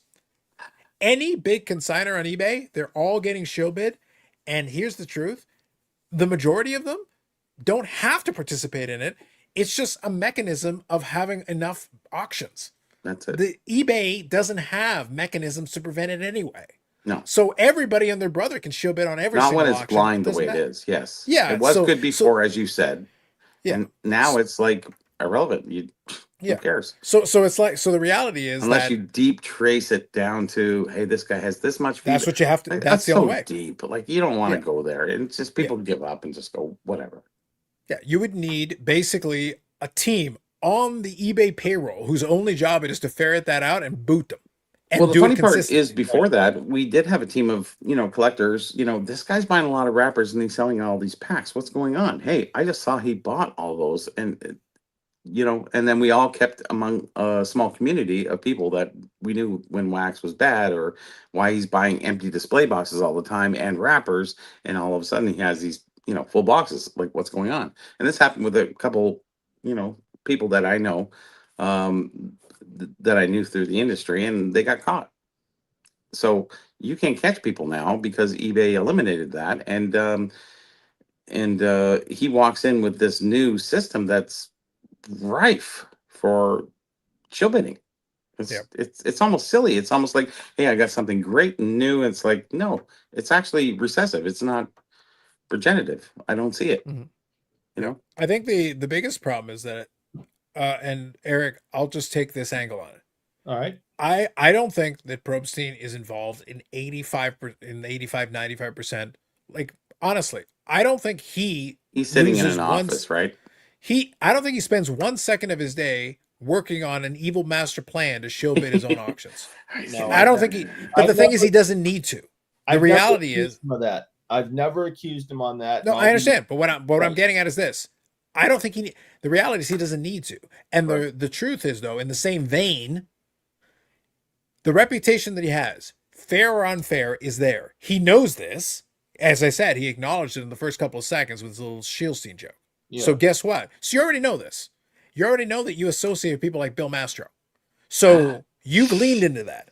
So guess what? So if you're gonna do this and you know it's coming, and he does know it's coming, Yeah. obviously, Oh yeah. then shouldn't you be going out of your way to develop mechanisms that actually make it harder to show bid, not easier? Well, yeah, I think that's the point I was trying to make, is that if you're him, you need to make sure this platform is impossible to do that on because of his But he didn't do that. accusations. He has He been didn't do that battling at all. for years. So I don't Yeah. understand. Why would you start a new format and a new auction site? I think that doesn't help anything. It actually it adds to it. Actually, it's sort of like a parallel. Oh, we're taking all our stuff off eBay. Well, for what? What's the difference?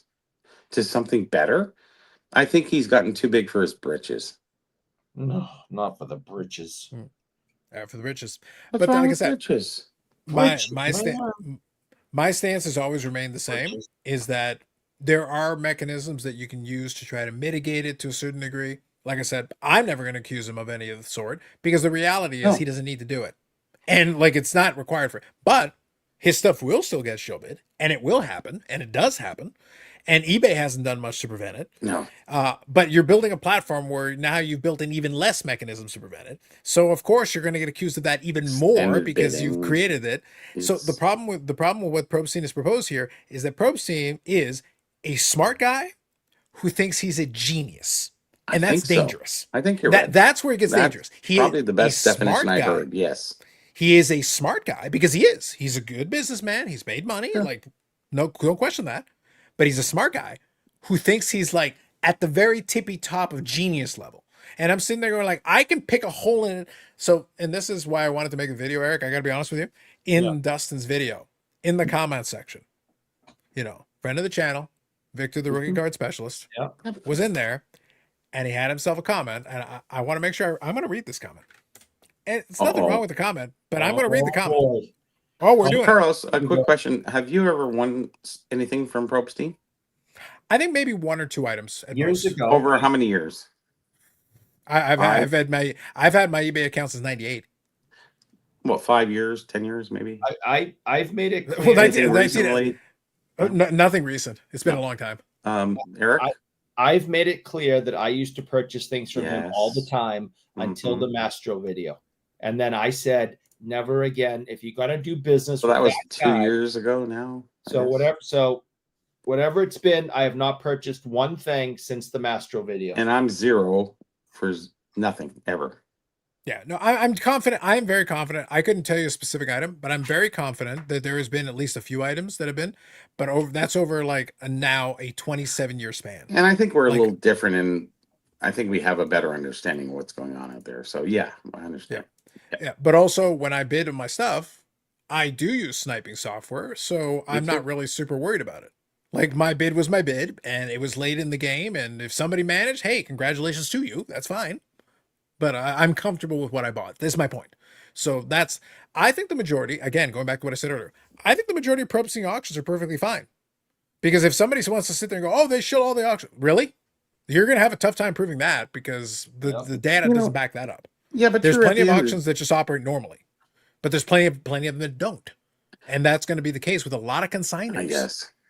At the end of Just the day, either you want the card at a certain price or you don't. Correct. Whether you're shill bid or not, you're still willing to pay that amount because you can't tell if 100% that it's shill bid or not. So at what point do you really say, does this really matter?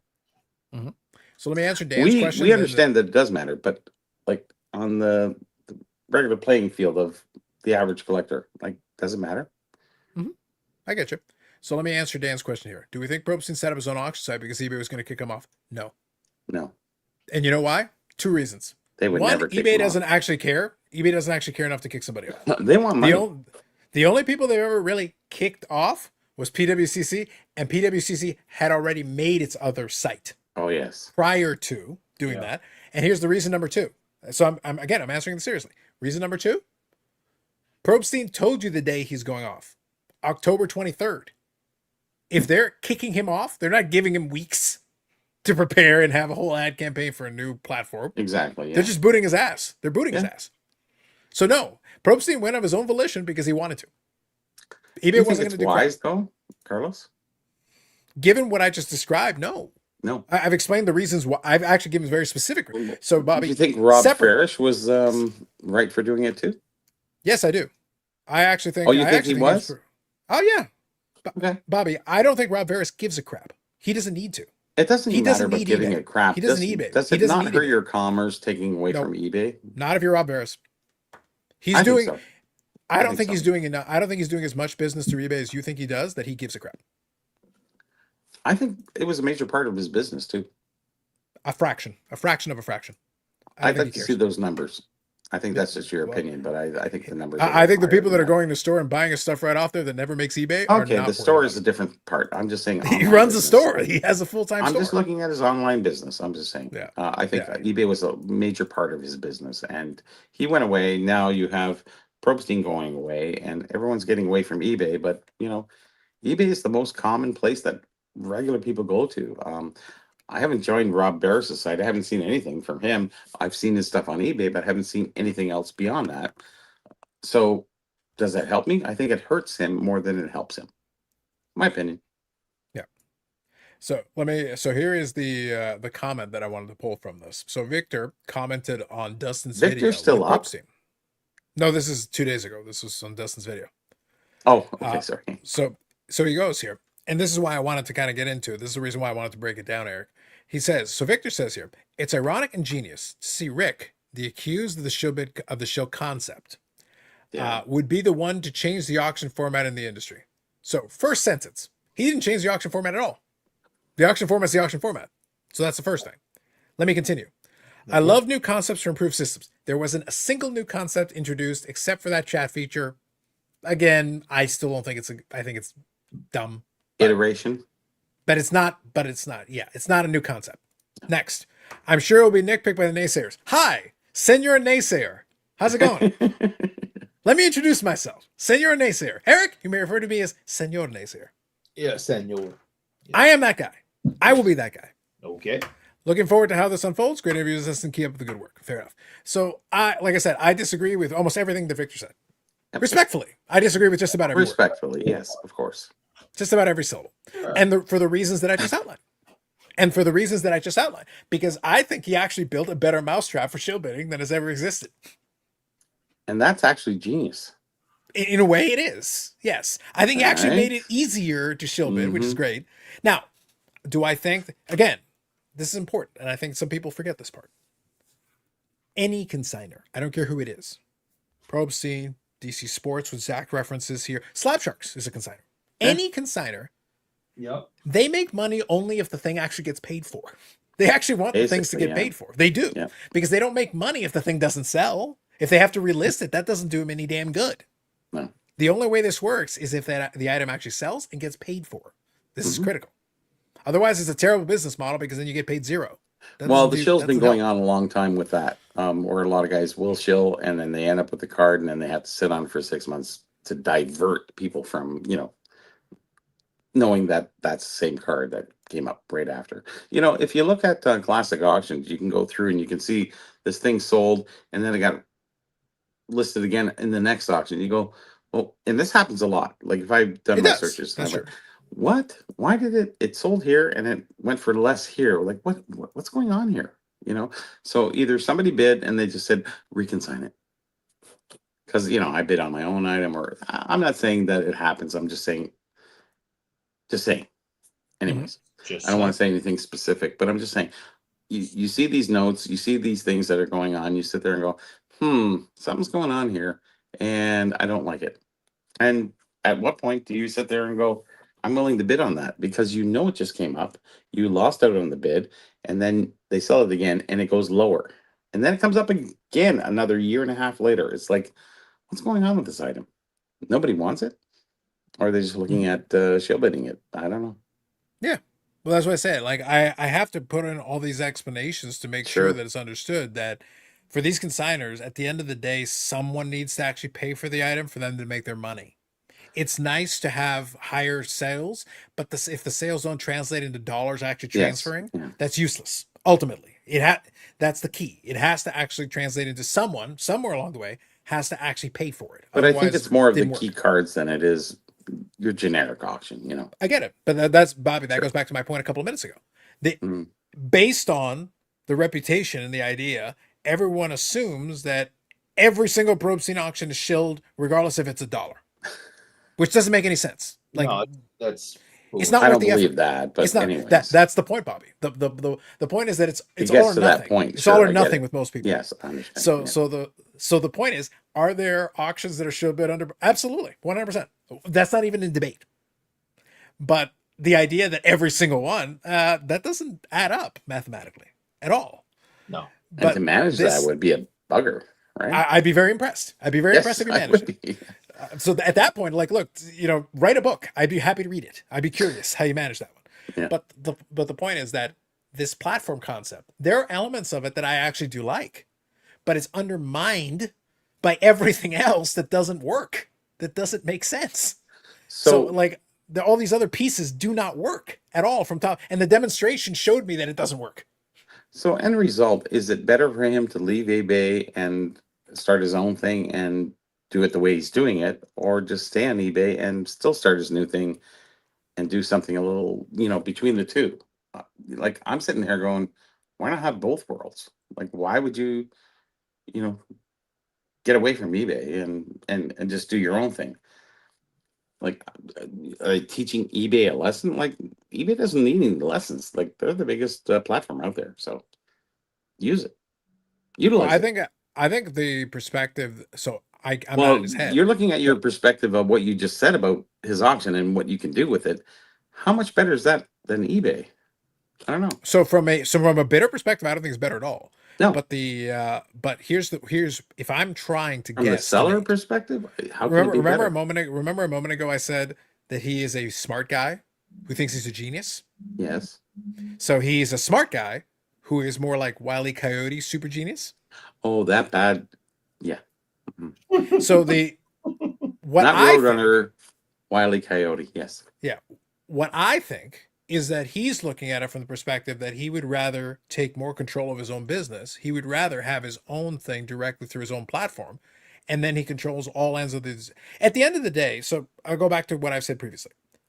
None of these sellers actually, no one actually likes eBay. That's one of these big sellers. I love it. They I love tolerate it. eBay. I think it's I great. understand, but I'm talking about big sellers.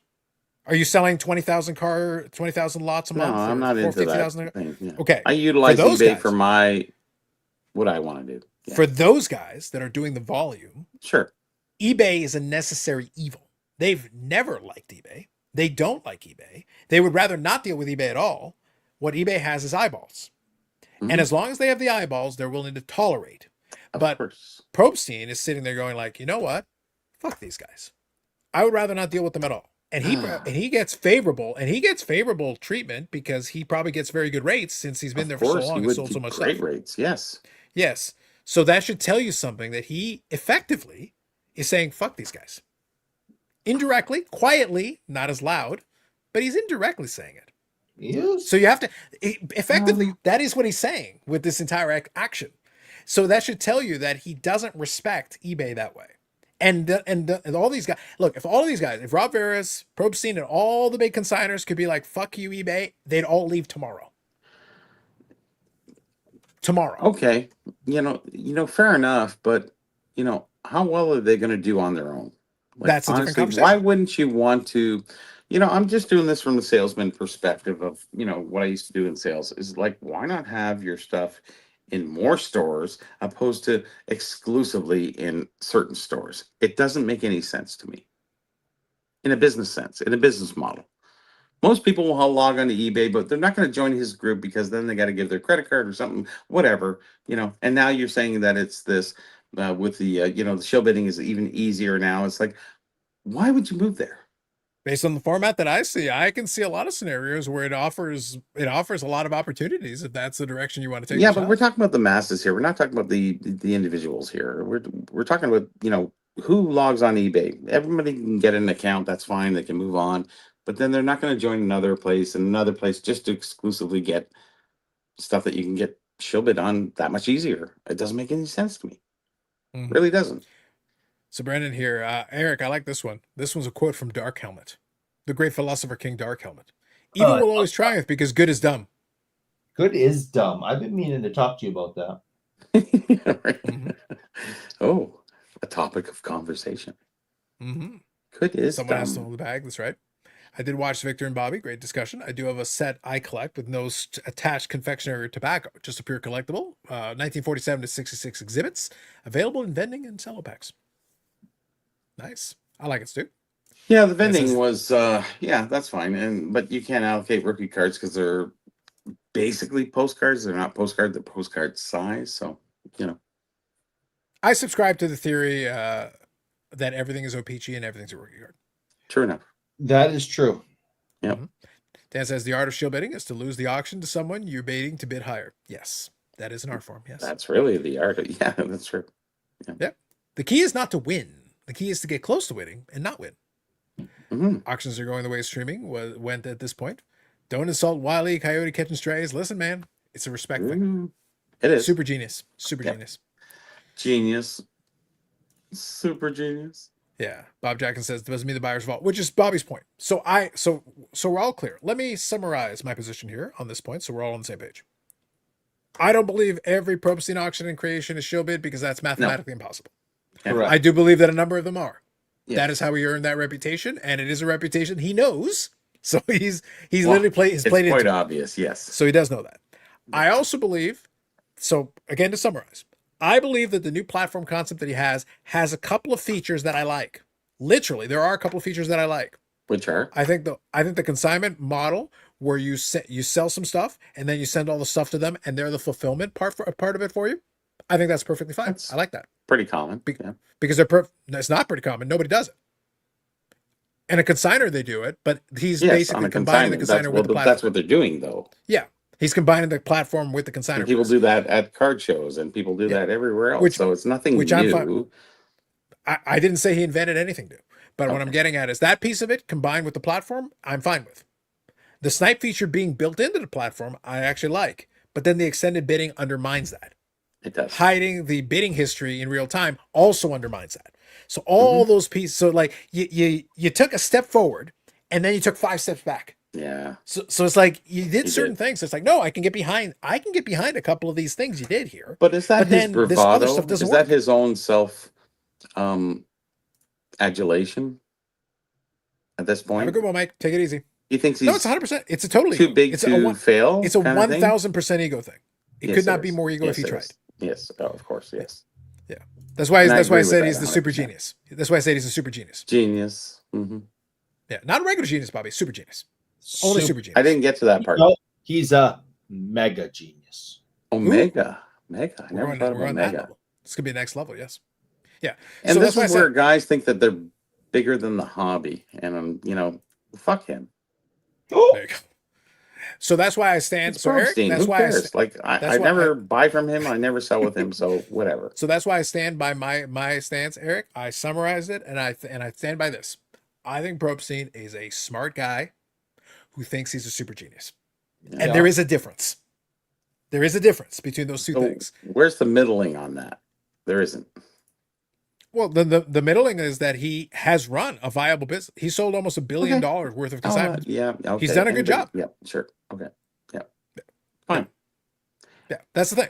So like he can say that, and truthfully, and that is 100% true. Fine. He sold millions of items for almost $1 billion worth of sales. Who cares? That is very good.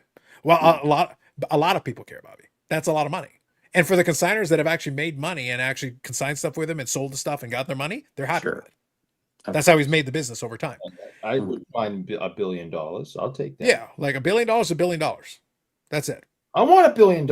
I've decided I want $1 billion. So do I. I'll raise the like button fee. We'll get right on it. Ooh. So when you take that though and you transfer it over into doing your own platform, nobody has to follow you. PWCC tried to do that, and I actually think now under Fanatics, they've actually been able to carve themselves out a niche. They've actually found the right combination for them that allows them, because now Fanatics on their weekly auction actually does sell a fair number of stuff. And the price point on it has now gotten competitive with what eBay's doing. Sometimes the stuff on there sells for more than what eBay sells it for. So the people on the other end of it are getting their money. So it's working. It's not putting a dent in eBay's business because eBay has volume. But, and here's the problem with eBay, 95% of the stuff on eBay will never sell. It's literally just sitting there. It might as well be a museum. So all those listings, I could literally just delete them and they don't matter. But eBay still has a lot of lots and it still has a lot of eyeballs. So it does still sell a ton of stuff and they're still making good money. But it's one of those things. eBay refuses up until this point to make certain adjustments. They're not doing anything to stop shill bidding. So they're not doing anything. They don't seem to care about it. They're going for it. Well, that's been going on since eBay's inception. Doesn't matter. Exactly. So they don't seem to care about it. So fine, you don't want to do anything about it. You can't get away from it, really. It doesn't matter what format you bring up. It doesn't get away from it. Never gets. No, you can't stop someone from doing it, but you can then prevent them from doing it forward. But there are people who are doing it blatantly because they can just get away with it because it's hidden anyway. eBay hides it for you. They're not even trying to stop it. But where are you going to go? They have the data. They're not going to try it. Go to Probstein. And the other piece, well, Probstein is on eBay. Was on eBay up until this point. So everything that was happening was under eBay's opsis. Sure. Basically, now all it's those on lots. His. Now it's on his. So now it's on his. Exactly. It's even worse. So now so now he's taking responsibility for it. Yeah. So going forward, though, with what eBay is doing on their stuff, and we were talking about it on the podcast, I would love to see eBay put some incentives on there to be like, hey guys, maybe price your stuff so you're actually trying to sell it instead of just listing it here indefinitely forever at a price that isn't going to sell anyway, because this is a waste of time. When I'm searching, I want to see something that I can actually buy. Because if you take a $1 really in the grand scheme of things, it's just people will list things for stupid prices, and that is the nature of the business, right? It doesn't matter if it's eBay, it would be irrelevant, Marketplace. Bobby. It doesn't matter if it's a classic auction. It doesn't matter. Yeah, that's great. It would be irrelevant, except those items are actually preventing those searches from pulling up some of these items. Because we have saved searches on a lot of these things, and there's stuff that still falls through the crack because of all the junk that's in the way. You can't eliminate the junk. You can't say that they're not allowed to do that. And every once in a while, somebody will buy that it's not about, junk at that price. It's not about being allowed, Bobby. It's that right now there is no disincentive. Right now, you can list hundreds of lots with no fee. Yeah, it's a free marketplace, though. So do what you will. I'll take the Mike Hamm approach on this. It's like, hey, eBay is what it is. And we all know. We utilize it to our advantage. And if you don't, then who cares what they do? Who cares if an item that I have for 500 and they have 2,000 on it? I don't care. It helps sell my item better. It's a better thing. It's not a worse thing.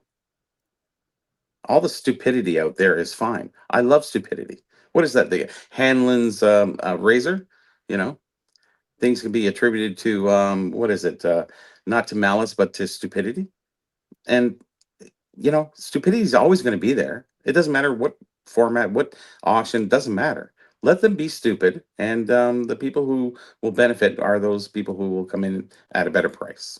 And they will sell. And the other stuff will sit there. And let it sit there. Please, God, let it sit there. Please overprice your shit so I can sell mine at a reasonable price. Please. Enough said. Enough said. There you go. And that's the truth. That is the honest truth about analyzing eBay for the last 30 years. Please list your shit for 500 more than mine, because I will sell mine for 400 and you can have yours for 900, and good luck to you. Thank you. You just made me a sale. Honestly, and that is the truth, and that has been the truth for 30 years that I've been doing stuff. Please list your stuff for more, because I will take the lesser amount. And it's beneficial to me, and it's unbeneficial to those stupid people. So be stupid. Fine. I benefit from stupid people. I'm sorry. God willing. Please list. That's There just you my go. opinion. But that's an honest opinion too. On top of that, I'm not just being coy with what I'm saying. That is the truth. Let people list things for what they want. Don't blame eBay. Blame the people.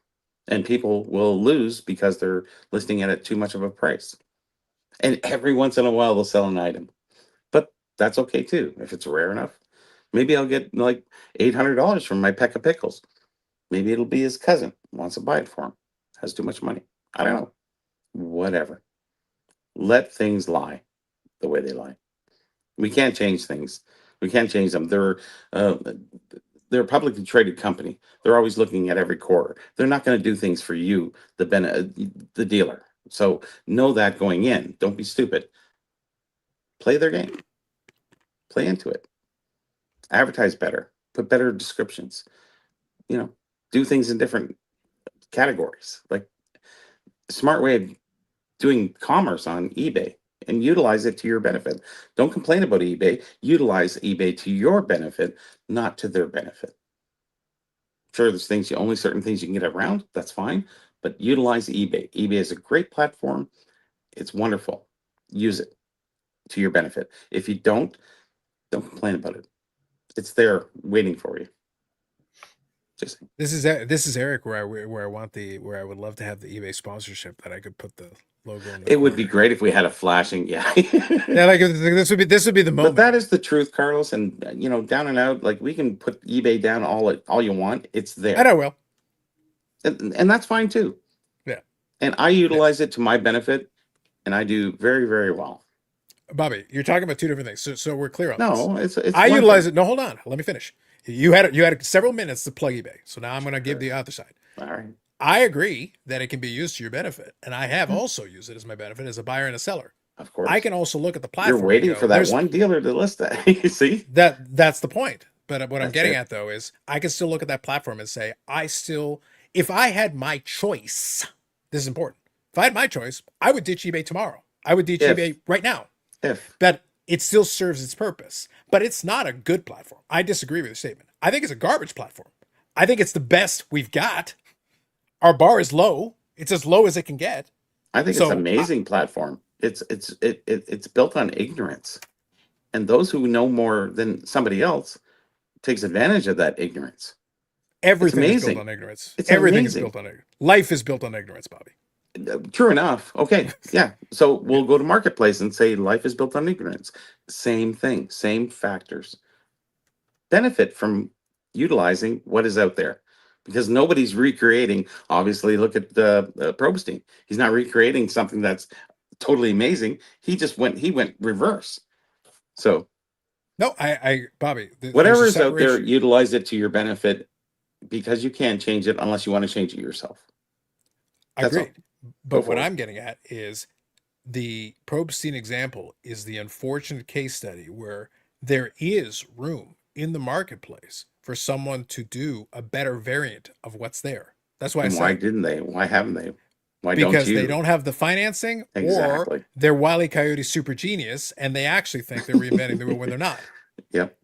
And that's the problem. If Probstein was somebody who's not Probstein and didn't get up his own ass and actually said, hey, let me take the pain points that eBay does have, because one of the things that he put on there was, we're going to have the lower fee for the seller for these things, which makes it competitive, which is fine. But a lot of these other ones also try that. And unfortunately, they're not able to get enough traction out of it because you've already got an established brand. So if you want to compete with an established brand with lots of market share and a lot of money, then it's not enough just to have lower fees. You also have to fix. Well, that certain happened other with components. Etsy. That happened with Cutesy. That happened with all these other websites that were going to compete with eBay, and it never happened. That's what I just said. So That's literally eBay what I is just our said. necessary evil. Understood. Utilize it to your benefit. Be it good, be it bad. Doesn't matter what you think. Utilize it to your best ability, and you use it. Don't you can complain about it. Doesn't do you any good. Just use it. And if you're smart, you use it properly. Use it as I do, and you'll be very happy in the end. Because if you're waiting for something else to come along, Probstein comes along, no better. Actually, I think worse. And we're sitting here, complaining about it. Don't complain about it. Just utilize it to your benefit. That's all. That's all we can do. That's the glass half full version of it. And Well, I half full, half empty. It doesn't matter. It's out there. What are you going to do? You're not going to change eBay. You're going to send them a nasty letter or something. Like whatever. Like Hey, use it. Use it to your if, benefit. Bobby, man. if Canada Post was working, we could send them a nasty letter. Now we can't. We can't. No. no. And that's unfortunate. Now, So now we eBay have to is courier still out over there. the letter to Eric and hope that Eric can send them the letter. Utilize eBay to your benefit. That's all I can say. It is what it is. Did I say it's a great system? No. Did I say it's a bad system? No. It's out there. Use it. You can't change it. Use it. Use it to your benefit. That's all. Use anything to your benefit. Marketplace. Probstein. Whatever. I don't know why I would consign with Probstein. I have no idea. Because I have he's no probably idea. a super genius. Maybe. Because he's got years of experience and Oh, he does he? in measured success. But you're not going to catch me doing it. Right, we know that. Yeah. It's already been established. I wish foul ball. Live for all the things that I've said. So Eric, let it not be said that I am not consistent on my point. I stand by every one of my criticisms of eBay. However, I would accept that sweet, sweet eBay check. Wouldn't that be If nice? that check clears, I will join Bobby and we will be decked out with fucking eBay shirts, hats, all of it. Oh yeah. If you made the money from eBay, I did, you would be saying a different tune. No, I'd still be bitching them out. I gotta be honest. I could make 10 times what you I made, can and I bitch would them still out bitch them too, out. and I have many times. But I'm just saying, you can bitch them out. It doesn't get you anywhere. Utilize them to your best benefit. That's all. Bobby, That's all we live in a world where literally complaining is like a national sport. Well, We it can gets do you two more things likes at than once. anything else. We can do two things at We once. know that. Eric, can we or can we not both utilize or partake in something and also bitch and moan about it Yes, at the same time? I agree. We can totally do that. 100%. It's kind of how I function. Yeah. Exactly. That's what I'm saying. So we can do these two things. It's majorly how you function. Yes. We can do these two things both at the same time without any problem. Nobody's All right. good. Nobody's wrong. Just utilize whatever is out there. You want to go with Rob Barris and go in his thing? Fine, do it. I'm not saying good or bad. I'm just saying, hey, listen, I use whatever is to my benefit, not to their benefit. So Well, There you go. with that said, to my benefit is I need to go to bed. And I told Carlos I was going to leave early tonight, but the conversation was good and I wanted to stick around. But I have a 6-hour plus mountain bike event. you always That's a have nice way of something saying on that Eric Saturday. has a 6-hour event where he will give a spectacular crash. The only thing that would make it better is if somehow this mountain bike race had Gravedigger. Yes. Oh, That's the that'd be only way this cool. could be better. And it'll be on Saturday instead of Sunday. But yeah, it's the event starts at 9 a.m. and it ends roughly about 6 hours later through the toughest terrain in the area. And I've been doing it for 20 something years in a row, and it gets harder every year. And tomorrow is the big day. So I've been Oh training. no, today's the big day, Eric. The big day is happening right now. Because you're already yeah. in tomorrow. So Well, Eric, you that's may right. want to give the shorter version of the explanation and then exit stage right. Yeah, I got a long day ahead of me tomorrow. I need to go to sleep. Gotcha. You do can that. go. Remember, Eric, your crash is sponsored by eBay. Make it happen. Okay. Oh, yes. Well, let's hope I don't crash, but you never know. Around hour 4, 5, 6, you get pretty tired. So eBay, buy it now, 125, sold 650. next day. Well, if you had gone on Snipe, you would have gotten 6,050. I know. Damn Extended it. bidding. Shilled it for Damn you. it. Extended bidding, bro. Yeah, and I would have shilled Just- it. I didn't bid. It was buying now. You would have gotten shill bids on a buy it now. That's how good it is. How do you do that? I don't even know, Bobby. I He's think making it up as we go Probstein, along. ask He's a him. super He genius. He's a super genius. I Super think he knows. genius. All right, Eric, take off. Go. All right, bye, Be boys. gone, man. Yeah, we'll finish Right. off a couple of minutes and then we'll wind down. Amanda, Sure. if you're still around, feel free to shill. Are you doing the podcast tonight? If she's around, she can answer that. I don't remember if this week is a podcast or not. Maybe. I lose track of time sometimes. Right now, I know they're When a are we fortnight at? every bye week. Oh, I know they're 4 hours, bi-weekly, okay. so yeah, right on time. 12 We'll be winding down in a moment. We Like actually 12 made it. o'clock. I was actually very impressed. I got to be honest, Bobby, because I've been back in the office this week. I've been getting up early, so right Yeah. now I've been up like 19 hours right now already. Oh, So I was sitting there like, I straight? wonder if I'll have the. So I was thinking about it earlier. I was like, I don't have the energy, and I was like, no, I made it. I made it. all right. I get you're my good. second win, my third win. I'm good. All right. You're good. Don't worry about it. Yeah. Yeah. I'm too practiced at this point. It's like, whatever, we get there. I make fun of Eric, we go through a couple of the topics, we cover all the stuff. I imagine if I gotten to do my video though, it would have been fun. It was I a would have quick had so show, much, though. Yeah, I know. Yeah. It would have been fun. Wasn't bad. Like it would have been good. We didn't even talk much about, anyways, hobby stuff. Yeah. Well, we got it. We got in this. We Probstein talked was a about it large quite part of that. eBay is a large part of that. So, we had our share. it's an easy topic, and at least we didn't talk about grading for 2 hours. Oh, Like thank God. I'm getting bored of it. Yes. Yeah. Thank you. Like yes. it's like at least we got to talk about something else for a little bit. So I figured it worked out that way. And like I said, I'm just right trying to now help it's just- people with commerce with what I was saying, in the past. I'm just, listen, you can follow everybody else, but listen to the people who've been doing it and you've been doing eBay for how many years? Well, 30? Bobby, again, going back to what I said a little bit earlier, Mhm. whenever I'm talking about this, two things can be true at the same time. Sure. I am going Got to it. use, as said earlier, I am going to use the best tool that I've got. Sure. But I can still say, like, I would still like this It's tool not a to be great better. tool, but it's. I would still like this to be better. Sure. But is it the best option I've got? Yeah. Okay. That's it. Fine. I'll make do. But it's like, but that's why I say Probstein clearly is not the guy that's going to manage it. But I would love to see someone legitimately give it a try and try to make adjustments to some of these pain Well, points that do PWCC exist. came in trying to change things.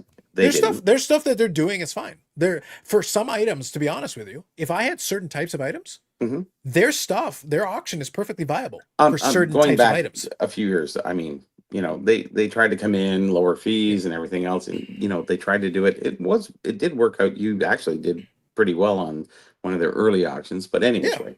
Yeah. It was viable you as a take buyer. It advantage was of viable. those situations because you're sharp enough to figure out, hey, listen, nobody's really bidding on this shit. I'm going for it, and you did well.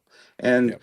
it's not even about doing well. It's acquiring things. If you're a collector, it's not about making money all the time. It's just getting the things you want at a good deal, or what you think is a good deal, and which is fine. And that's the thing. As a buyer, you're looking for certain opportunities. As a seller, you're looking for certain things. There are both elements that work. There are things that eBay does that are fine. There are other things that eBay does that, like, I use it and I'll Yeah. still shake my head and go, man, there's so many ways you could make this better. This is a miserable experience. I would love for you to improve I this. can give them 10 And you have suggestions the right money now. to do it. Yeah. And you have the money to do it for the love of God. I know. And I you don't complain need to about them, give me but I another fee still for this. utilize them. So And that's fine. It's a hate-love relationship, and I can't change them, so I live with them. Yeah, It's that's the right. unfortunate part, but it's fortunate to me because I've learned to utilize them to my best ability. And I pick up some really great stuff, and I sell some great stuff, and certain things that go out that need to go out to the world, and other things that can stay regional or across Canada. So eBay is that open-ended option that you can use. Unfortunately, right now it doesn't work out so well with the tariffs and stuff like that going to the States. But even still, for the most part, it's been pretty beneficial. We'll see what's going forward because I think Carney's meeting with Trump soon, and we'll see what happens with the tariffs on that part. And that part has to end because a lot of people aren't shipping to the States right now. But I am still bidding on everything in the U.S. and get it shipped to St. Louis. So if you guys ever pick up anything that I say, That is one of your benefits. You have somebody, a family or friend, if you can ship it there and get a bulk shipment back up to you, I think it's a great thing for you. Sure. So Well, Dan shipping was in the saying, States, $3, $4. It's like, otherwise it's 20 something bucks to you. It's like the US, it's $27. Like, come on. Don't do right. it. So Dan was saying, Carlos is a little cranky earlier. You have no idea, Dan. I was having some fun earlier today. Long story, not worth doing here, but I'll just say I've had myself a week. I've had myself a week. Mm. Carl's been a fan of eBay since day one. Yes, no doubt. Dan says you can listen to Grading Talk tomorrow morning at 11 p.m. Look at you getting that shameless plug-in. That's right. That's how you do it. We'll be in the comments. Don't worry. I will. Yes. Zach says, not sure how much longer you're staying on. A couple more minutes. We'll finish off. We'll wind her down. I've got one more little thing we'll touch on, and that'll be the end of the night. But appreciate that, Zach. Thank you. Can't ship to the US, can't ship to Canada. Canada Post push up there. You I have can stuff right right now. So that's not completely true, Hanoi. You can. You can. So I'll tell you. So right now, I'll give you two examples. I'll give you two specific examples that I can do. I ordered an item from Slab Sharks, speaking of consigners. So here's a Canadian consigner business that also has the U.S. office. The U.S. office being Gong Show. Gong Show is basically the U.S. office. True. So anyway, so whatever. Slab Sharks is there, and they do their stuff. So they sent me an item that I purchased, and they sent it to me via Chit Chats. And Chit Chats in Oh, you turn, went chit chat. Yeah. yeah, they went. So that's what they use. They use Chit Chats, and works. they gave me the tracking number and everything.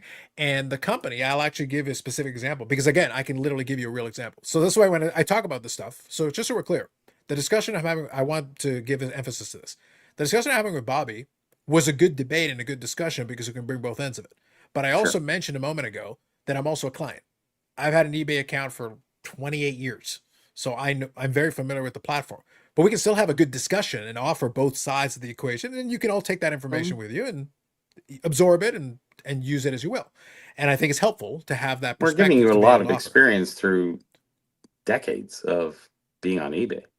Yeah. So I think it's helpful just to have, and then by the way, you take it with you and then you can think about it, percolate on it, and then you can come to your own conclusion. But we can at least give you some information. So through Chit Chats, they give me the tracking number, and they're using a carrier that's called GTA GSM. So this carrier is going to be the one that's going to do the last mile. So this is critical for the Canadian seller. So they're the ones that are actually going to do the final delivery. Yes. So it is in progress, and it is, as we speak, heading in my direction. So right now here's what's funny. This is what's going to be interesting. I'll report back. So as of Friday, today, it arrived in the Chit Chats facility, which is in Mississauga. I am also in Mississauga.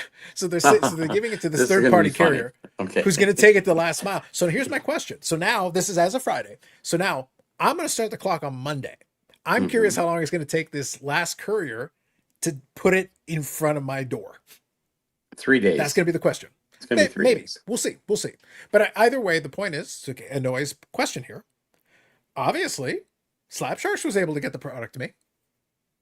So clearly it is possible. True. I've got a different eBay seller, also based out of Canada, that is also shipping me something, and they're using Stallion Express. Yes, Stallion. So this is a different carrier. Yep. But the point is, so it is possible. It is clearly possible. Now, you're going to have to use alternative meat. Now, I don't want to go down the Canada Post rabbit hole again. We're at the end of the night, so I won't do that. Bottom line, though, these other businesses are going to take advantage of this. Oh, yeah. They're seizing on an opportunity because there is money to be made. I think a lot of them are grouping together and saying, okay, GTA, let's do the GTA. Let's put all these parcels here, section them out, and get them delivered. And at a certain rate, you can sit there and go, this guy's going to take 80 parcels from me. He can go and deliver them in a day. What's the rate? It's going to be cheap. As long as they can deliver it to the locations. Sure. Because again, I'm in a city center, so I have plenty of accessibility in a lot of these companies. So as long as they can deliver, here's the bottom line. And I'm going to reiterate my position on this. I don't care whether it's professional sports or a company or whatever. As someone who's worked as contractor, has worked as full time, and done all these different categories of it, as far as workers are concerned, I'm never going to tell you not to try to get your money. But sometimes you got leverage, and sometimes you don't. If you don't got leverage, I wish you luck. I do wish you luck, sincerely, but it's going to be tough. And I think the Canada Post guys, I don't think you have a leg to stand on. So, Not and now. the reality is these other companies are going to take advantage of it. And here's the reality. Even as someone who can sympathize with the situation and say, as a worker, get your money if you can. Full respect. But if these other companies can get the product, in this case cards, but it can be other things, if they can get it to my door on time at a reasonable rate, Bobby, Canada Post who? Yeah, exactly. And that's going to be the majority of the feeling for a lot of people. But that shouldn't have There's a been. lot of people. They let that go too far, and they weren't smart people. I think they were making to work projects, a lot of the management, and they screwed things up because So they kept upping the price every 6 months. If you remember from 2010 at least, 6 months, price increase, price increase, pricing. You know, a $5 item out to BC ended up at what, $17 now. It's like, it can be. Yeah. why do you want to? You won't sell a $10 item anymore on eBay because it costs 17 to ship it. So why would you? I'm not talking cards. I'm talking maybe Kleenex box, whatever you want to say. Yeah. You know, Sure. it just becomes unprofitable. So if they would have dropped back and said, okay, we're getting less business, so we need to charge more. If they would have just charged less, they would have got the business and more commerce would happen in a smaller sense. But they don't understand eBay. They don't understand things that sell on marketplace or wherever it is. It doesn't matter what format. If you want to keep it cheap, just keep it cheap. You'll get more business through volume than you'll get through upping the price and having selective volume. My opinion, personally. No, for sure. That's why I say that's the challenge they're finding, because a lot of what it came down to is this. Yeah, we have a Canada crown Post. corporation running the things, but we're spending our tax money on supporting them and then they're on strike. It's like, dudes, you guys are gonna lose everything. Like, It's all about the dudes. So the thing is that a lot of the business they used to do was good old fashioned letter mail. Yep. And when we sent letters to each other, or we were getting bills and everything, day to day, and I gave this explanation also on the podcast. mm-hmm. There was a time back in the day where letter mail, and I used an Sure. example. I gave you guys an example of it. I did. Actually, I got it here. I still got it. The old envelope, regular envelope. What's that? These things were great because what you could do with these, again, back in the day, and talking late 90s, early 2000s was a heyday for a lot of this for me. Mhm. You could take the 9-pocket pages, cut out a 3-pocket piece, and put some cards in it, and put it in Cardboard. one of these guys. Yep. Slap a couple of Boom. stamps on it, and you're done. You could send it across Canada. You could send it to the U.S. Don't have to fill Not in the anymore customs to form the for that. U.S. though. Yeah, that stopped many years ago. Yeah. Yeah, but it was viable for a long time, and it was very doable. And they could vice versa. They could send me envelopes just like this, and it would be the same idea. And not high dollar stuff. Like, this is not big money stuff. It One or it two was stuff that stamps. was Yeah. and you could slap a couple of stamps on it and be done with it. Yeah. But today we don't send these for anything really. So it's not. So all of a sudden, magically, the viability declines. It's crazy how that works. So, they went from, I think it was 5.5 billion pieces of mail to about 2 billion. Something. Yeah. So that's a big drop off. That's a lot less. So all of a at that sudden, point, if they were smart, they would go to, with the consideration of the drop, they should have went to mail 3 times a week opposed to 5 times a week. That would have been a smart position for them. Honestly, like, if you're not delivering 5 billion, you're only doing 2 billion. Why don't we lessen the days that everybody gets mail? Monday, Wednesday, Friday, that's fine. Tuesday, Thursday, mostly parcels. Done. They would have been fine. But they took it to the extreme. They got to reroute everybody. This is the make to work program for most of the supervisors there. And all of a sudden, your mailman is new every 6 months because everyone's bidding on routes and stuff like that. Whereas my other guy used to drop off my stuff. He was with me for 8-10 years, and he would know where to put it. If put it behind the lawn chair on the balcony or something. He would situate it.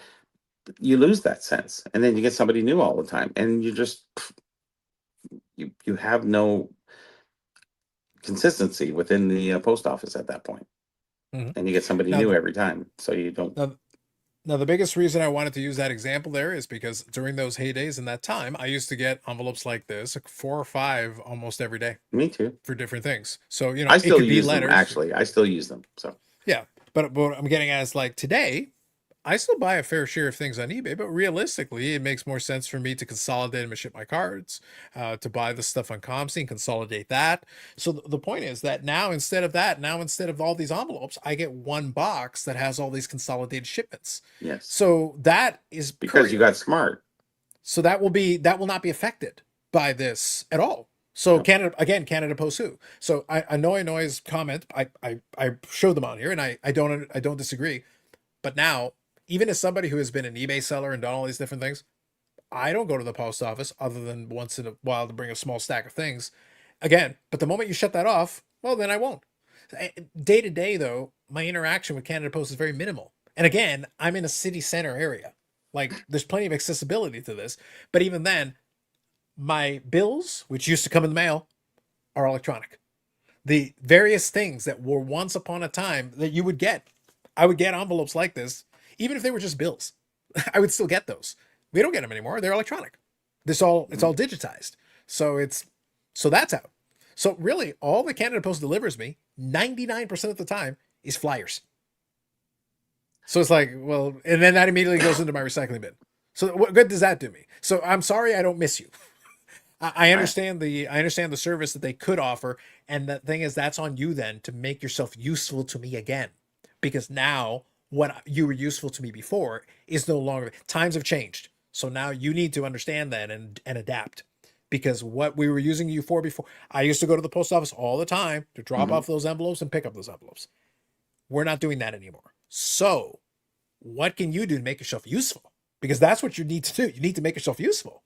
Well, maybe that's for you. I go to the post office and I get stuff from the post office 5 times a week. I get it, Bobby, but, In what I but do. you're an exaggerated use case. I 99% don't of think people so. are I like don't me. think so. We're talking No, you about things are. that are I go to the regular post office and bubble it's dead. envelopes.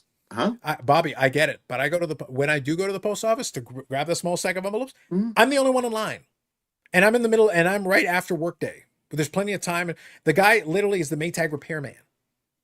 He doesn't do any. He only has to deal with people during a couple of windows of time. It's not that busy, and we're in Not a as it spot once was, no. But exactly. it's still busy at certain points. It depends which post In office. certain places, in certain locations, sure. Yeah. But again, I'm in a place surrounded by houses on all sides. It's not like we don't have people here. We've got lots of people, but they don't send mail. For the most part, no. Yeah. That's why they closed a bunch of our post offices that were around there, and they Sure. slowly consolidated them. And now we've literally got this one little post office there that is also a gift card shop. And it's just like it's got the post office desk on it. Like I go there when I need to drop off the handful of envelopes, or when they give me the little slip of it because they didn't try to deliver, and I have to go give me my damn package. Another thing is knowledge is power. I know how to package things so I can keep it under a certain rate. I know the limitations of the size, 380 millimeters, opposed to 270. If you go past that, then it becomes a parcel. So if you can keep it under that, if you can keep it under a certain weight without adding, so styroboard instead of cardboard, a little bit lighter, knowing those things saves you a lot of money. And if you realize that, then your bill at Canada Post is going to be far less than otherwise. I actually, when I'm in line, I say, don't send it that way. Don't need to do that. Just put it like this, do this. And wow, and then the people at the post office are looking at it and going, bastard. Because they go, don't you want express post? No, no, just send a regular mail. It'll get there in 2 days. Express post, 1 day, whatever. It'll probably be there in 1 day anyways. So there's so many things in between what we talk about with Canada Post. It's being at the sharpest points that you can be, keeping your shipments down, trying to get people to say, hey, listen, I don't need the small package. If you just put it in a cardboard and for a magazine or something like that, you can get it through for under $10, rather than paying the $25 because people don't know and they're lazy. And that's the lion's share of eBay. Trust me. It's hard to get down to a certain point. And even right now, I said, well, listen, you're going to charge me $20 for a small package. I just bought a small little 36-page program. And I said, can you go through Purelator? You already charged me $20 for a small package, which realistically they could have got it out for $6. I would get it out for $6 safely with styro, be fine. and they said, well, it's going to cost this much more. And there's no sense talking to them at this point. So they stopped commerce because they're too lazy to look into it. And I'm not lazy. So there you go. You see a name? Bobby's the reason why Canada Post loses billions. That's it. It's over. No, talk them out of I'm using it to my benefit as I do eBay, as I do everything else. And remember, I've been working this thing a long time. So I'm on the top end of things. I don't think I'm genius level. I was like going to some say, are you a people. super genius is what you're saying? Like some people, but no, know what you can get away with and know what you can do and utilize it to your best ability. That's all. Mm-hmm. Yeah. So like I said, what's going to be a major issue, so going back to a noise comment, is that, yeah, I get what you're saying, but like I think a lot of folks, and this is going to be what is undermining Canada Post's position, the workers, is that, yeah, the majority of people are be like, oh, are they on strike still? I didn't notice. And there's a lot of folks that are like, now there are folks who do It's still the worst need time it they for could be certain on strike with being $5 billion in debt. Like, guys, yeah. you're gonna And the privatize. last time they tried to strike, well, privatize won't work. That'll make it even worse. That'll be then I'll go out of my way not to use Canada Post. Yes. But like I said, bottom line is that right now they don't have leverage. They're trying to argue leverage where it's like the majority of people really won't notice because they're like, oh, I noticed I haven't gotten any flyers in a while. That's about the majority of them. They're going to sit there. Most people Now, go to the post office, don't even know the rates. They go, oh, it's $27. Okay, well, I gotta ship it. Well, what else am I gonna do? It's like, no, make it smaller. You should stand there. Do You should this, stand do there that. you should stand there at the post office in a kiosk and go, no. I should piss a lot of people off. Yeah, there you go. So anyway, folks, so it was good. Good chat tonight, though. We ended up having some good topics. Again, all things considered, I was kind of impressed that we wound up where we wound up. Even Eric got so excited. You never know. The best part, Bobby, is that Eric told me in advance that he was going to be doing that cycling thing that was ridiculous, and I told him I'll make fun of you. I assumed he was going to take off sooner than he did, and it tells you how distracted he got in the conversation that he stuck around. Like he's screwed. He's screwed now. Like he has to get up early for that thing, and he's gonna be biking for hours. He's gonna be so tired. he will be on the ground somewhere by late Saturday. It's gonna be incredible. True. Anyway, all right, folks. So good stuff. So you can check out, like I said, Dan was here earlier, so you guys can check out the hobby hotline thing if you like. Otherwise, there'll be more stuff going on. I'm gonna check out. I'm curious. I mentioned the GP sports guys are probably gonna. I think they're doing a box openings of the stuff they usually do, but they're in the Saskatchewan show, so they're doing it from Saskatchewan. But I think they're gonna open up some of the Gong Show repacks. And I'm gonna be curious. I want to see. I'm curious. I believe they are. I want to buy a box. I want to see. But I'm going to see. Well, I think they might be selling out soon, Bobby. Like they're actually moving through it pretty quick. I was know wondering AMG about that. Yeah. AMG still has, I think, quantity. I think Brad's going to bring some up to sell, I think. We'll have to see. I don't know. Like I know the Gong Show guys are selling some of them in Saskatchewan too. So they did a pre-order with their folks, so they sold some for sure. The website had them on there. I know AMG does have them, so they've got some. So I'm sure the AMG probably still has access to some. But it sounds to me like from what I've seen, I have seen some social media posts. It does feel like they are opening at some of it, so it does feel like it's starting to get open. People are starting to get their stuff, so we'll see. And if they open a decent amount of them, it might be gone sooner rather than later. So we'll see. Sure. I don't know if it'll make it to Expo. I'll be curious now. Yeah. It'd be funny though if they sold out before Expo. That'd be hilarious. Well, maybe I should buy one in advance, right? We'll have to see. What I don't know. Or go in with one with you and me and Eric or something. We might. I'll tell you what, Bobby. If you really would like to do one, I'll split it with you. Okay, I'll split one with you. Sure, we can split it. Yeah, if we're splitting it, for the content gods, I will do it. That's all we're doing it for. Yeah, it's for the content. We did that with a wrestling box. That was horrific. Anyways, so good evening, name. Yep, is that via crash or being tired? Yes. The answer to Eric is yes. Both. Very yes. Remember to like the video so Eric pays. That's correct. And if you want to get a laugh, again, I'm not telling you to click. I'm not telling you to actually do it. If you want to get a laugh, though, we do have the join button there. Normally, it's a tip jar. Check the first one. You can be a BIC pal. Ooh, that is true. Okay, pal. All it's right, a pal. Yep, pal. Pally. Yep. Yep. Anyway, folks, so good. So you can check all that out. More videos coming up on the channel. We got the live streams. So we still got now. We are 33 and change days away from the expo. I'll keep you folks updated. By the time we reconvene in this venue, we'll be under 30 days. So we're rapidly approaching as we move through spooky season. Then we'll be right at the end of October. And once we pass October, boom, first week of November, Expo time. Man, It's going to be big. it's usually second week, so actually it's a little earlier this year, so that's good. Yep. They're doing it. They're doing it. It'll be right after. Literally, Michael Myers and Jason Voorhees take off. Very next Which week, we're on. I kind of like it. It distances itself from Christmas a little bit more. Yeah, I think it's a good spot. I think it'll be fun Yeah. to see how that one works out. And then I'll I like keep you all early posted. November, yeah. My plan is going to be, obviously, I'm going to have some videos related to it. Since again, doesn't look like there's too much craziness in terms of cards that I'm going to pick up. My budget's going to be a little streamlined. I've done very well with purchases.